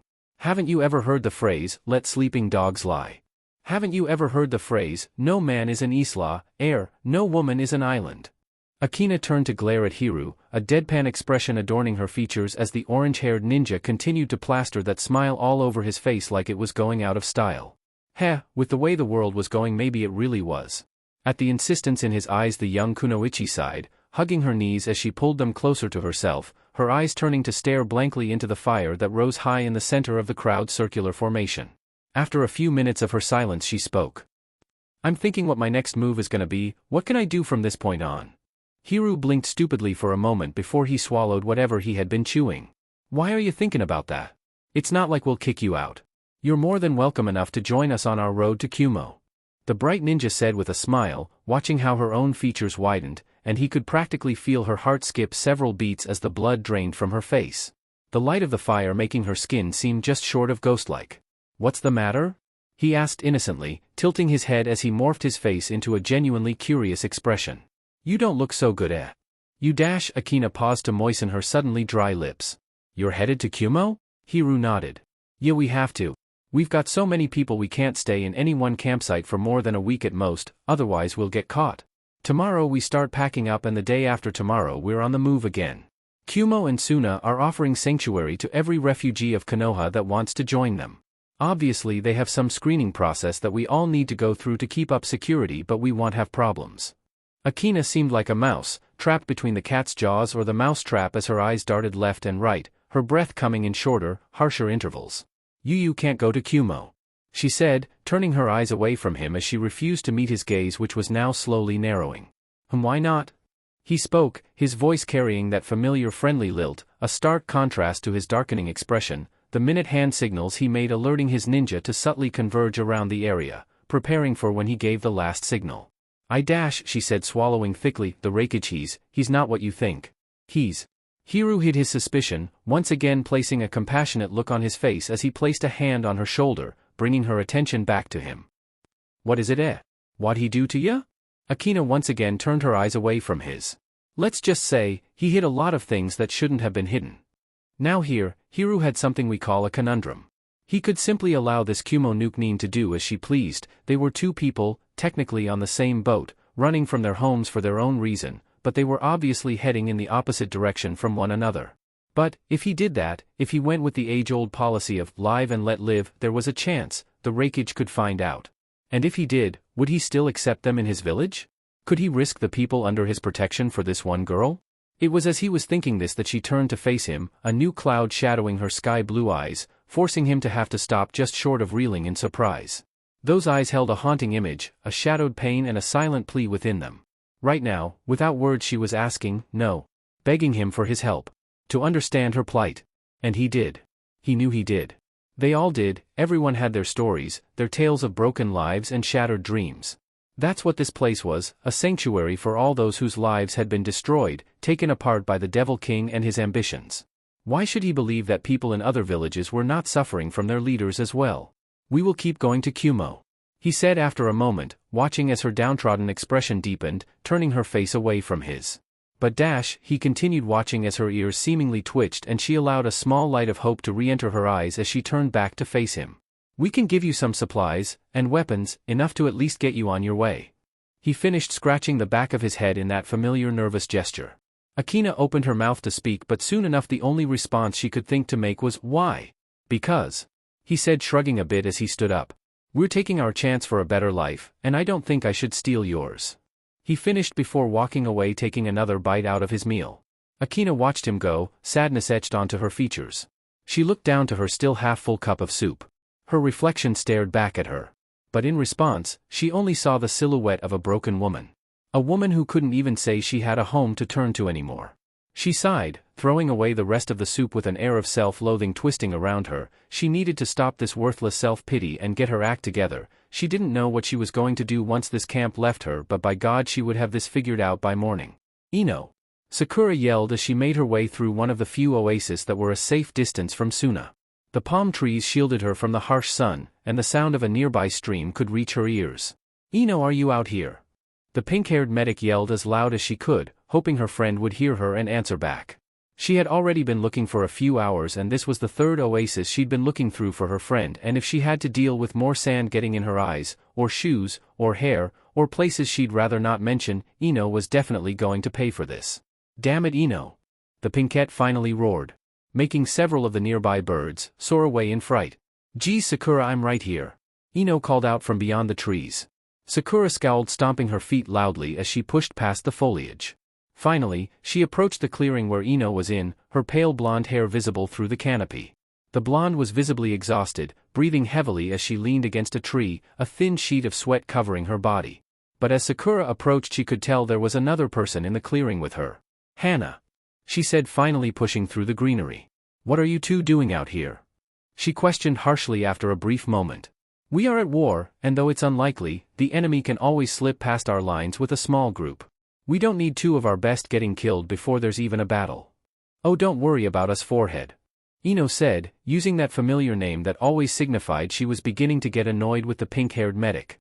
"We're perfectly capable of taking care of ourselves," she said, with some visible effort as she lifted herself up from her sitting position. "Right," she said sarcastically. "Especially after you're thoroughly exhausted from having been training all day." Glancing around, she raised a skeptical eyebrow as she noticed the various pieces of rubble and cut-up mud stones around them, destroying the oasis's normal exotic beauty. "What the hell were you doing here anyway?" "Elemental training," Hana said, speaking up for the first time from her place across from Ino. Sakura turned to the Inuzuka girl, her brow raising in question. "Elemental manipulation? But you both already have an elemental affinity." We need more. Ino said fiercely, her mind flashing back to crimson eyes and searing fires for a brief moment before she pushed the image away, her eyes gaining a hard glint of determination within them. We need to get stronger. We all do. Hana nodded. Ino's right. She affirmed as she too stood up, meeting her two fellow kunoichi at eye level. You remember what happened at Sakai, how powerful he was and how utterly useless we were. We can't let that happen again, we have to at least be able to injure him next time. Sakura glanced around the clearing again before looking at the two. So what affinities did you discover you had? Other than Ino's water and your earth? Hana smirked, as a red glow encased her open palm. Fire for me. Sakura nodded, fire and earth affinities could be very powerful if one had large enough chakra reserves. She then turned to Ino, raising a brow in question as the blonde's eyes took on a somewhat smug glint as she drew a kunai, and a crude-looking transparent extension formed over the weapon. A wind affinity? Sakura gasped, excitement overtaking her features. Though Suna had nearly a dozen individuals with a wind affinity, the loss of Temari had hit many people's morale, especially since she was considered the strongest with the affinity in Suna, other than her brother, though his came due to the bijou within him and so he could never master it to the same degree she did. Another wind user added to their ranks would certainly give the troops some confidence, and some much-needed good news. In a brief show of her excitement, Sakura let out a sound of delight as she moved forward and hugged Ino. This is great, Ino. God, wait till Gaara hears about this. She said with an excited air about her. Soon though, her elation dissipated and she looked sternly at her two friends, whose smiles also dissipated at Sakura's change of countenance. You know. The Pinkette began, kneeling down as she took out two scrolls from her pouch tied to the back of her waist. It's kinda not fair that you two practice out here in secret all this time and you don't even tell me about it. When she looked up to face them, you could see a glint of playfulness in her eyes. I have some tricks I've wanted to try out too, you know. As if waiting for her statement, there were two clouds of smoke at her side, making Ino and Hana back up in surprise. When the smoke cleared, it revealed two cat-like creatures, one made of white wood with blue seals around its body, the other in black with red seals, the metal joints creaking and clinking with every movement. Small distortions in the air revealed the chakra strings that extended from Sakura's fingertips. It was a combat puppet. The white puppet stood at roughly 4 feet on all fours, its tail was made of polished metal blades, connected through various joints, making it similar to a bladed whip, only much heavier. The claws on each of its paws, Ino saw, had small openings, like needles, possibly to release poison every time it made contact with an opponent's skin. There were also blades connected to where its shoulder blades were, standing straight up with a slight curve to them, roughly 15 inches each. The eyes of the creature were peculiar as well. They were made by a blue-hued crystal, but she could tell there was something behind it, though she didn't know what it could be. Its counterpart though, the black one, was nearly 6 feet tall on all fours, and in the place of blade-like extensions, it had two, well, the best she could describe as would be cannons atop its shoulders. Its tail was a spiked ball with chain, and the wood it was made of seemed to be much denser than its counterparts. Sakura stood, her two puppets taking up position in front of her. I think I should teach you two some manners. Hana growled, gaining a hint of excitement in her features. I hate cats. You know, there is something increasingly disturbing about seeing you put that armor on. The voice was familiar, the hesitance in it was as well. Should you not be watching over Sabaku? He questioned without turning to face the pale-eyed clan head. Pulling the metal gauntlet onto his arm, feeling its familiar weight and grip as he strapped on the buckles that held it securely to his limb, the claws glinting off the dim lighting that entered the room through the door Hinata held open. It's under control. Hinata said without missing a beat, watching as, with a whoosh and the whipping sound of heavy material, his cloak was wrapped around his shoulders. She wondered, idly, if the crimson color was due less to the material but rather all the blood that's been spilled over it, all the lives he's taken and the people he's broken. As the cloak wrapped around his shoulders, something else seemed to settle there as well. Something heavy and dark, a burden of sorrow, anger and loss. Gone was the man who had brought prosperity to his native home, who ruled this country with an unyielding, cruel, but relatively fair hand. In his place was the monster that dwelt deep within his soul. Blackened by sins and tainted by death, he was indeed the single most feared man on the face of the earth. He was the single most hated man on the face of this earth. When he turned to face her, he still had not put his mask on, having been placing the two swords in their proper position. Finally, he reached for the metallic piece. Again, she watched him don the mask. The mask that seemed to consume who he was utterly. The cloak weighed him down in her eyes, shielding him while simultaneously revealing him to the hatred of the world. But the mask was different. When he put on that mask and hood, it was as if whatever was left of him, the man not the beast, was utterly swallowed up, vanishing into the dark void that his heart became when he donned this armor. It frightened her sometimes, the ease with which he discarded his emotions, his humanity. It made her hesitate, made her think that perhaps there never was a man that could be saved. That it was all along just a beast, a monster wearing the skin of the man, fooling them all as it dangled false hope before their eyes. But either way, man or beast, she did not care. She owed this man more than she could repay, more than she could ever give back. And if she had to follow either one, she would do it. Without hesitation. But it would be so much easier, if she could believe that there was some good in him. He strode past her, the mask and hood now firmly in place, his stride swallowing up the distance between himself and the exit with ease. "Where are you going?" She questioned, knowing the answer he would give but hoping for a different one. "To war," he said. Hinata closed her eyes, hearing the echoes of his footsteps before he vanished down the hall. She sighed, a weary tired sigh as her head slumped forward.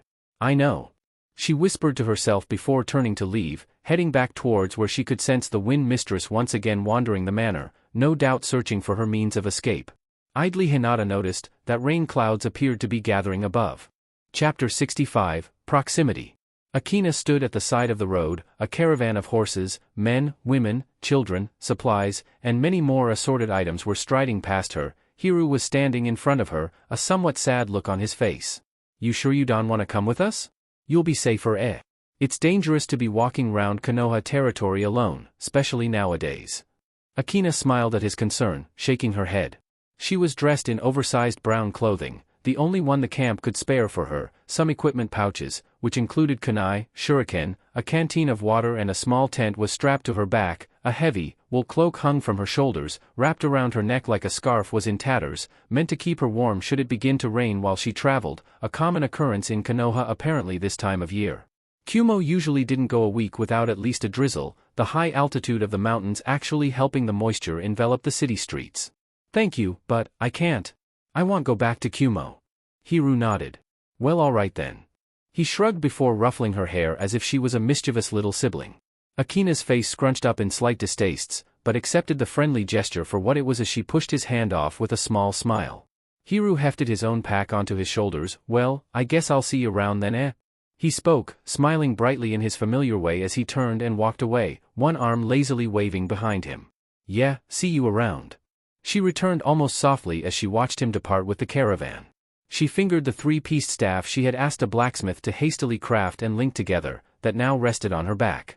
It was off balance and not nearly the same level of quality of her old one, but it was a weapon she was familiar with and it granted her some measure of comfort in this place.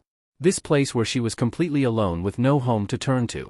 Watching as the trail of dust slowly dissipated as the caravan covered more and more distance, she draped the wool cloak over her face and shouldered the torn and ragged appearance, giving her the image of a total vagabond before she began heading south, to the Konoha borderlands. "How dare you disobey?" The voice of the Godame was a low snarl dripping with acidic malice as his red-rimmed eyes stared down towards Toshiro.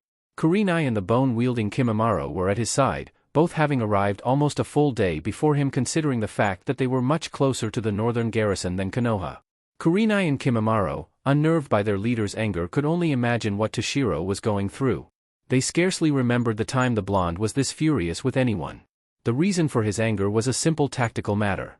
His forces were stretched thin enough as it was attempting to hold back attacks from, essentially all fronts, while simultaneously keeping up a strong presence in conquered villages in order to act as a deterrent for any would-be mutineers. He could not afford to lose an entire garrison of the northern defense point at this critical stage of the war, especially considering that with him not in Konoha, the Suna princess may just yet choose to try and escape. As unlikely as her escape may be with Hinata guarding her, she was another key element he could not risk losing if he was to bring a swift conclusion to this campaign. And this foolish boy he had even more foolishly charged with the Northern Defense Force was putting all this in jeopardy. "I told you to hold the defenses." The growl was ripped from his throat as he continued to pace in front of the bowing Kiri ninja. "And what do? You leave," he roared, snapping his gaze to Toshiro's bowed head, watching as the boy cringed, practically feeling the crimson eyes boring into his skull. "You leave, swearing to avenge your father, and you return with your tail between your legs." Kurenai from her position could only watch the younger man with growing pity. His mistake had been grave, true, but still, she felt as though Naruto may be judging him too harshly. He paused and was about to continue when the sound of a blade being drawn made his heart stop for a moment, watching as the silver edge was put next to his face, as if warning him that whatever he was about to say may just be the last thing he ever did say. Toshiro closed his eyes, the acidic burn of tears building behind his eyes, but he furiously pushed them away. If he needed to face his death today, then he would do it as his father did. With his honor intact. I have no excuse. Naruto's eyes seemed to burn with fire as red mist escaped them, his grip tightening on the sword as if he were about to swing, when he felt a grip on his arm. Turning his head to glare at Kurenai, he saw the woman's startled features. Naruto-sama, please forgive him. He doesn't deserve this. He shrugged off her arm, watching as Kimimaro soon positioned himself to hold her back. He turned to face the young man again, only this time, his eyes caught the Kiri ninja's reflection on the blade. For a moment, it was not Toshiro's profile he saw on the weapon's polished surface but another. An older, wiser man, with a single eye with the look of a veteran about him. For several seconds no one moved, everyone waited with bated breath for Naruto's actions. Toshiro, eyes clenched tightly shut as he awaited his fate, nearly jumped straight up as he felt a hand on his shoulder before he determined, while looking at the ground, that Naruto was kneeling, the blade that had been poised to take his head now stabbed deep into the earth beside them. Naruto placed himself so his chin was above Toshiro's head, much like a father lecturing a son. His voice, though still low and dangerous, somehow seemed softer. Toshiro, sometimes a general, must choose to act like a coward in the field. You cannot avenge your father, or defeat tens of thousands, by making a mad dash into oblivion. It was Guan who taught me that. Toshiro was so startled his head shot up from his bowing position, trying to catch a glimpse of Naruto, but the Kage had already turned the other way. Distancing himself with a few paces before he spoke, not turning back to face either of the three Konoha ninja. A quick temper cannot be cured overnight. From now on you'll be working under Kurenai. Though surprised, Kurenai took it in stride, hiding a sigh of relief as she bowed. Yes sir. To War Council. The Jinchuriki suddenly barked. Immediately. Toshiro visibly sagged with relief, feeling as if the weight of the world had just been removed from his shoulders as the tension eased out of him. Thank you sir. He said to Naruto's back before standing and following the three. Akina slowly trudged her way up the mountain pass. Nearly 2 full days had passed since she'd left the caravan of refugees headed for Kyuubi. 2 days of muddy quagmires and vine-filled forests. The rains had come, and they had come down hard. Akina had never been more grateful for having the fox. It was preventing pneumonia and God knows what other illnesses this weather could cause. She wasn't sure exactly where she could go. She figured she'd head to Suna, or river country, hide out for a while in those regions. From there, well, it was still up in the air. She sighed. God, how she hated not having direction. It was the most mind-numbingly frustrating thing in the world. Food was plentiful though, she could at least give her journey that. After her little starvation escapade to escape from Kyuubi, she appreciated every bit of sustenance she got. That had been 3 days of agony that she would never relive, even if she had to eat lizards for breakfast, lunch and dinner.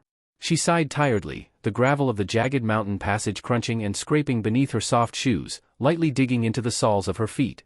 The relatively minor annoyance at first was sincerely beginning to grate on her pain receptors, and she had little doubt her feet would be raw by the end of this journey. Soon though, her sharp hearing picked up something. The sound of people, many people apparently.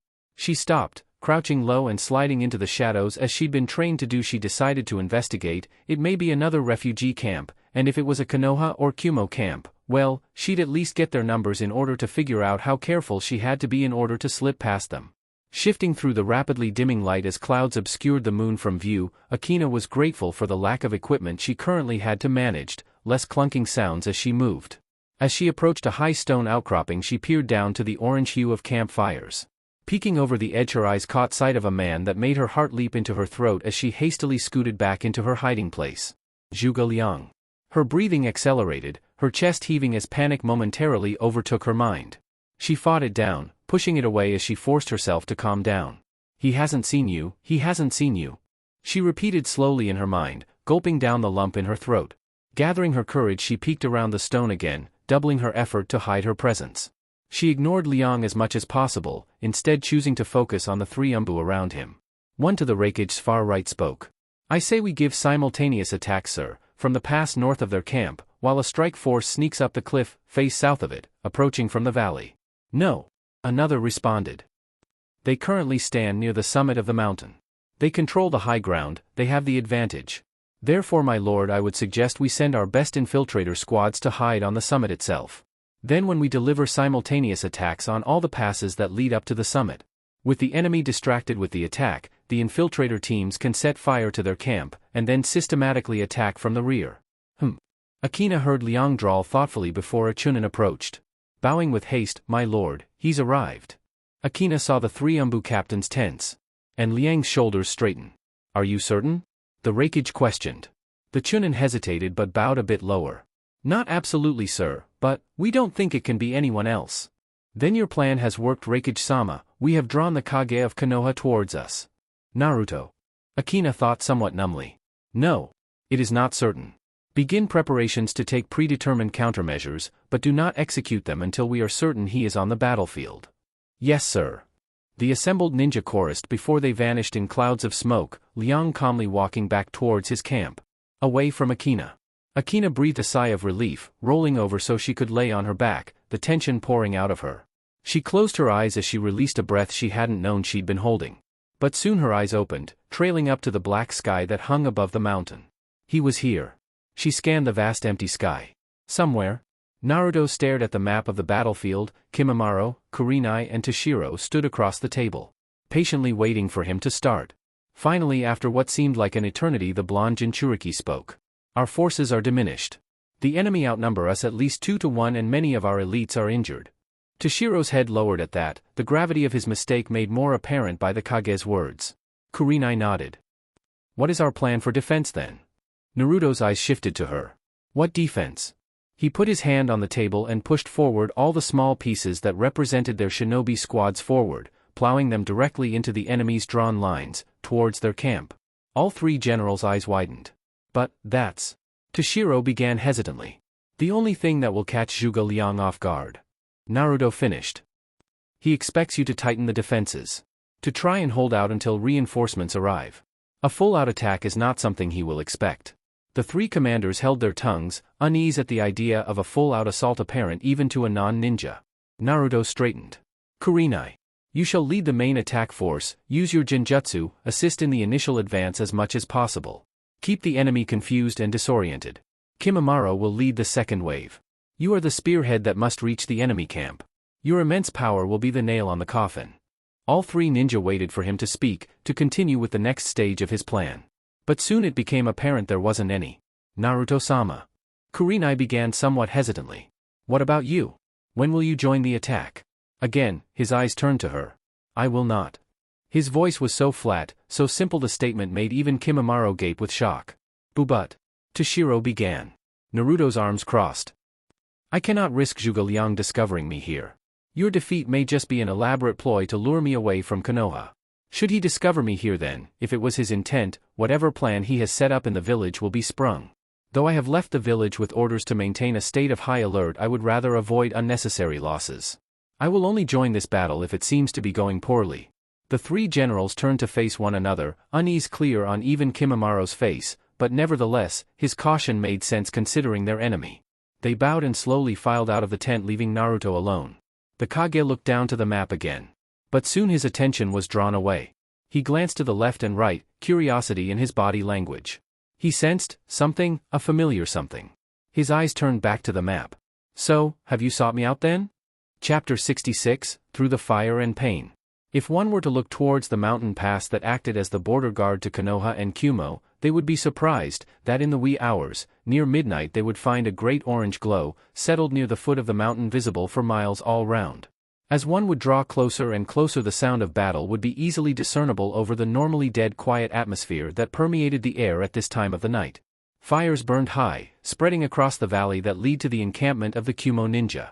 Naruto had been right, the counterattack, which, coincidentally had been sprung during the shift changes of the perimeter guard, had caught the attacking Kyuubi ninja almost entirely off guard. Their hastily mounted defense was easily giving way under the first wave's Jinjutsu-aided assault. Some of the ninja flailed wildly, fighting off invisible enemies as they suffered under the effects of Kurenai's mass Jinjutsu. The abrupt wake-up, the panic that they had been woken up due to an enemy attack, and the general disorientation of the entire battlefield aided her efforts. Currently she was holding Jinjutsu over 20 or so ninja, the strain of her effort leaving her vulnerable to attack as she had to hold her hands in a single seal, steadily moving forward as sweat began to line her brow. Her concentration stretched to the limit as she was forced to rapidly switch targets, seeing as how the current ones would be killed by the troops after just a few seconds of being under the genjutsu's disorienting effects. Though a bit out of practice, her skills with illusions was intact and still very, very powerful. Even those who could dispel the illusion still took long enough so that they would be killed just a second or so after they were able to escape most of the time. Still, because of her vulnerability, an escort of about 6 umbu, not including Toshiro, surrounded her, blocking any stray kunai that managed to force its way past the advancing troops. From a nearby ridge, Zhuge Liang watched the battle progress. Jutsu, kunai and ninja all clashing with one another in this frenzied chaos. Observing as his men were being pushed back like inexperienced academy students. Callous though he may be, he was working on finding a way to save them, analyzing this attack. It didn't take him long to realize there was a genjutsu specialist on the field. Maybe as many as 3.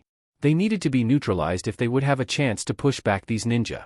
He closed his eyes, fanning out his senses, trying to pinpoint the sources of chakra that were affecting his soldiers, but there was something odd, wait, there. There was only one source. These genjutsu were all being simultaneously crafted by a single individual. This person was skilled indeed.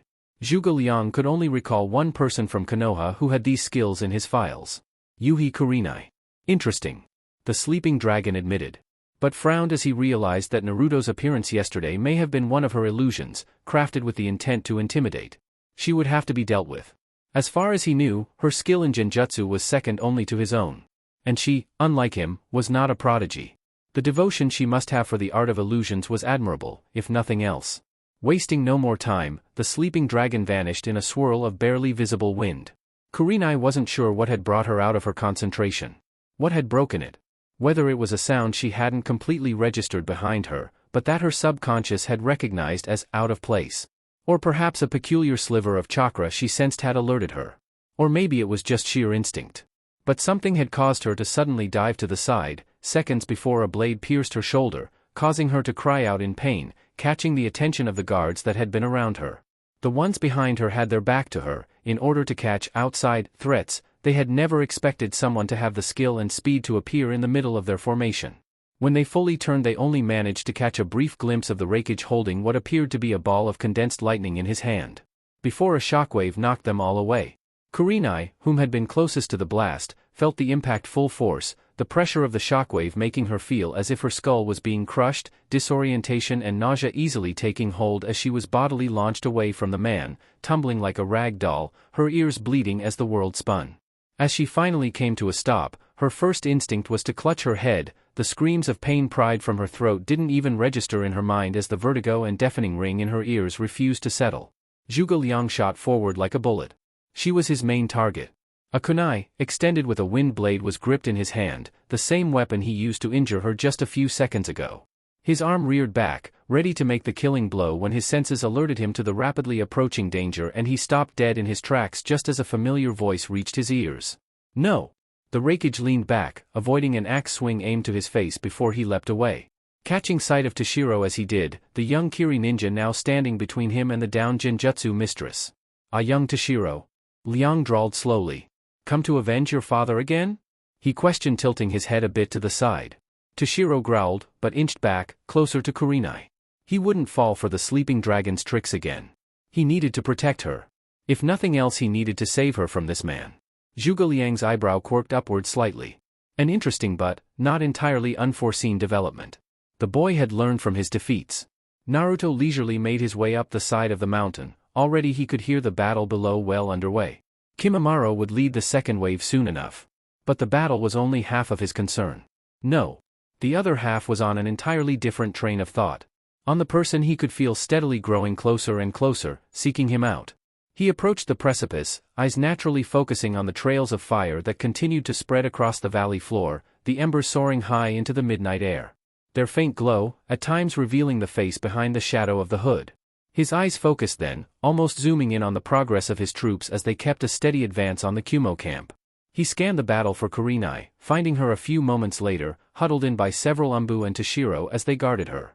She was vulnerable, extremely so. Her method of attack was a self-sacrificing one, placing her in the highest amount of danger in comparison to her more active comrades, because even though she was protected, there was always a chance of a stray kunai, or an intelligent/skilled opponent.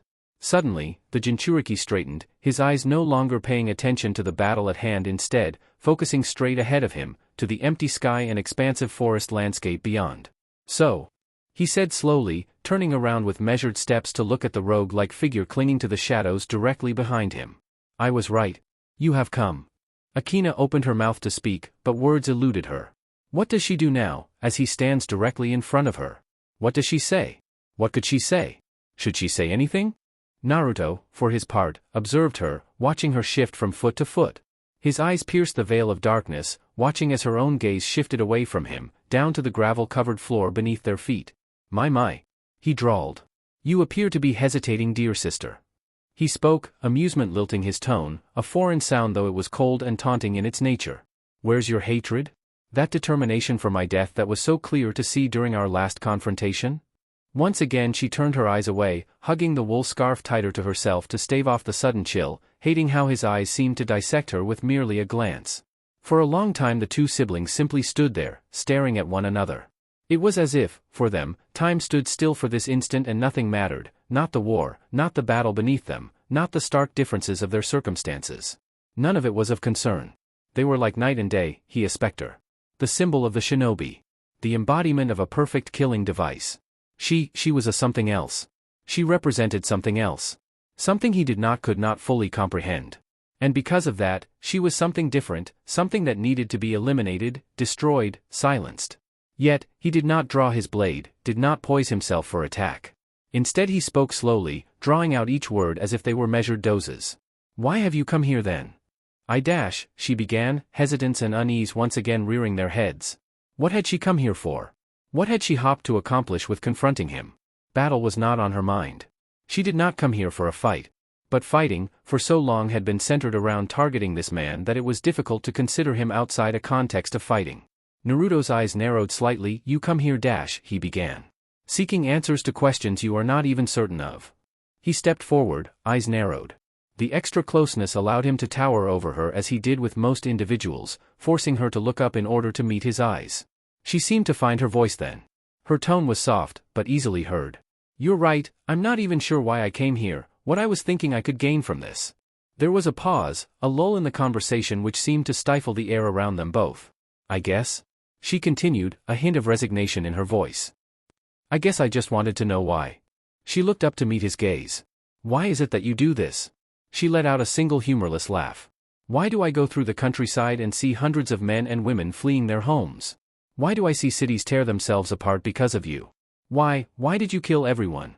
Another pause in which Naruto turned his back to her, once again surveying the battlefield as he allowed her to finish what she was going to say.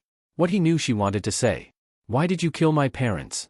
Naruto slowly turned to face her, drawing his own weapon, his sharp sea blue eyes similar to her own lighter shaded ones. The edges of those eyes was soon burning into the fierce crimson she had come to recognize him most in. And, though she drew her own weapon to defend herself, she knew that he would answer her question. "Some promises he began, drawing out every word, a hidden meaning lacing themselves in his tone, in his body language. In his very words themselves. "Dear sister, must be kept at all costs." A promise?" she questioned, her eyes widening in shock? Horror? He couldn't be sure. All of this? All of this what? This death? This destruction? This hatred? This sorrow, it was all for a promise? When his only response was silence and his eyes somehow hardened even further, the young woman knew the time for words was over and that now, he would allow no more words. She took up her fighting stance. Staring resolutely at the young woman who took up her defensive fighting stance with her three-pieced staff, his eyes were seemingly piercing straight through her. The intensity that burned within them making slow vines of unease wrap around her heart. "If you intend to kill me, dear sister, you had better come at me with your best." Only a few moments after he finished his sentence, the blonde rushed forward, a low growl vibrating through his chest and into hers as his blade clashed against her weapon, the force of the attack making her feet skid back several inches on the loose gravel of the mountain. Akina was soon forced to block a second strike, then a third, Naruto's strikes coming in rapid succession, forcing her to backpedal, struggling to keep her balance against the ferocity that hammered away at her defenses. She felt a stone scrape against her right shoulder as she continued stepping back, and she quickly turned in a counterclockwise motion in order to continue her gait and not lose her balance, or her momentum. Blocking a strike to her feet before another to her side. Parrying the next, she made Naruto stumble for only a second, but could not press whatever opening he left as he quickly lashed out. She leaped high, avoiding his strike and landing on a slightly levitated stone outcropping. She gained only a moment's reprieve before Naruto was again on top of her. He lunged with his sword extended, the force again making her take several steps back before she leapt away. Naruto followed her though, his hand held forward, the tip of the blade centimeters away from her throat. She hit the ground rolling, narrowly avoiding the blade as Naruto plunged it down onto the ground, the tip grinding down between the loose gravel several inches before it came to a stop. Akina got to her feet, still on the defensive as Naruto's assault continued. He was fast, much too fast for her, she wouldn't be able to keep his pace for long, already her focus was slipping. Openings in his stance were like bright lights before her eyes, instincts telling her to strike out at them but unable to do so. The openings vanish by the time she thinks to strike, as another attack is nearly lopping off her head. She lashes out with a kick, gaining some distance between the two of them. She clicks her three-pieced staff so that it became a single solid length. Spinning it over her head and behind her back she attacked with a wide, powerful swing. The clanging sound of metal against metal making her ears ring and her hands shake as her brother's guard was unyielding. She swung again, at his legs this time, but the shin guards offered enough protection for him to absorb the blow with little more than a grunt. So surprised was she by his resilience she was unable to react before his hand latched onto her throat, swinging her around like a sack of potatoes and slamming her against a nearby stone. The pain receptors in her back flared to life, and a gasp escaped her. Earth met sky as Naruto threw her into the air, once again slamming her against a massive stone stalagmite that curved above enough to almost make a ceiling. Akina forced herself back from the daze, in time to see Naruto's free hand extend itself toward her, seconds before a stream of fire was launched. The flame's direction was concentrated, almost like a beam rather than an explosive wide-range attack. Akina quickly formed her hand seals before holding her hands out to intercept the approaching fires. The crackling of electricity soon shrouded the air, the static making the tiny hairs on her neck stand on end as the shield of electricity she had formed around herself became bright enough to light up the sky, flickering dangerously close to shutting down as the fire washed over it. Akina struggled to push the attack, to redirect it somehow away from her. Soon her defense would give way and she'd be roasted alive. Naruto for his part, watched her through narrowed eyes, the gauntlet in his hand glowing red-hot as the fires increased in intensity, burning his hand within. But he paid little heed to the damage. It would heal quickly enough anyway. He watched as her shield compressed around her, becoming smaller as she tightened herself into a ball. He increased the pressure of the attack, feeling her chakra spike within the electric bubble she had encased herself in. The power built up, deeper and deeper, more concentrated, gathering at the pit of her stomach until he felt he could almost see it through the fire and light. Then it exploded, her shield firing out like a shockwave in all directions, sending the fire scattering to die in the wind, and forcing the blonde to shield himself, lest he be blown back as well. Kimamaro's bones shifted under his skin, forming an armor beneath it as he launched numerous bone bullets from his fingers towards the ninja that had just appeared before them, catching a few of them off guard, sending the bullets through their chests and shoulders before they retaliated by launching several kunai and shuriken. The bone user rushed to the side, avoiding the volley as he continued to launch his bone projectiles from his fingertips at the umbu. His attention was brought to the area in front of him as one of the umbu appeared, sword already reared back for a swing. The bone user's eyes narrowed before he threw a heavy bone from his wrist which slammed into the surprised umbu's mask sending him reeling before Kimamaro appeared semi-crouched in front of him. Gripping the man's sword arm with his free hand he pressed the fingertips of his other hand against the man's stomach before he let loose another quick burst of bone bullets, filling the man's stomach cavity full of the tiny projectiles. As he moved to pull away however, the man's last clenching grip on his wrist tightened, stopping him from moving. Another umbu appeared above the hampered bone wielder, blade held high ready to be brought down. Extending from his forearm, spikes jutted out, before curving around his arm, making a bracer/buckler shield that the bone user used to block the attack. When the Kumo umbu landed, it was a bit to the Konoha general's side. Before he could pull the weapon back to deliver a second attack however, Kimamaro's ribs shot out, piercing the man through and through in several places. Kimamaro retracted the spikes, with a wet squelching sound, the body of his opponent falling limp before he pried his wrist free from the other. His eyes then caught sight of something, or rather someone. Toshiro, the young Kiri ninja was fighting someone, a man he recognized as the Raikage of Kumo judging from the files he'd viewed. The younger man was swinging his dual axes in a wild frenzy, though there was direction and focus in his attacks. Most of his opponents he'd been able to defeat through use of his superior strength and aggressive style. But Liang was a completely different skill set, a completely different opponent. The sleeping dragon ran circles around the younger male, dodging his attacks with simple movements, using very little energy in his efforts while Toshiro exhausted himself. Then Kimimaro saw the Raikage make his move. He circled around the younger ninja standing at his back. But strangely Toshiro continued to attack the area in front of him, and Kimimaro realized what was happening. Genjutsu. As Liang threw the kunai that would have struck the young ninja in the back of his neck, Kimimaro launched his own projectile from his wrist. If there was ever any doubt of a bone's aerodynamic qualities, it was easily proven false this day as the calcium-laced projectile struck the kunai, deflecting it and protecting the young Kirinin. Liang's eyes snapped to the side, surprise etched onto his features before two massive bone spears slammed into the spot he'd been standing on, kicking up dust and debris with their impact. The sleeping dragon emerged from the destruction, unscathed if one disregarded the few stains now present on his white robes. Kimimaro appeared then between the Raikage, Toshiro and Kurenai, whom was now beginning to recover from the earlier attack. After looking over the two to make sure they were alright, he saw Toshiro was beginning to realize he was caught in a genjutsu and was now working on getting free. Choosing to keep his focus on Liang instead of moving to aid the youth, he rushed the Raikage. Two bone blades sprouted from the back of the Kagaya's hands, his form a white blur to the eyes of any who bothered to look upon him. Four earth clones sprouted to existence at his side, matching his stride as he swallowed up the distance between himself and the raven-haired genius. Liang's eyes focus on the bone wielder, two wind blades sprouting to life from two kunai. Kimimaro hadn't even noticed he slipped into his hands. The clones suddenly leapt to the side, surrounding the Raikage before they launched their well-coordinated attack. The Raikage leapt straight into the air, two wind blades held firmly in hand as the clones jumped after him. The first clone that caught up was a bit to his left, his bone sword raised over his head. The next thing that particular clone knew, the raven-haired Kage swung his wind blade, slicing his head clean off. The second clone, this one, now behind the Raikage who had turned a bit in the air, reared his blade back before he thrust, only for Liang to put his foot in the way and, with chakra, was able to resist being stabbed much like a ninja resists falling into water. Using the momentum of the thrust, he gained some distance between himself and the clones. Flipping in mid-air, he launched lightning from his fingertips, impacting the clone. He watched the apparition writhe in pain for a moment before it vanished. The Kage manipulated his fall again, flipping around and dropping down with a brutal axe kick which smashed into the third clone's skull, crushing it, and dissipating it.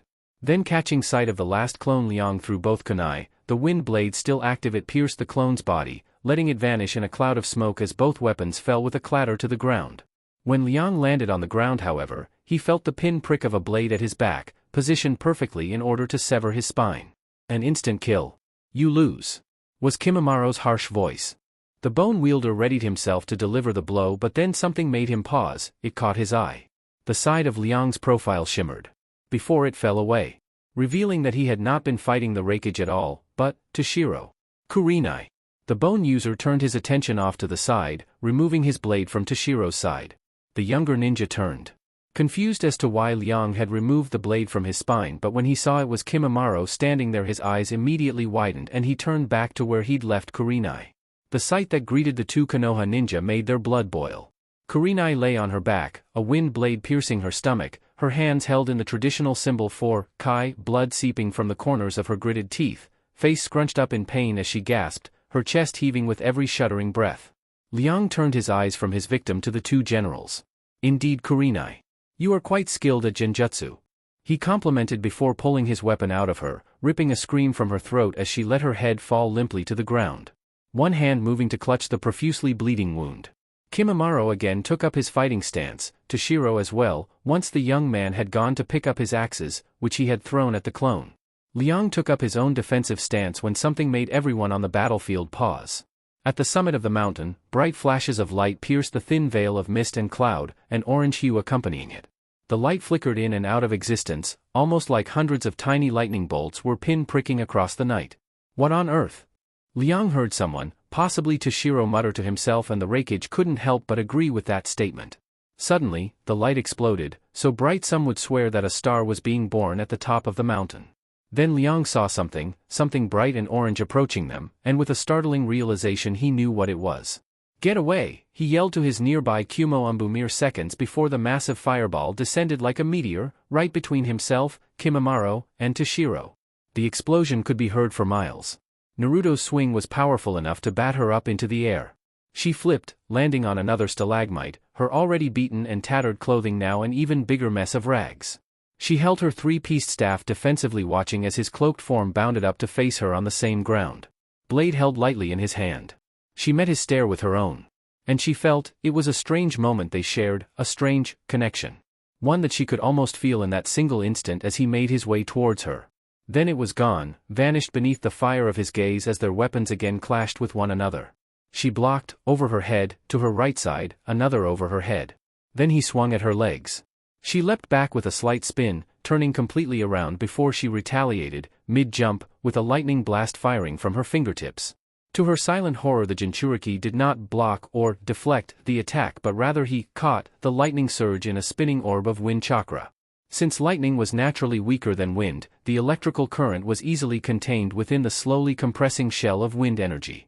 So surprised by this, she didn't even think to put up a defense before he launched the attack right back at her, the ball of wind and lightning smashing into her chest, sending her flying back until her back slammed against another stone, the tiny wind blades exploding outwards in every direction with the impact like shrapnel. Dozens of tiny little blades sliced at her arms, legs, chest and stomach, cutting up her clothes until they were scarcely being held together, and that was just to accompany the jolt of lightning that came seconds after the initial impact, leaving her skin smoking as her fingers and extremities twitched spasmodically, blood escaping her lips and staining the scarf still wrapped around the front of her face. Naruto watched her as the electricity finally wore out, and the wind blades dissipated, watching as her legs gave out beneath her, her strength leaving her body as he saw her eyes roll to the back of her head. Her body falling limp off the side of the stone precipice, slamming back down towards the mountain road with a nauseating crunch of her right shoulder as she landed on it. Naruto was about to leap down, but as he did he could sense consciousness had returned to her, the darkness's grip on her being only fleeting. She struggled to roll onto her stomach, blood dribbling from her slightly parted lips onto the gravel-covered floor as she got to her hands and knees. Her legs shaking as she picked herself up further. She turned her eyes back up to him as he stared down on her from the ridge. "As I said, dear sister, if you want to kill me, you had better come at me with your best." Akina's head bowed, swallowing the coppery taste of her own blood thickly. "Kill you?" she echoed dimly. "Kill you?" she repeated before slowly bringing up her eyes to face him again. "I'm not even sure if that's what I want anymore, brother." The title was given so hesitantly, so softly, so resigned. Naruto's eyes narrowed with something akin to anger. But before anything more could be said, he saw Akina's remaining functional hand extend to the side. A familiar red claw emerging an instant later and latching itself onto a massive boulder. It must have weighed half a ton. Naruto's eyes widened minutely as she launched it at him, the massive stone approaching with force he'd likened to Tsunade. Releasing his blade, seeing as how it would be too short, even with a wind extension to cut the stone in two, he raised both hands up, summoning his vast control of the winds to his fingertips in hopes to stop it, since it was unlikely that he'd be able to leap around it, and even if he did, he'd be terribly exposed in mid-air for a counterattack that may very well knock him off the mountain.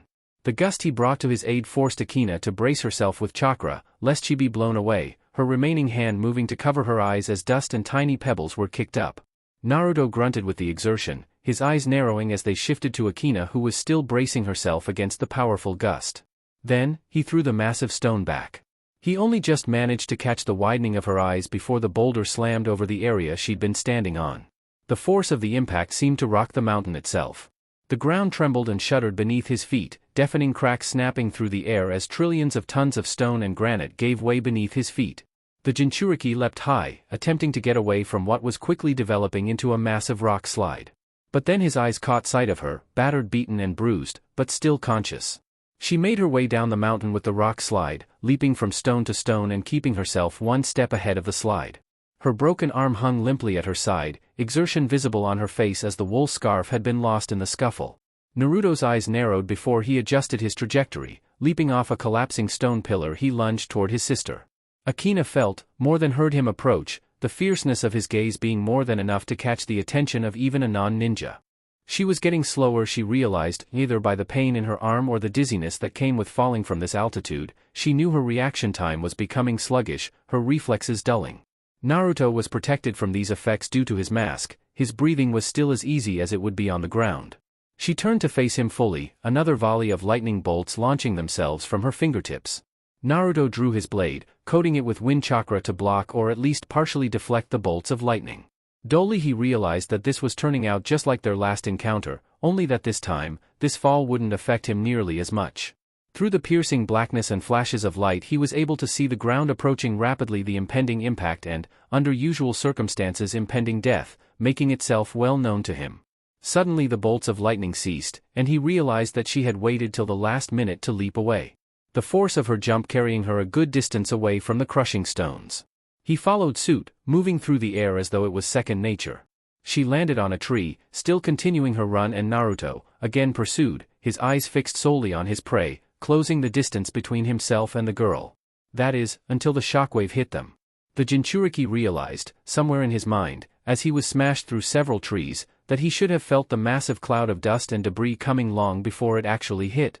Either through sheer logic of calculating the massive amount of stone that had fallen off the mountain and what effects it would have, or simply due to his enhanced senses. But he had allowed his pursuit of this slip of a girl to distract him. Allowed it to distract him enough to make an amateur mistake. The Kage growled, picking himself up, realizing somewhere in the back of his mind that they had landed near the battlefield. He could see her a few yards away, also picking herself up from where the shockwave had thrown her. He had lost his blade at some point when he was being bodily thrown through the air, but paid it little heed. He could kill her just as easily without one.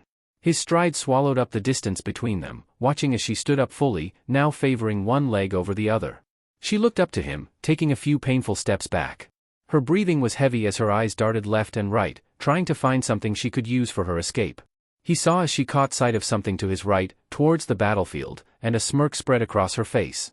"You," she gasped, "should really pay attention to your battle." Naruto's eyes narrowed before he turned his gaze to face the area she was looking at. His sight quickly finding what she meant and his eyes narrowing at the implications. "You think you can beat me, and get there in time?" The Kumo Kunoichi questioned, gaining her own blood-red eyes despite her gasp of pain, indicating that she still had Kyuubi in her arsenal. Naruto's eyes narrowed at her, a growl being torn from his throat in warning. "Next time." Then he vanished in a blur of speed, knowing more than feeling her do the same in the opposite direction. She groaned as her vision returned to her, blurry, unfocused. She struggled to remember where she was, what had happened. But her thoughts were hazy, her ears were ringing, and the fire that danced across her eyes obscured everything. Pain registered through her mind, sharp and terrible, a hiss escaping her lips as her hand went to her stomach, a warm liquid slowly seeping between her fingers. Zhuge Liang. She felt her chest heaving as her breath came in short harsh pants. She sat back, one hand swiftly going down to the floor to support her weight, another gasp escaping her lips as the injury was jostled. Her eyes fall in and out of focus. "She's losing too much blood." There was a sound to her side. She turns her head, registering the sight of a Kumo lieutenant. He's leaning down, grasping a kunai knife on the floor, multiple gashes on his head that had allowed for several trails of crimson liquid to make their way down his face. His eyes turned to her as he straightened, catching sight of her forehead protector, the symbol of her village, the symbol that identified her as his enemy. An increasingly disturbing smile spread across his face. She struggled to get to her feet, but whatever strength she had was currently absent, and she could do little more than crawl back in a feeble attempt to get away. Her hand went to her pouch searching for a weapon, any weapon, but apparently it had fallen off at some point, leaving her to grasp empty air. The man, with his demented smile, made his way closer, leaning towards her, grasping her throat in his hand, the light of the fire giving his eyes a terrifying glint that sent her heart racing and her stomach churning in unease. She tries to retaliate, clawing at his hands and kicking at his legs. But she was weak, and even with the adrenaline now running through her system, her attacks seemed to do little more than waste her own energy. "Looks like one of us just got real shitty luck." When he spoke, gesturing the kunai knife in his hand, his voice was like poisonous acid dripping down her spine. It chilled her to the bone, and she couldn't help but shudder as fear gripped her heart. Then something was there, catching her attention from the very edge of her peripheral vision. There, beyond the fire and smoke. The Kumo nin noticed, turning to look at what had caught her eye. Only for his own to go wide with his own terror as he saw whom approached them now. He walked through the fire, like a demon of hell made flesh. Flames danced over his shoulders and back, slithering, like snakes over his cloak as he came closer. His glowing red eyes melding into their fiery background as his cloak billowed around him, the edges seemingly untouched by the searing flames as he passed over them, suffocating the fire in his overpowering presence. The Kumo lieutenant snapped out of his daze, twisting her around so that she was between him and the sight of his own steadily approaching death. He held the kunai to her throat, trembling now but his voice still emerging strong, a hint of hesitation entering the previously terrifying tones. Stay back or I'll slit her throat wide open. The kunoichi froze, her heart going still in her chest. To both their surprises, he did stop, standing amongst the fire, uncaring of the heat. Not speaking a word. His eyes stared directly into the Kyuubi ninja's, or was it perhaps hers? I'll kill her. I swear to God I'll kill her. The Kyuubi nin howled. His eyes were bloodshot, staring at the man that could kill him if he dared so much as blink. Others were coming to now, Kyuubi and Leaf Shinobi regaining consciousness.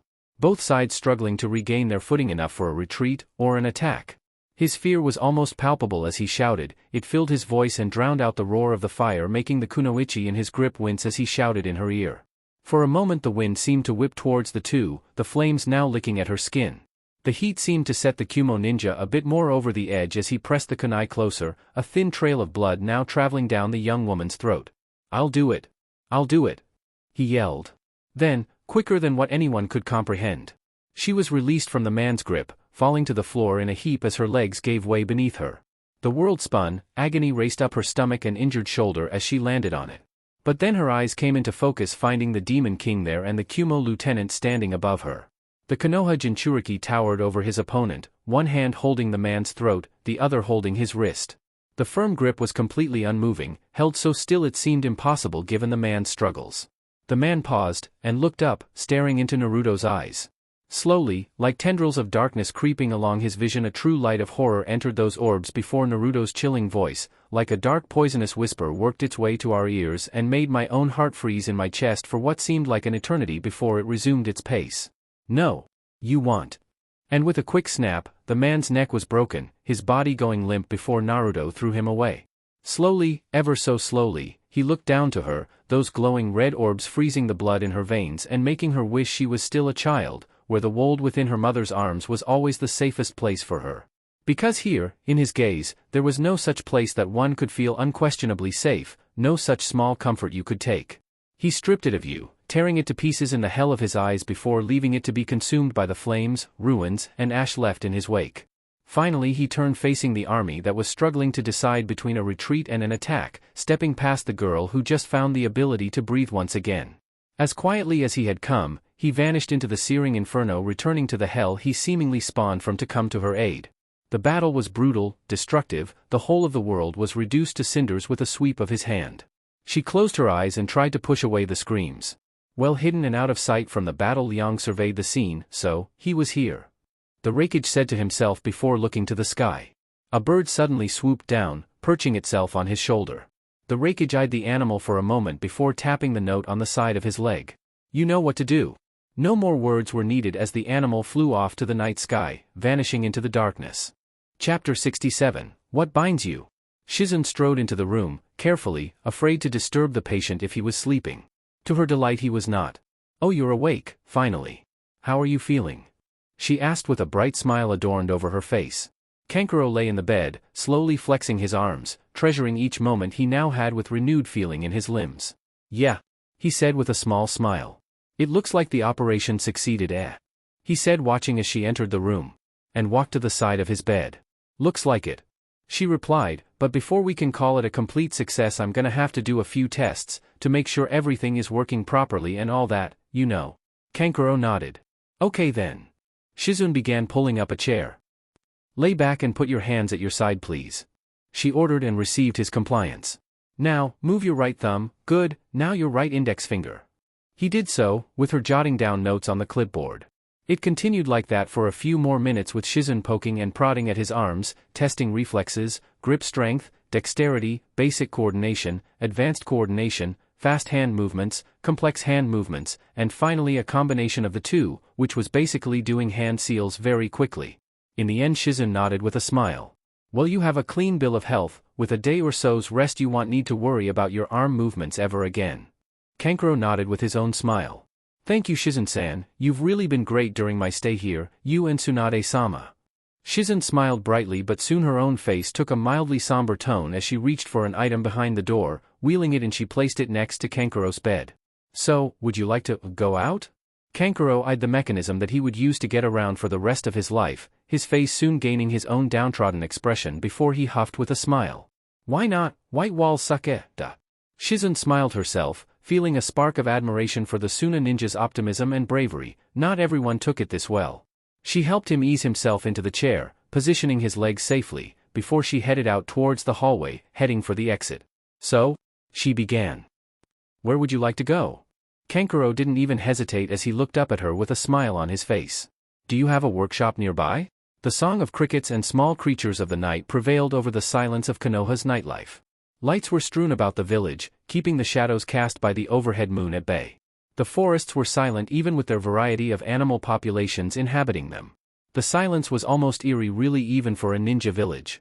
In a large, strangely designed estate almost half a mile beyond the village gates, two women could be seen making their way through the hallways. One, regal and poised, precision marking her every move. White eyes, half-lidded with an almost bored-like apathy. Staring at the back of the second woman. This one with blonde hair, allowed to travel down her back freely, no longer set in her signature four-pigtailed style. Temari paused in her step, sighing as she rubbed the bridge of her nose. It was only 9 and she was quite literally dying of boredom cooped up in this house. There were only so many days she could handle just reading in that library.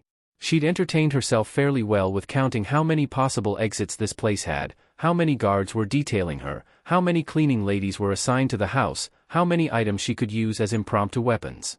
Which were not many, surprising given how large the house was. Now that she'd done all that in the near month that she'd been trapped in here, she didn't have anything else to do. Before, at least, the impending encounters with Konoha's Kage loomed over her shoulder to keep her on her toes, but now she was just dying from the fact that there was nothing to do. Looking over her shoulder, she glanced at Hinata from the corner of her eyes. Could you at least walk next to me? This whole guard shit is becoming really dull.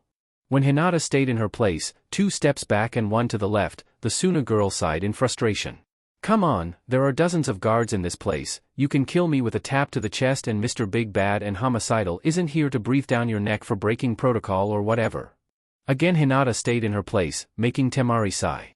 She stopped, however, when she saw the raven hair from the corner of her eyes. Glancing to the side, she saw Hinata standing to her immediate left. Grinning, she spoke with that familiar confidence. Now is this so bad?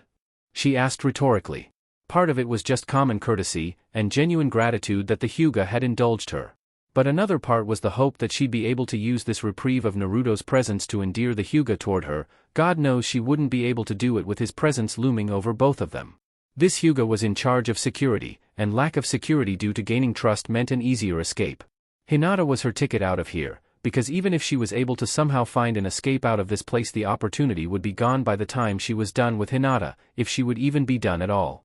She had fought the Hyuga once already at Sakai, and she had proven her mettle very well in that city. Hinata turned her pale eyes onto Temari's silver-hued ones. Try anything. She let the threat hang. Of course, since I'm just armed to the teeth right now. The blonde drawled, rolling her eyes with sarcasm dripping from her words. She eyed the hallway, finding one of the many open sections which led out to the gardens. She made her way closer to that area, finally seating herself on the threshold between the hallway and the soft, moist grass of the garden itself. She looked to Hinata, before gesturing with her hand for the Hyuga to join her. After a brief moment's hesitation, Hinata obliged. Perhaps due to the fact that despite her composure she too was definitively bored.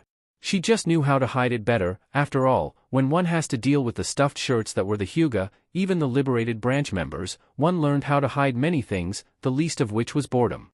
Temari waited for Hinata to sit before she turned her eyes heavenward, glancing to the bright orb that hung in the sky. You ever stare at the moon, Hyuga? Hinata stared at the Suna ninja with apathy as her response. Temari continued, uncaring and undeterred to her companion's silence. I do. I guess I picked it up from Gaara. He always liked the moon. This moon over Konoha is nice, but it's too small. The one in Suna is much bigger. Probably due to the lack of trees, some kind of visual illusion or some such nonsense. The moon is the same no matter where you go. What are you trying to get at? Hinata said slowly, fighting the urge to roll her eyes. Temari shrugged. Nothin', just passing the time. There was an awkward pause in the conversation, one which would have been uncomfortable if either of the participants truly cared what one thought of the other. The silence was once again broken by Temari. So you got any embarrassing stories to tell?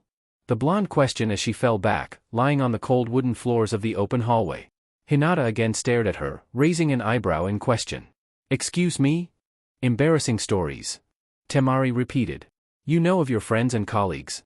You know, like when one of them tripped and fell down a well or messed up in training and stabbed themselves in the toe. You know, anything? Why on earth would you want to know that? Because I'm bored out of my fucking mind and the monotony of my days is growing more and more tedious by the second. Give me something I can laugh at later. Temari nearly groaned. What was so bad about a few stories? It wasn't as if she was asking for profiling on their skill levels and ranks. Hinata's eyebrow notched itself just a bit higher. Opening her mouth to speak, she cut herself off as she caught the sound of a blade sailing through the air, the low pitch nearly unrecognizable if one wasn't trained to pick it up. She quickly assessed the trajectory of the projectile, determining it was aimed to cut the artery along her left hip. Because she was sitting down, that meant the individual was most likely at an angle behind her and slightly to the left. Rolling to the side, she positioned herself to throw at any area in that general vicinity before activating her Byakugan. She quickly found her attacker and threw her own kunai, striking the man in the chest before he fell to the floor, dead. Temari for her part had seen the attack as well, and if she hadn't, the knife stabbing itself into the wooden floorboards would have been enough to alert her. Her first instinct was to attack Hinata, believing this to be some kind of rescue.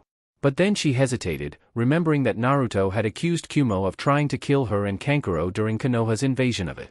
She had to be sure Hinata could be her salvation or her warden, and she needed to know what role she would be playing. Getting to her feet, it did not take long for one of her opponents to answer her question.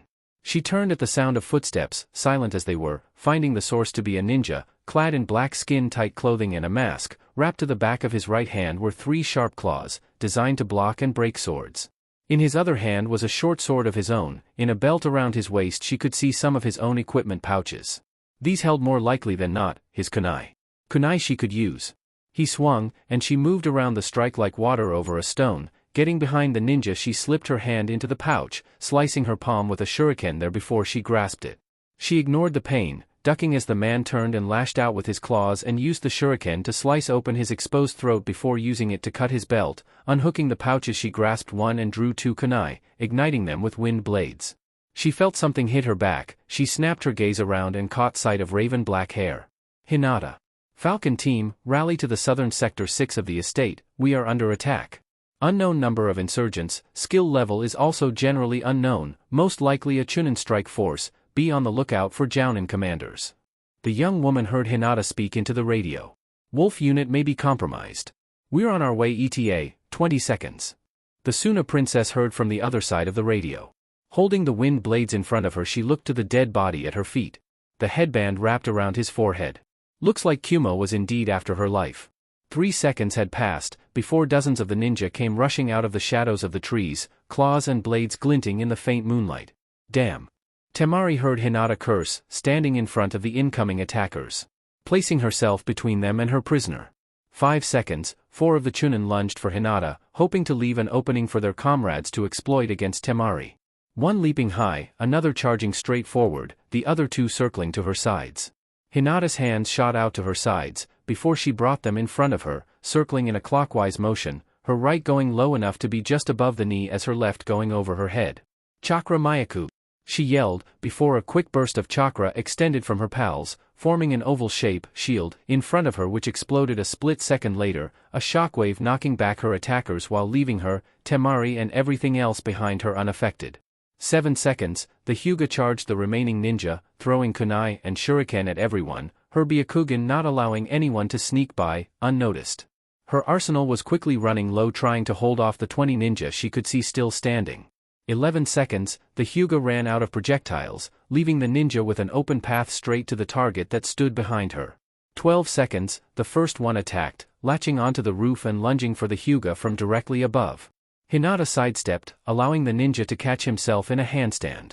She lashed out with a kick that connected with the man's chest, chakra laced into the point of impact, spreading through the man's chest cavity, collapsing it from within. He crumpled to the ground, dead. 13 seconds.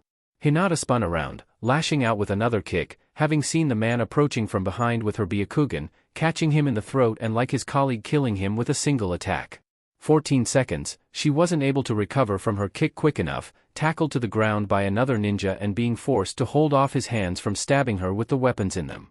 The rest of his comrades rushed past her towards Temari. 15 seconds, Temari readied her 2 wind blades, in a defensive stance, ducking under a sword swing. She cut the second attacker before he could deliver his own attack, and then quickly turning back to the first, cutting off his arm before slicing his head. 16 seconds, Hinata was able to push off her attacker as Temari placed the wind blade across her back, cutting apart a sword before it could cut open her spine. She then turned, crouching as she did, slicing off the man's left leg. 17 seconds, kunai sailed through the air, striking the wind mistress in the shoulder, eliciting a cry of pain from the woman as she fell back, one of her kunai slipping from her grasp. Hinata's Byakugan protected her from surprise attacks like that, being able to see the projectiles before they were even near her, but even so she was busy with her 2 opponents, leaving Temari with 13 remaining opponents. 18 seconds, one of the Kumo Chunin stomped down on her wrist, making her reflexively release her last weapon. Her eyes snapped open, watching as the blade descended towards her throat. 19 seconds. The blade shattered moments before it made contact and the pressure on her wrist vanished. She heard the sound of something crashing before there was red across her vision. She glanced up, finding her missing prison guard holding another of the assassins by the scruff of his shirt. He threw the ninja off, towards his stunned comrades, disbelieving at the sight of him here. She saw him stagger for a moment as he towered in front of her, placing himself between her and the assassins. 20 seconds, before the assassins could make a decision to either press the attack or run, their power to make that decision was taken away from them as kunai suddenly rained down around them from all sides, killing the dozen or so ninja left as the blades cut deeply into them, piercing organs and severing arteries. They collapsed, leaving a quickly growing stain on the garden floor. The blackened shadows of the umbu dropped down around them and hastily bowed to the lone figure in red. "Lord!" The head captain with a falcon mask spoke. Naruto nodded, and the voice that greeted Temari's ears was the same one she had known at Sakai. The tone she knew belonged to the one who had gained the name, the Devil King. Collect the bodies, run tests, interrogate the prisoners and discover how they compromised Wolf Squad. If they're not dead, the commander soon will be. Spread word to the other squads, escort Miss Sabaku to her quarters, 24-hour guard watch. Yes sir. The umbu chorused, with most vanishing in clouds of smoke along with the dead bodies. 4 remained, walking up to Temari and helping the Suna Kunoichi get to her feet, hissing at the pain in her injured shoulder. Naruto turned at the sound, finally noticing to injury. Take her to the infirmary, treat the injury. The umbu nodded, flanking the girl. Temari looked to the Kage of Konoha, her eyes blank as he stared back at her.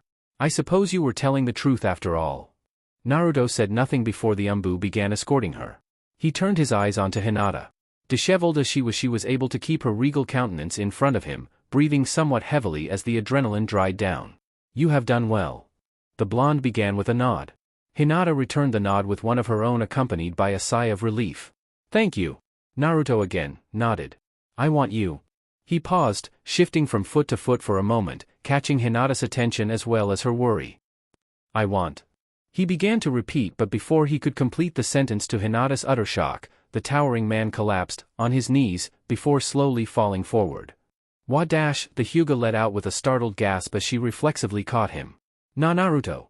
She questioned before she registered the feel of blood in her hand. Looking down to her red-stained hand, it confirmed her suspicion of the substance. Moving his cloak from her way, she caught sight of a kunai in his side. What? She began before looking up to him. You never would have gotten hit by this. What's going on? When did it happen? Then a thought occurred to her. The trip to the mountain pass took 2.5 days. Meaning it was a 5-day round trip. Naruto had only been gone for 6 days, maybe 7 given how late it was. When? Naruto, when did you leave the northern defense outpost? The blonde seemed to regain his strength, as well as his bearings as he slowly stood, once again towering over the Hyuga clan head. 36 hours ago. 36? She echoed with no small amount of incredulousness in her voice. Did you even sleep? She could not imagine, even Naruto being able to cross those endless valleys and confusing forests in just a day and a half while getting standard 8 hours, or even the shinobi's recommended 4 hours while on missions. Even he couldn't be that fast. No. The Kage said, reaching for the side of the hallway to steady himself. I knew that he would either try to launch an attack on the village while I was gone, or attempt to assassinate our bargaining chip. If there would have been an attack, you would have been no good to us dead, and in the condition you are now, even you wouldn't have lasted very long in a battle. Naruto's eyes glowed red from beneath his hood. You forget that this chakra would be more than enough of a deterrent for any attackers. They would have retreated. We cannot afford to lose troops and resources now with an attack on our capital city. As it stands, it will be difficult to win an all-out war with Suna and Kumo with the economic and military infrastructure of our villages intact. Temari must be protected at all costs to bring a swift conclusion to this war. We are not invincible and neither do we have endless troops, supplies and money to fund this war for the next decade. Hinata shook her head. You're insane. You're going to get yourself killed if you keep this up. Go and get some rest, I will reassign new guards and keep control of the situation until you're ready physically to take over again. Naruto shook his head. No, I can deal with this, keep your guard over Temari. I will rest later. Hinata's eyes narrowed. She hesitated in her next action but eventually went through with it. No. You just collapsed on me, you'll rest now, I'll handle the situation and assign new guards to replace Wolf and bolster the patrols. Naruto turned his eyes to face the lavender pools that stared deeply into his own. Never before had she questioned his orders, even those that put her at great risk. Strange that she would argue against these when they presented very little risk to her and more to him. He had left the mountain pass 36 hours ago, but he had been up for another 16, that was 52 hours without sleep, and even though the mind would begin to shut down at 72 hours, and could live for a total of 264 before it was finally forced to shut down, permanently even for him, 56 hours of no sleep, in the middle of which had been a battle with his foolish sibling and endless trekking through forest, it was pushing it. Still he felt he should tie up the few loose ends left due to this attack and his abrupt departure from the mountain pass before he headed off to actually get some sleep. But here she was arguing against him. He looked down the hall, rest sounded very tempting at this point. He turned his eyes back onto her, he supposed, that if he would entrust anyone's competence other than Jiraiya, it may as well be her, she had proven it on countless occasions. He took a deep breath. Send a message to the northern border guard, tell Kurenai to remain there, and for Kimimaro to return to the northern attack force. Inform Shino of Kurenai's reassignment. Hinata nodded impatiently, almost fussing over the man. Yes, I will. Now go, sleep. I'll handle things. Naruto eyed her. Such an odd reaction his lack of sleep brought out of her. He shrugged it off and made his way towards his room. Hinata watched him leave, shaking her head in disbelief at his actions. But still, after a moment she smiled. This little moment of vulnerability for him was rare, it was somewhat refreshing to see that even he was human on occasion. With another shake of her head the Hyuga matriarch made her way down the hall, ready to do whatever the hell she was supposed to do. But she knew of one person who did, a shame she'd have to wake the individual up at this ungodly hour. Turning on her radio she spoke. Get Suzume to the office right now. And double all shifts around the house. Wouldn't want for this one moment of vulnerability to be his last. A lone figure sat at the base of a tree, her pale blonde hair trailing slightly in the breeze. The dry arid wind doing more harm than good as she squinted to keep the dirt out of her eyes. She had donned clothing, damaged and stained heavily with blood.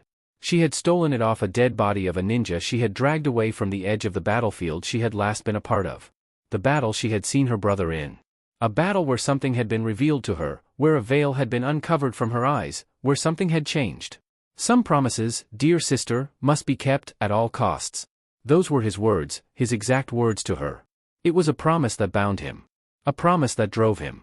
A promise that enslaved him, continued to enslave him. She wasn't sure where the thought came from. What made her believe this, but something did, something told her that despite all outward appearances, despite everything pointing to the contrary, despite all the power present at his very fingertips, Uzumaki Naruto, the demon of Konoha, the devil king, the man who cannot be killed, was a slave to this mysterious promise he'd given, to the will of another. She slowly stood, gathering whatever weapons she'd managed to take from the corpse as she did, finishing the bandage she had been wrapping along her arm, and stared out to the arid desert that lay before her. Why now? Why was she having so much confusion over this man now? He had proven just yesterday that he was more than willing to kill her. If it hadn't been because the battle may have turned, she very well may have died in that valley. So why was she so curious, so concerned? Staring into the sky she sighed. Chapter 68, Transcendence. Akina trudged her way through the desert sands, the burning heat deterred little by the thick material of her boots. The heavy clothes made up for this, however, doing a good job of holding off the high-raised Suna sun, which was every bit as cruel and hot as the rumors set it out to be. Her 2 water canteens were still almost full though. She knew she needed to ration the water as much as humanly possible in case she got lost or sidetracked. Looking around she determined it wouldn't be very hard to lose one's trajectory here. Nothing but sand dunes and sandstones. With a dry plant or two to break up the scenery every now and then. Why couldn't the sand village be in a beach? Beaches had sand, plenty of sand. They could have made it there and still kept the name village hidden in sand. The shoreside view would be a bonus too. So why oh why did they forego a nice tropical beach, with coconuts, palm trees and shade? and instead chose to build in this dry, hot, sandy desert. She sighed. Oh well, some things she couldn't change. And the location of the one place she could hopefully gain at least temporary asylum from both Naruto and Zhuge Liang certainly was on that list. As she continued to make her way through the desert, however, something was becoming more and more apparent up ahead of her. A dust cloud of sorts. Her first instinct was to immediately begin preparing herself for a possible sandstorm, having learned several methods to weather these storms, such as meditative breathing techniques and chakra control exercises that allowed one to hold their breath for a very long time in case one was buried beneath the waves of sand these storms often brought with them. But as she got closer and closer, she could tell that the dust cloud wasn't nearly big enough to be a sandstorm, and that it was moving further away from her. So, picking up her pace slightly, she decided to investigate. Approaching, she could make out a lot of commotion. It sounded like people. Many people. Her first thought was that it was an invasion force. But she quickly caught herself. Naruto had been all the way north just a few days ago. His army was hard-pressed enough, keeping a tight defense in their conquered territories. He wouldn't be able to launch an invasion force of this apparent size, or at least, she hoped not. As she slowly made her way up the last dune that shielded her view from whatever was causing this dust cloud, she could not help but openly gape at the sight. It was people, hundreds of people. It may even be hitting the thousands. All marching in a column line, making their way southeast. These are refugees, she realized as she allowed her eyes to travel over the hundreds of bodies that trudged through the sand. She had seen a large refugee camp headed to Kyuubi, but nothing like this. This was different. It may be nearly twice the size of its Kyuubi counterpart. Or at least it seemed that way given its length. Before she could contemplate this sight further, however, she sensed someone directly behind her. She didn't even have the chance to turn as an arm wrapped around her throat and the point of a kunai pressed against her spine, the arm holding her in place. "Don't move," came the voice of her captor. Akina glanced around slowly, trying to look over her shoulder to her attacker, but catching faint shimmers along the corners of her eyes. She looked around, and soon the shimmers became more pronounced, before melting away entirely, revealing half a dozen or so Sunachunin with 2 jounin surrounding her. There was only one who was not a chunin or jounin, but an umbu. He, however, did not wear the standard armor, cloak and mask. Instead, his armor was black, lined with gold. The umbu helmet, which normally was used to help hold up the animal mask, had been customized for him. Framing his tanned face, instead of the simple metal bands, there were golden dragons, their open mouths and fangs framing the sides of his chin, the dragon's horns, curved back so the points would be near the back of his head, accentuating his pale blonde, almost silver, spiky hair. His curia was an opaque gray, meant to absorb light rather than reflect it. The overlapping sections of armor that allowed him more freedom of movement were lined with gold, giving his armor something of a noble look. Or at least very expensive. His arms were covered only with the thin, skin-tight black cloth that most umbu wore. His forearm and wrist guards were the same color as his cuirass, with seal designs etched in gold paint over them. Around his waist was a dark green sash, tied together with a dark blue belt. His pants were also gray, or perhaps a very dull brown. His boots were covered by the shin guards that shared the color of his armor. But the most eye-catching part of this entire ensemble was his weapon. A gold spear with a red shaft and black pommel counterweight at the end of it. The tip of the spear had an opening in the blade, the base of it curved back, forming 2 spikes that pointed outward on either side of the main blade and curved slightly so they were pointed towards the wielder. "Search her!" barked the spear-wielding umbu captain, and Akina soon felt the ninja holding the blade to her back pull away slightly, his hands moving to the pouches on her belt, finding whatever kunai and shuriken were held in their flimsy capacity. But then his hand started to trail lower, too low, and when it found a part of her anatomy that it most certainly wasn't supposed to find, the Kumo girl decided that this particular security detail was not one she was going to stomach. Spinning around, Akina quickly grabbed the offending hand before flipping the ninja over her shoulder. So surprised by this move was the offender that he didn't even have the opportunity to try and retaliate with his kunai before he was eating sand, his arm twisted behind his back with her standing over him. She saw the rest of the ninja step forward before a hand from the spear wielder stopped them. "Enough, she is no spy," he said before quickly looking down at his fallen squad mate. "And next time you do something like that while working under me, rookie, know that I'll break that arm myself." The ninja around her relaxed a bit, their weapons held pointed to the ground. She, reluctantly, released her prisoner, watching him scramble to his feet, rubbing his sore arm, glaring at her from behind the thin veil of the cloak that shielded him from the sun as he took his place beside his comrades. Akina glared back before turning her eyes to the commander with a skeptical eyebrow. "You got telepathy or something? You can immediately tell I'm not a spy?" The tan spear wielder shook his head.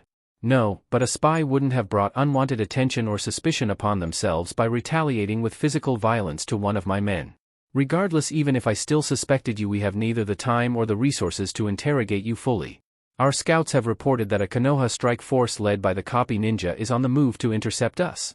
Therefore we need to move fast, gather your weapons and join the caravan if you wish, or go your own way in hopes to avoid the attack. It makes no difference to me. As he finished speaking, both he and his men began to vanish, their bodies shimmering like distant mirages. Wait! She called to his quickly vanishing form. What's your name? Just before he completely vanished he spoke.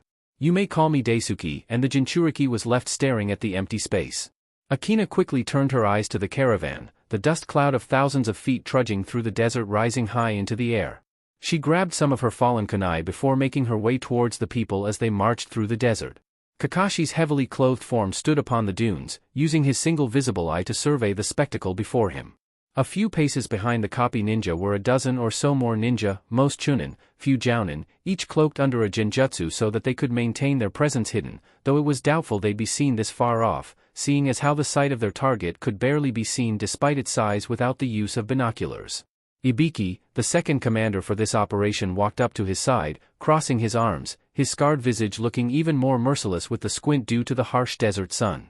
Quite a sight, isn't it? Kakashi nodded. Quite a sight indeed. So that's what 1,000 refugees look like. Ibiki nodded. Yeah, amazing how many people still hate Naruto enough to flee their homes with their entire families. Kakashi nodded. But what I don't understand is, why is Naruto just letting them go? He obviously knows about where they are if he sent us here to deal with them. Why didn't he intercept them earlier? 2 reasons. Ibiki said, holding up 2 fingers. Simple reasons, but reasons nonetheless. The first is that he cannot afford voices of dissent in the villages when the next major battle occurs, and he is forced to draw upon a great deal of his troop reserves and resources. And he will, you can believe that. And second, he wants to break the world's faith in Suna and Kyuumo. From rumors I've heard, Anko already hit a rather large encampment once they were in Kyuumo's jurisdiction, killing the ninja but sparing the civilians. Because Kyuumo failed to protect them. The people will lose hope that they can escape to other villages safely. Kakashi finished. Brilliant, brutally cold, but efficient as usual. With this display of mercy he can silence any that would call him a monster while also destroying belief in the other village's capabilities as well as the village's morale. Kakashi said, turning his head to face the interrogator. Perhaps. Ibiki admitted. But all strategies carry their own risk, and this one is no different. Those who hate him may remain hating him despite this mercy, and with this strategy of killing most of the high skill set ninja that are with the refugees, it may only fan an already dangerous fire. Yes, but those ninja need to be killed. They know too many of our secrets to simply be captured. The risk that they will leak sensitive information back to Suna or Kyuumo is too high to not kill them. Kakashi argued. Ibiki shrugged. Regardless. We have our orders. Throwing a scarf over his shoulders to shield his face from the growing winds. Let's not mess him up. He said before making a quick gesture with his hand, and the dozens of ninja around the 2 jounins vanished with him. Kakashi sighed. Yeah, after all, we will be attacking a civilian target. He spoke, almost to himself as he pulled his forehead protector up, revealing the 3 tomo of his Sharingan. With this gesture seemingly dozens of other ninja emerged from beneath the sands around him, like daisies, the golden grains falling off their clothing, like they fall off a scarab's scales, revealing the cloaks and masks to the world as they assembled on either side of the copy ninja. We can't afford to mess up. Akina maneuvered her way between the massive crowd of people, avoiding horses, oxen pulling carts and just regular passerby all the same, her worn down and ragged clothing allowing her to easily blend into the crowd, appearing as unimportant as possible. The last thing she wanted was for any word to return to Kyuumo. Since Suna was in an alliance with Kyuumo, they would practically be obligated to report that she was there if they found out who she was. Hell, they may even be obligated to just outright hand her over to Kyuumo, and that she certainly did not want. She estimated that she was somewhere near the middle of the caravan at this point before a voice made itself known from beyond the background noise. Grandma, I'm tired, I don't want to walk anymore. Akina raised her eyes up to the path ahead of her, finding a young girl, probably no older than 7 or 8, tugging on the sleeve of an old woman while she was tugging a horse by the reins. The animal was pulling a cart, no doubt loaded with this family's material goods. The old woman stopped, pulling the horse to a stop as well. Okay dear, come, you can ride in the cart for a while more. You'll have to get off soon though, Cloud still needs to pull this cart for a lot longer and we cannot afford him tiring out before we reach Suna, okay? The little girl nodded, but Akina could see her eyes filled with confusion and sadness. But why are we coming out here anyway, Grandma? Why did we have to leave home? You'll understand when you're older, dear. The old woman explained as best she could, not having the patience to explain to a 7-year-old how her parents had been killed for merely speaking out against the regime. She had warned her daughter and son-in-law, many times, the dangers of saying such things. But being from Kusa, the nation that had lost the most when Konoha had taken the central marshlands, they both felt that there had still been time, that the will to fight Konoha again had not been fully extinguished yet. When the fact of the matter was, that the will of Kusa and all other nations to fight openly had been broken the moment the Leaf Village's banner waved over the city gates instead of their own. But I want to understand now. The child whined, holding up her hands as the older woman leaned down to pick her up. I know, dear, I know, she said, but before she could grab the child, another set of arms lifted the girl. For a brief moment the older woman and child felt panic, but it quickly vanished as they both saw that she was being lowered into the cart. Ah, thank you, young one, the older woman said, rising to her full height as the stranger turned to face her. Akina smiled as she turned, finally getting a good look at the older woman. She seemed to be in her late 60s, probably early 70s. Her back was beginning to hunch a bit, but her legs still held strength as she walked, not needing the support of a cane or anything else yet. It was nothing, she said before resuming her pace and walking ahead of the woman and child. The older woman smiled in gratitude, but soon her eyes caught sight of the bloodstain in the back of Akina's clothing. Oh my, what is that? She called, making Akina pause in her tracks, looking over her shoulder. What's what? The Jinchuriki asked, watching as the older woman approached with her cart in tow. She quickly gripped Akina's shirt with her index and middle finger, stretching it out to examine the bloodstain and hole more carefully. Oh, that, Akina said somewhat sheepishly, embarrassed that she may have to explain how she had pilfered this clothing off a dead man. Well, the old woman seemed to smile, a strange benign smile that made Akina believe as if she already knew what had happened. Accepting her excuse without even needing to hear it. Goodness dear, this is unacceptable. We can't have a nice girl like you wandering around in these. I think I may just have something that's just your size, she said as she went back to her cart. Akina's eyes widened at the action. Quickly she held up her hands, following the older woman. Oh no, wait. That's really nice of you, but I'm fine really. Nonsense, child, the woman said as she rummaged through a sand-covered chest. A kind action always deserves another. Remember that, Maya. Yes, Grandma, the child answered back. Akina tried to protest, but her voice fell on deaf ears as the old woman continued to rummage through her pack. Ah, here we are, she stated, pulling out some white clothing. She turned with a smile to face the younger woman. Here you are, come now, she said, grabbing a large brown quilt of some sort before handing one edge to the small girl and circling Akina so that she was trapped between the quilt and the cart, shielding her from the eyes of the passerbys. Akina blinked in confusion, wondering just how she's gotten into this situation. Peering through the side of the drape that shielded her, she nervously smiled at the older woman. Miss, I really appreciate the offer, but I'm fine really. Please, child, don't make me insist, the woman said with her own small smile. Come now and hurry. The caravan is still moving. Akina sighed with a small shake of her head.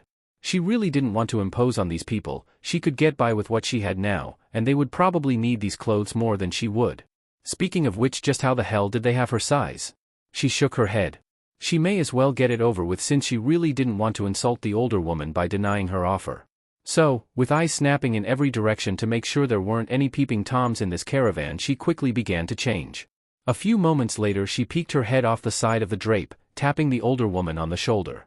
I'm done, she called, making the old woman walk towards her granddaughter, shedding away the barrier that shielded the blonde from the eyes of the others around her.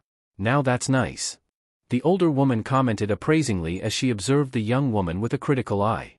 She now wore a white, no-sleeve silk shirt, over a light blue form-fitting long-sleeved one. Both shirts were tucked into a pair of white shinobi functional pants that had small slits along the sides which allowed her thighs to remain slightly visible. Her pants were tucked securely into white shinobi sandals, and several weapon pouches hung from her belt. A light blue scarf/mask, made of a thin silk, was wrapped around her neck, trailing down to the small of her back from her left shoulder. Akina smiled as she looked to the old woman and young girl. Thank you, but really you shouldn't have. I'm a seamstress, dear. I have plenty to sell once we reach Suna. Besides, you look like you needed it more than us. You look nice, lady, came the voice of the little girl, complimenting her as her legs dangled off the side of the cart. Akina smiled. Thank you. I'm sorry. Here I am taking your gift when I haven't even introduced myself. My name is Akina. Nice to meet you, dear. I'm afraid you are not the only one whom has forgotten introductions. The old woman said as she kept smiling. My name is Kiko and this little angel here is my granddaughter Maya. The little girl waved timidly. Akina smiled in return as she gave another small wave of her own. Kiko then moved to the side, grabbing the horse's reins. She turned to look over her shoulder at the younger woman. Would you like to join us then? It's a long road to Suna and we both seem like we could use the company at the moment. Akina smiled somewhat sadly before she nodded. Sure, she said before walking forward and grabbing the reins of the horse. I'll take him for now, you seem tired. Thank you, dear. Staring down at the sight of the refugees, 3 Suna Umbu commanders stood on one of the taller of the dunes. Their heavy cloaks draped over their shoulders. Their golden brown color blending in with the surrounding sands. One was the unmasked, code-named Daisuke, the other 2 did have their masks, one a tiger, the other a cobra. We cannot continue like this. The tiger-masked Umbu spoke. All these civilians are slowing us down. Konoha will catch up to us soon at this pace. We've already lost contact with the rear guard. What would you suggest then? Daisuke began with a sidewards glance. That we simply abandon them to a massacre? I won't do that. These people came to us for help and they are a burden we can't afford right now. The tiger-masked Umbu interrupted. All these people will just be like parasites, that will just suck the lifeblood out of Suna's coffers. The only ones of importance are the nobles. They're the ones who will contribute to fund the war effort. Not the peasants who could barely even bring the clothes on their backs. He does have a point, Commander. We can only come out on the losing end by defending peasants. Our government will have to support and feed in the end should they make it to our village. We should take the nobles and go. Cobra said, turning his head to face Daisuke. So what are you saying? Daisuke questioned, his voice heated as he rounded on the 2. Just because they cannot grant more money into our banks that their lives are less important than the ones who can. You 2 would abandon nearly 1,000 people to save just a few dozen because it's convenient. What will that do to the men's morale, or Suna's image to the world? The tiger and cobra masked Umbu turned to one another before facing Daisuke again. This is not up for discussion. This mission was given an odd number of commanders in order to not allow split decisions. The 2 of us say that we will gather the nobles and slip away from the caravan as soon as possible. If you choose to defy us, we'll have you signed up on a court-martial once we return to the village. Daisuke's eyes narrowed with something akin to disgust as he shook his head. The 3 then turned their heads to the sound of one of the refugees. Konoha. Konoha is here. The 3 Umbu commanders turned their eyes to the horizon, finding there to be several small silhouettes making their way across the desert several hundred yards behind the refugees and quickly swallowing up the distance between the 2. Daisuke turned his eyes to the other 2 commanders. Well then, he said, a disgusted tone in his voice as he shoved past the 2. We had better move. Wouldn't want to catch ourselves actually fighting the war we're paid to fight. The organized march had quickly turned into chaos, dozens of people, previously lethargic and slow in their pace, now running in a frenzy, snapping the reins of their horses and yanking on the yokes of oxen as they began running. Only the massive size of the refugee column and knowledge of the general direction they needed to go in was keeping them from just running off in random directions like lunatics. It was a frenzy, every man for himself mentality had fully taken over. Akina pulled the reins of the horse down as the massive animal stood on its hind legs, startled by someone that had crossed its path too quickly. Kiko held Maya in her arms, hugging the small child close to her, uncaring to the fate of her cart. Akina had to admit, compared to some of the other people around here, she had her priorities straight. Walking back to her, she took the small girl from her arms. Give her to me. She nearly yelled, taking the child from the older woman's eyes, ignoring the little girl's increasing cries of fear and confusion. Grandma! Akina felt the shrill cry right over her ear, making her wince a little. But she ignored the scream, placing the girl on top of the carriage. Turning to Kiko, she quickly helped the older woman onto the carriage herself. Scrambling to the back of the cart after she'd handed Kiko the reins to the horse, she quickly began dumping trunks of clothing and other supplies that did not include camping equipment or rations. Go, keep moving and don't stop, no matter what. She yelled as she jumped off the cart. What? But what about you? Kiko questioned, looking over her shoulder at the blonde. Don't worry about me, just go. Akina yelled, throwing a kunai so the blunt end would strike the horse's backside. Startled, the animal whined and rushed forward, kicking up sand as it dragged the startled females further away from the attack and toward their destination before any more words could be said. Akina shielded her eyes from the grains of sand, stopping them from entering her eyes as she squinted.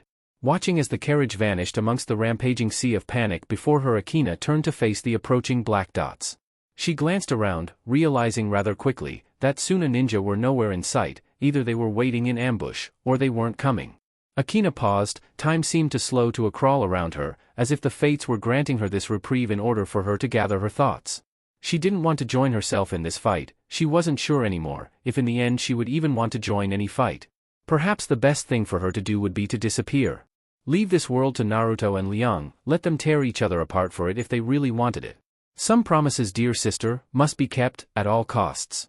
Naruto's words echoed in her mind, bouncing off the walls of her skull. No. She couldn't leave because the sorrow would never end, it would never stop. He would never stop. He won't stop, not until he fulfilled whatever promise it was that he made, to whoever he made it to. She looked down to her feet, finding a kunai, discarded, half buried in the sand, and something seemed to come to her then.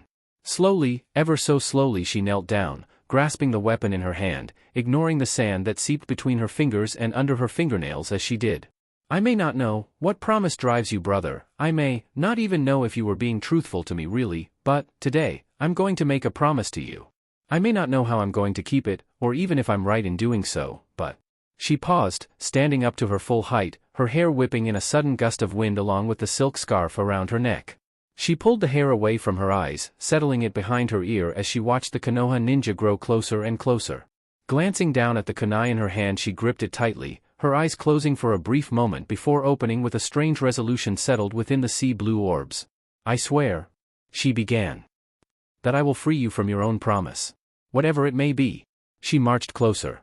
Kakashi slowly made his way down the side of a dune, sand falling off the angled hill in droves, almost like actual water as the grains gave way beneath his weight, the heavy brown cloak draped over his shoulders doing little to hide the kunai in his right hand, his left free in order to help maintain his balance.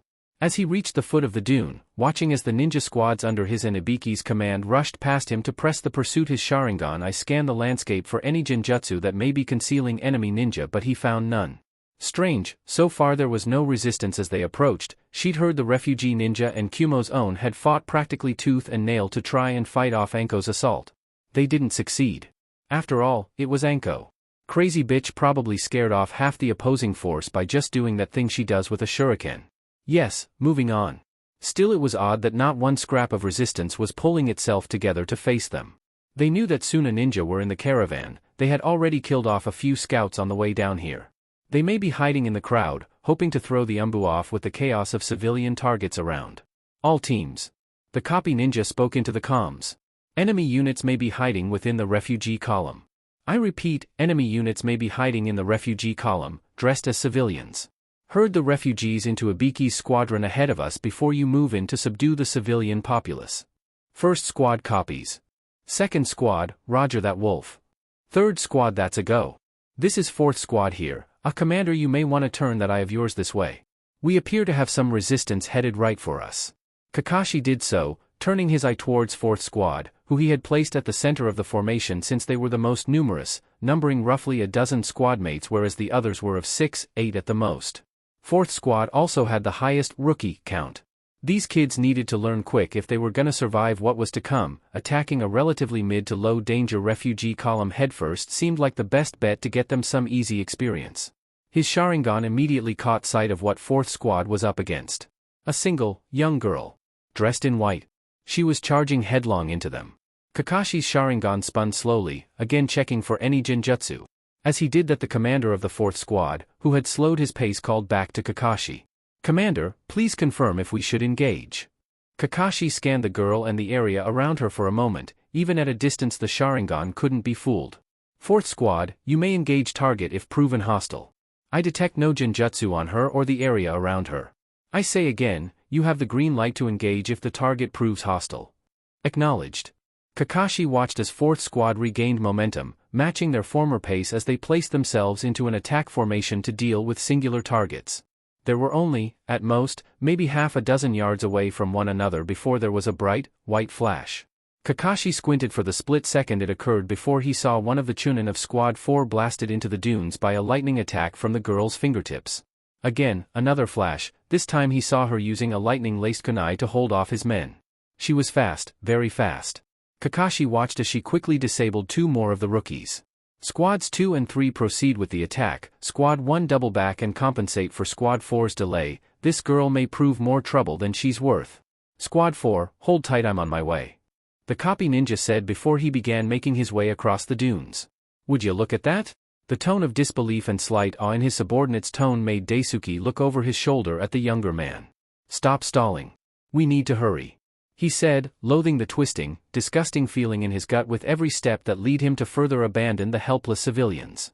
Slightly ahead of his unit, which acted as the rear guard, were Tiger and Cobra, escorting the nobles and their families, quickly forming distance between themselves and their Konoha attackers. But Commander, look. Daisuke sighed, rolling his eyes. This was why he hated rookies on his squad. No discipline, no self-control, no restraint. What is it? He snapped, rounding to face the back of the, possibly, teenager's head. Look. The rookie pointed towards the approaching Konoha ninja. It's that girl, remember, the one we stopped earlier. She's wearing different clothes, but it's definitely her. At that statement, several more of Daisuke's squadmates rallied around the instigator of this debacle, curious to see the girl that had so easily subdued one of their own only hours earlier. Daisuke couldn't stop from rolling his eyes as the chatter began. Look at her. She's nuts, charging the enemy alone like that. She's outnumbered 50-1. She's only fighting 1 or 2 of the squads, don't exaggerate. Daisuke rolled his eyes before walking forward to get a glimpse of this spectacle. When he first saw her, making her way across the sands towards the enemies that approached her, Daisuke's first thought was that she had been a spy or scout that was now retreating back behind her allies to fight another day. But when he saw the flash of light, and the lightning that struck one of the Konoha ninja, he knew he had been mistaken. Daisuke wasn't sure what it was about the sight of her charging the Konoha ninja, all by herself. But, for some odd reason, it struck a chord in him. He didn't know why. He had seen similar sights in his nearly 15-year career as a Suna ninja. But, there was just something strange, something odd about her. The way she moved. Her very gait, her walk was heavy. Burdened. Even from this distance she seemed, strangely sad. But he could also see something else. Determination. As already stated, it was an odd sight. But a strangely, inspiring one. And he suddenly realized why it was that he felt this. It was almost like an epiphany that came to him as he gazed toward the refugee column. She did not flee. It was such a simple concept, it was almost humorous. She simply did not flee. The names Konoha and the Devil King had been spoken in hushed whispers, shied away from so many times, that they had become almost synonymous with fear in Suna. Something that could be seen even with so-called elites like Cobra and Tiger. They feared Konoha, they fled from Konoha. But she was different. She actually rushed toward them. Challenged them, and she did so alone. Not with an army at her back. When she finally delivered her first attack, striking down one of the Konoha ninja in a bright flash of white light, the Suna commander couldn't help the emotion of slight wonder that danced across his eyes. For this brief moment in time she was amazing. Crazy fool's gonna get herself killed. There's no way she can win. Daisuke nodded to himself as he looked to his spear. Perhaps, but she won't be dying alone. Before any of his squad could fully grasp the meaning of what he just said, the unmasked commander was already closing the distance between himself and the girl. Shit! Commander! The startled shouts that reached Daisuke's ears he ignored, knowing that his men would follow and proving himself right a moment later as the squad took their positions behind him. A smirk played across his features. It was time to stop running from Konoha. The blast was deafening to her ears, making them ring like high-pitched whistles. The shockwave knocked her onto her back, sand slipping into the back of her shirt and getting in her hair, but she paid it no never mind as she rolled, getting back to her feet and using chakra to stay there as the sands continued to shift beneath her. Two Chunin rushed to her flanks, attempting to hit her from both sides simultaneously. Normally she would have jumped, but the weak sand beneath her feet didn't allow enough stability to get very high. She ducked as the one to her right swung, before quickly catching the wrist of the second to her left as his blade descended. She twisted, putting the weapon in a position so the blade was upwards and the blunt side was towards her, using it to block the follow-up swing of the attacker to her right. She spun on her heel, sand kicked up into the air with her movement as she swiped her lightning-edged kunai across the man's stomach, slicing it wide open, staining the sands red before she got to her feet, using the same kunai to cut off the arm of the ninja she'd been holding. The man screamed in pain, gripping the injured limb with a vice-like grip for only a split second before she kicked him away. She spun around, blade at the ready, her eyes darting back and forth to the 8 men left in the squad, trying to determine which one would attack next, as they circled her, their speed dizzying in its intensity as she tried to keep up. But she had to keep up. She not only had the disadvantage of numbers, but also the lack of an arsenal. Other than her main weapon, the three-pieced staff, and jutsus that could be used in conjunction with it, the vast majority of her arsenal consisted of mid to long-range lightning techniques. Thus, without that weapon she was severely limited in both offensive and defensive techniques. She heard the crunching of sand beneath a boot, slightly behind her and to her right. She spun around, leaning back to avoid a kunai swipe to the shoulder. She was about to retaliate when, to her left, one of the ninja emerged from the sand dunes, two kunai at the ready. Akina turned, but she knew she wouldn't be able to put up a proper defense in time. This theory was proven right as both kunai were soon plunged, hilt deep right into her shoulders. A scream was ripped from her throat as blinding pain tore through her arms and chest. Falling onto her back, she still had enough sense left to get her attacker off her. So planting her feet on the Konoha ninja's stomach, she pushed him off, vaguely noticing his rank to be that of a jounin. She grit her teeth, jumping to her feet as she realized she had little time to waste, the blood now staining the white and light blue clothing before she yanked out the weapons from her flesh, tearing it all the more in her haste before the wounds quickly resealed themselves. Before she could even recover from the rapidly dissipating pain, two more chunin were on the attack. One coming with an overhead swing with a sword, the other with a swing that would slice open her waist. She threw her lightning-charged kunai, the weapon easily shattering the chunin's sword before he got to her. Then she did a cartwheel, avoiding the second blade as it passed under her. She threw a kunai mid-jump, catching the second chunin in the calf, making him stagger as he fell to one knee.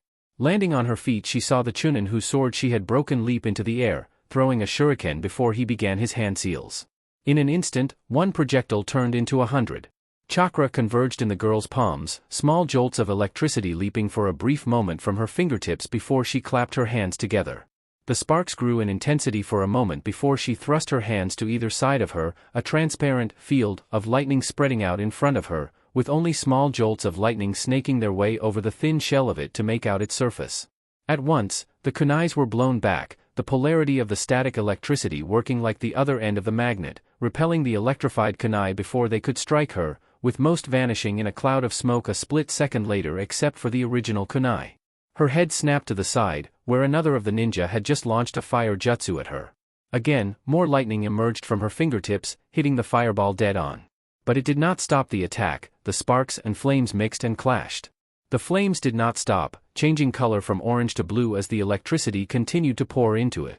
The former Kumo Kunoichi sidestepped to avoid the now blue fire before she brought her attention back to the man that had thrown the shuriken as he lunged at her.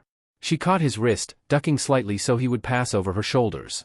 As he did, she yanked on his wrist, his forward momentum and her slightly chakra-enhanced strength snapping his upper arm with a violent twist. Kakashi's eyes narrowed as he finally spotted the Suna reinforcements approaching where the girl was fighting. They would arrive barely a few seconds after he did if they kept up their pace and he increased his. But still, this was too much of a coincidence. Suna arrived just as they'd broken formation, heading for Squad 4, going around the other squads in order to get to the girl. If his suspicions were true and there were enemies hiding in the refugee column, then with this squad flanking them they would easily be able to catch the other three squads with an attack from the front and the rear. He couldn't allow that. Squads, break off the attack on the refugee columns. I repeat, break off the attack on the refugees. Suna's escort force has been spotted converging around 4th Squad's position, estimated numbers to be. He paused, quickly counting the Suna squads rushing into the fight. 24 at least, more are coming over the hill as we speak. Initial hostile estimated to be a high A-class jounin, possibly an Umbu commander. Double back to Squad 4's position immediately.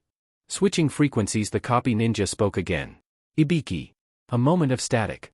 Yeah? Regroup at our position. The enemy may have anticipated our attack. Do not engage the refugee column, the risk is too high for an ambush. Understood, heading to rally point. Kakashi shut off the radio just as he rushed over the last dune, leaping into the air to swallow up the remaining distance. His hands quickly formed the hand seals for his signature technique as he saw the girl dispatch yet another of Squad 4. Raikiri. Akina heard the roar of 1,000 birds, the attack itself drowning out its name, as she turned, meeting the fierce gaze of a fixed, spinning Sharingan eye. Quickly she brought 2 kunai to her hands, pointing them at the incoming attack before 2 lightning blades extended from them, nearly 6 feet where they clashed with the Raikiri. Kakashi's technique was not, however, considered a high A-class assassination ninjutsu for nothing, nor had the rumor that he had used it to cut a lightning bolt in half merely an over-exaggerated rumor. Something he proved beyond the shadow of a doubt in this field of battle as the Raikiri practically tore through the lightning blades like a bulldozer would go through a building. Kakashi saw her eyes widen, the movement slow and easily read by the crimson eye swirling like a vortex in its socket. But then he felt his own eyes go wide as he saw something else, something impossible. But he knew his eyes did not deceive him, they never did, the Sharingan was not fooled. And even if it was fooled, no one could imitate what he saw a split second before it actually happened. With the forward momentum he had already built up, he couldn't avoid the object of his shock before it struck. A red claw, emerging from the girl's arm, smacked the arm holding the Raikiri off its course, batting it to her side so he would pass her harmlessly. Kakashi's arm was buried shoulder deep into glass a moment later, the girl a bit to his left and slightly behind. He spun around, using his free hand as the axis. He tried to kick her in the face with both legs. But his heels only met her forearm as she blocked the attack. Getting to his feet, the copy ninja saw another of his ninja approaching her, six ready for the kill when a gold and red spear pierced the man from the back, the point sticking out of his chest. As he stumbled, he collapsed, the spear pushing itself out as he fell onto the sand, the grains greedily drinking up the blood. Kakshi's eyes snapped up to the Suna ninja as they swarmed over the area, striking down the majority of 4th Squad before they could regroup. Kakashi's gaze turned to his left, where Squads 1, 2, and 3 had just finished rising over the dune. A scant few seconds later the battle raged in earnest. His Sharingan then caught movement from the corner of his eye, a kunai slipping into his wrist which he used to quickly block a swing from his female opponent. His eyes narrowed, watching as the edges of the girl's eyes seemed to hold a faint hint of red before it bled out into crystalline blue. "Who are you?" the copy ninja questioned as sparks of electricity began to rise from their weapons. If he was truly expecting an answer, he didn't get it, only a shove from the girl as she pushed him back. He didn't stumble, the kunai in his hands was thrown to the girl, distracting her as she was forced to dodge the metal projectile. Giving Kakashi the few moments he needed to complete his seals, the copy ninja wiped his cut thumb on a scroll before tossing it aside. Akina felt, more than heard, the shifting of sand beneath her feet, her every instinct screaming jump. She did so, watching as 5 dogs exploded from the sand formally beneath her feet, their jaws snapping as they clawed at air, trying to catch her. Akina grabbed 5 shuriken from her pouch, throwing the projectiles with accuracy as she hit the 5 summons, making them vanish in puffs of smoke. Kakashi did not have a natural wind affinity, but he was not known as the copycat ninja for nothing. Proven by the next jutsu pulled from his sleeve. "Kaze no Kenkadu!" the copy ninja yelled.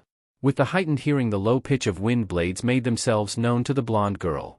But hearing something and dodging something, especially while in midair, were two completely different things. So it was no surprise when a split second later dozens of cuts crisscrossed every inch of her skin. And then in next split second she vanished in a puff of smoke, a kunai taking her place. A kunai with a note tied to the hilt. Kakashi recognized the tag a moment too late as the tag soon exploded in a bright flash of blinding white light, stunning nearby Suna and Konoha Chunin alike. Kakashi nearly cried out as his Sharingan took nearly the full force of the blinding flash tag. The copy ninja shielded his eyes and face, his other senses taking over for his currently disabled sight, ears twitching as he tried to drown out the sounds of the battle around him. "There!" the copy ninja thought to himself, leaping away from where he suspected the next attack to be coming from. Those tags had a special effect. Most people who got hit panicked trying to blink the blindness away, when in reality with every additional exposure to light the blindness would only take longer to go away. However, if one waited patiently for 5 seconds with their eyes closed, the tag's effect would dissipate naturally. Most couldn't afford to wait half a second in the ninja world. But he was the copy nin, one didn't get to where he was without raising their survival timer a little bit.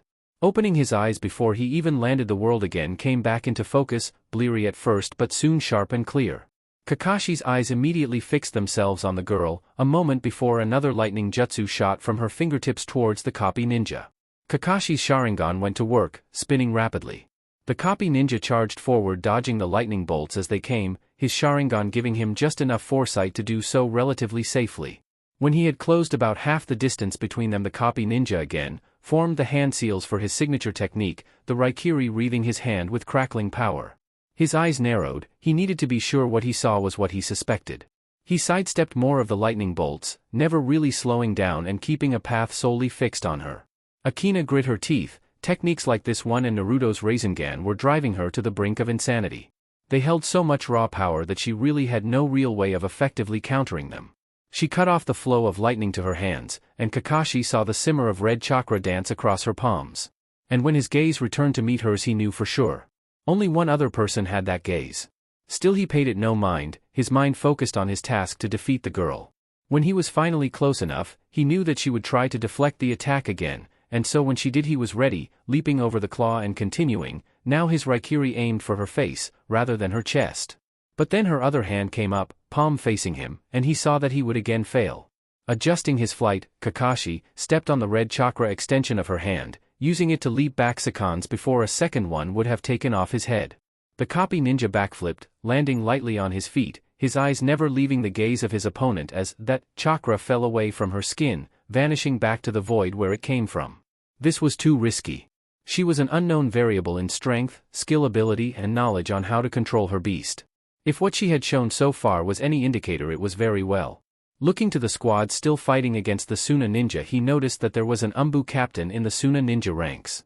Fighting this girl and someone of his skill set wouldn't end well, even if he did call Ibiki to him. Fall back. The copy ninja yelled out his order, chakra making his voice carry itself over the chaos of the battlefield. The Konoha Chunin did so without question or pause, some vanishing in wisps of smoke, others into the shifting sands below. Across the battlefield there was a pause, an awkward silence that settled over the Suna ninja. It felt heavy with shock, disbelief, and incredulity. But those emotions were soon discarded, replaced by the growing sense of elation that came over the Suna combatants, an elation that was vocalized as the relatively small squad of 30 or so ninja all let out a great cheer. Their voices filled with a strange relief that seemed to carry itself into the heavens. The sun over Suna, for this moment, was no longer harsh and oppressive, but warm and relieving. The sun seemed to lose its glare, allowing whomever wished to stare at the clear blue sky freely and without a care. A few embraced one another, their hearts still racing from the battle, from the euphoria they were feeling now. They felt as though they could take on the Devil King himself and come out victorious for this brief moment. As Daisuke watched all of this, his eyes turned to the girl they owed it to. A smile spreading across his features as he walked up to her, noting her breathing heavy and the shell-shocked look still spread over her face. He stepped in front of her, bringing her attention to him. Placing a hand on her shoulder, he smirked down at her. You fought with skill. So did your opponent. I did not get a good look at him though. Do you know who he was? Still somewhat dazed by the abrupt ending of the battle, Akina responded without much thought, having recognized Kakashi from the bingo books. Sharingan no Kakashi. The copy ninja. The two heard one of the Chunin gasp. Indeed, Kakashi, despite the infamy and near pandemonium the name of his Kage brought to the minds of those who it was spoken to, was infamous himself throughout the ninja nations and was still very well recognized for his skills and abilities, dwarfed as they were by men such as Naruto and Jiraiya. The Chunin quickly turned to his comrade. Did you hear that? She scared off the copy ninja. Unbelievable. Immediately murmurs broke throughout the Chunin assembled around her, few which Akina and Daisuke were able to make out clearly. Look, she doesn't even seem injured. To scare off Sharingan no Kakashi like that. Damn, she must be good. The way she just rushed right into that squad of Chunin, it was amazing. With this girl at our side we can actually win. We may be able to beat the Devil King yet. Akina listened to the men talk with a growing sense of dread rising from the pit of her stomach. And from his place at her side, Daisuke felt that same feeling as well. Naruto sat at the desk in his home, marking his signature over various papers and trade forms. The reason he was in his home was simply because, after Hinata had told Suzume what had happened with his lack of sleep episode, Suzume, the next morning before he had even arrived at the office, had all his paperwork transferred here. He still couldn't understand why entirely. He was already fully rested and a mile or so walk from his home to the tower wouldn't be a detriment to his health, or very exhausting. But regardless, it made little difference to him whether he went over the paperwork in his office or in his study. They still needed to be signed. He paused mid-brushstroke as he sensed a presence outside his door, the ice-blue eyes looking to the sliding portal before he spoke. You may enter. The door slid open, revealing none other than Sabaku no Temari standing at the doorway. He stared at the Suna princess, watching as her silvery eyes met his own, her lips curled back into something akin to a snarl, seemingly conflicted with herself. Naruto waited patiently, watching Temari as her emotions danced across her face. Emotions like anger, sorrow, and confusion were the most prevalent. But there was something else there, something hidden beneath the obvious. Concern, insecurity, and something else, something he could only relate to the emotions that had been burned into his memory on the face of another woman. On Yoshino's face, whenever she had looked at him. Meeting his eyes again, she spoke, her voice steady and strong, unwavering. Get me to talk with my brother, and I'll tell him what happened. You'll get what you want. Naruto watched her, his silence stretching on for nearly a full minute as he scrutinized her beneath his intense gaze before he slowly nodded his head, watching as she left the room. He couldn't trust her, he knew that. She could be telling him that just to have him drop his guard. He could see the conflict on her expression, which meant she was considering it. It also meant she may hesitate at the last second. He would need to make sure he remained in control of the situation when he brought her out to the field. He resumed the signing of the pages on his desk.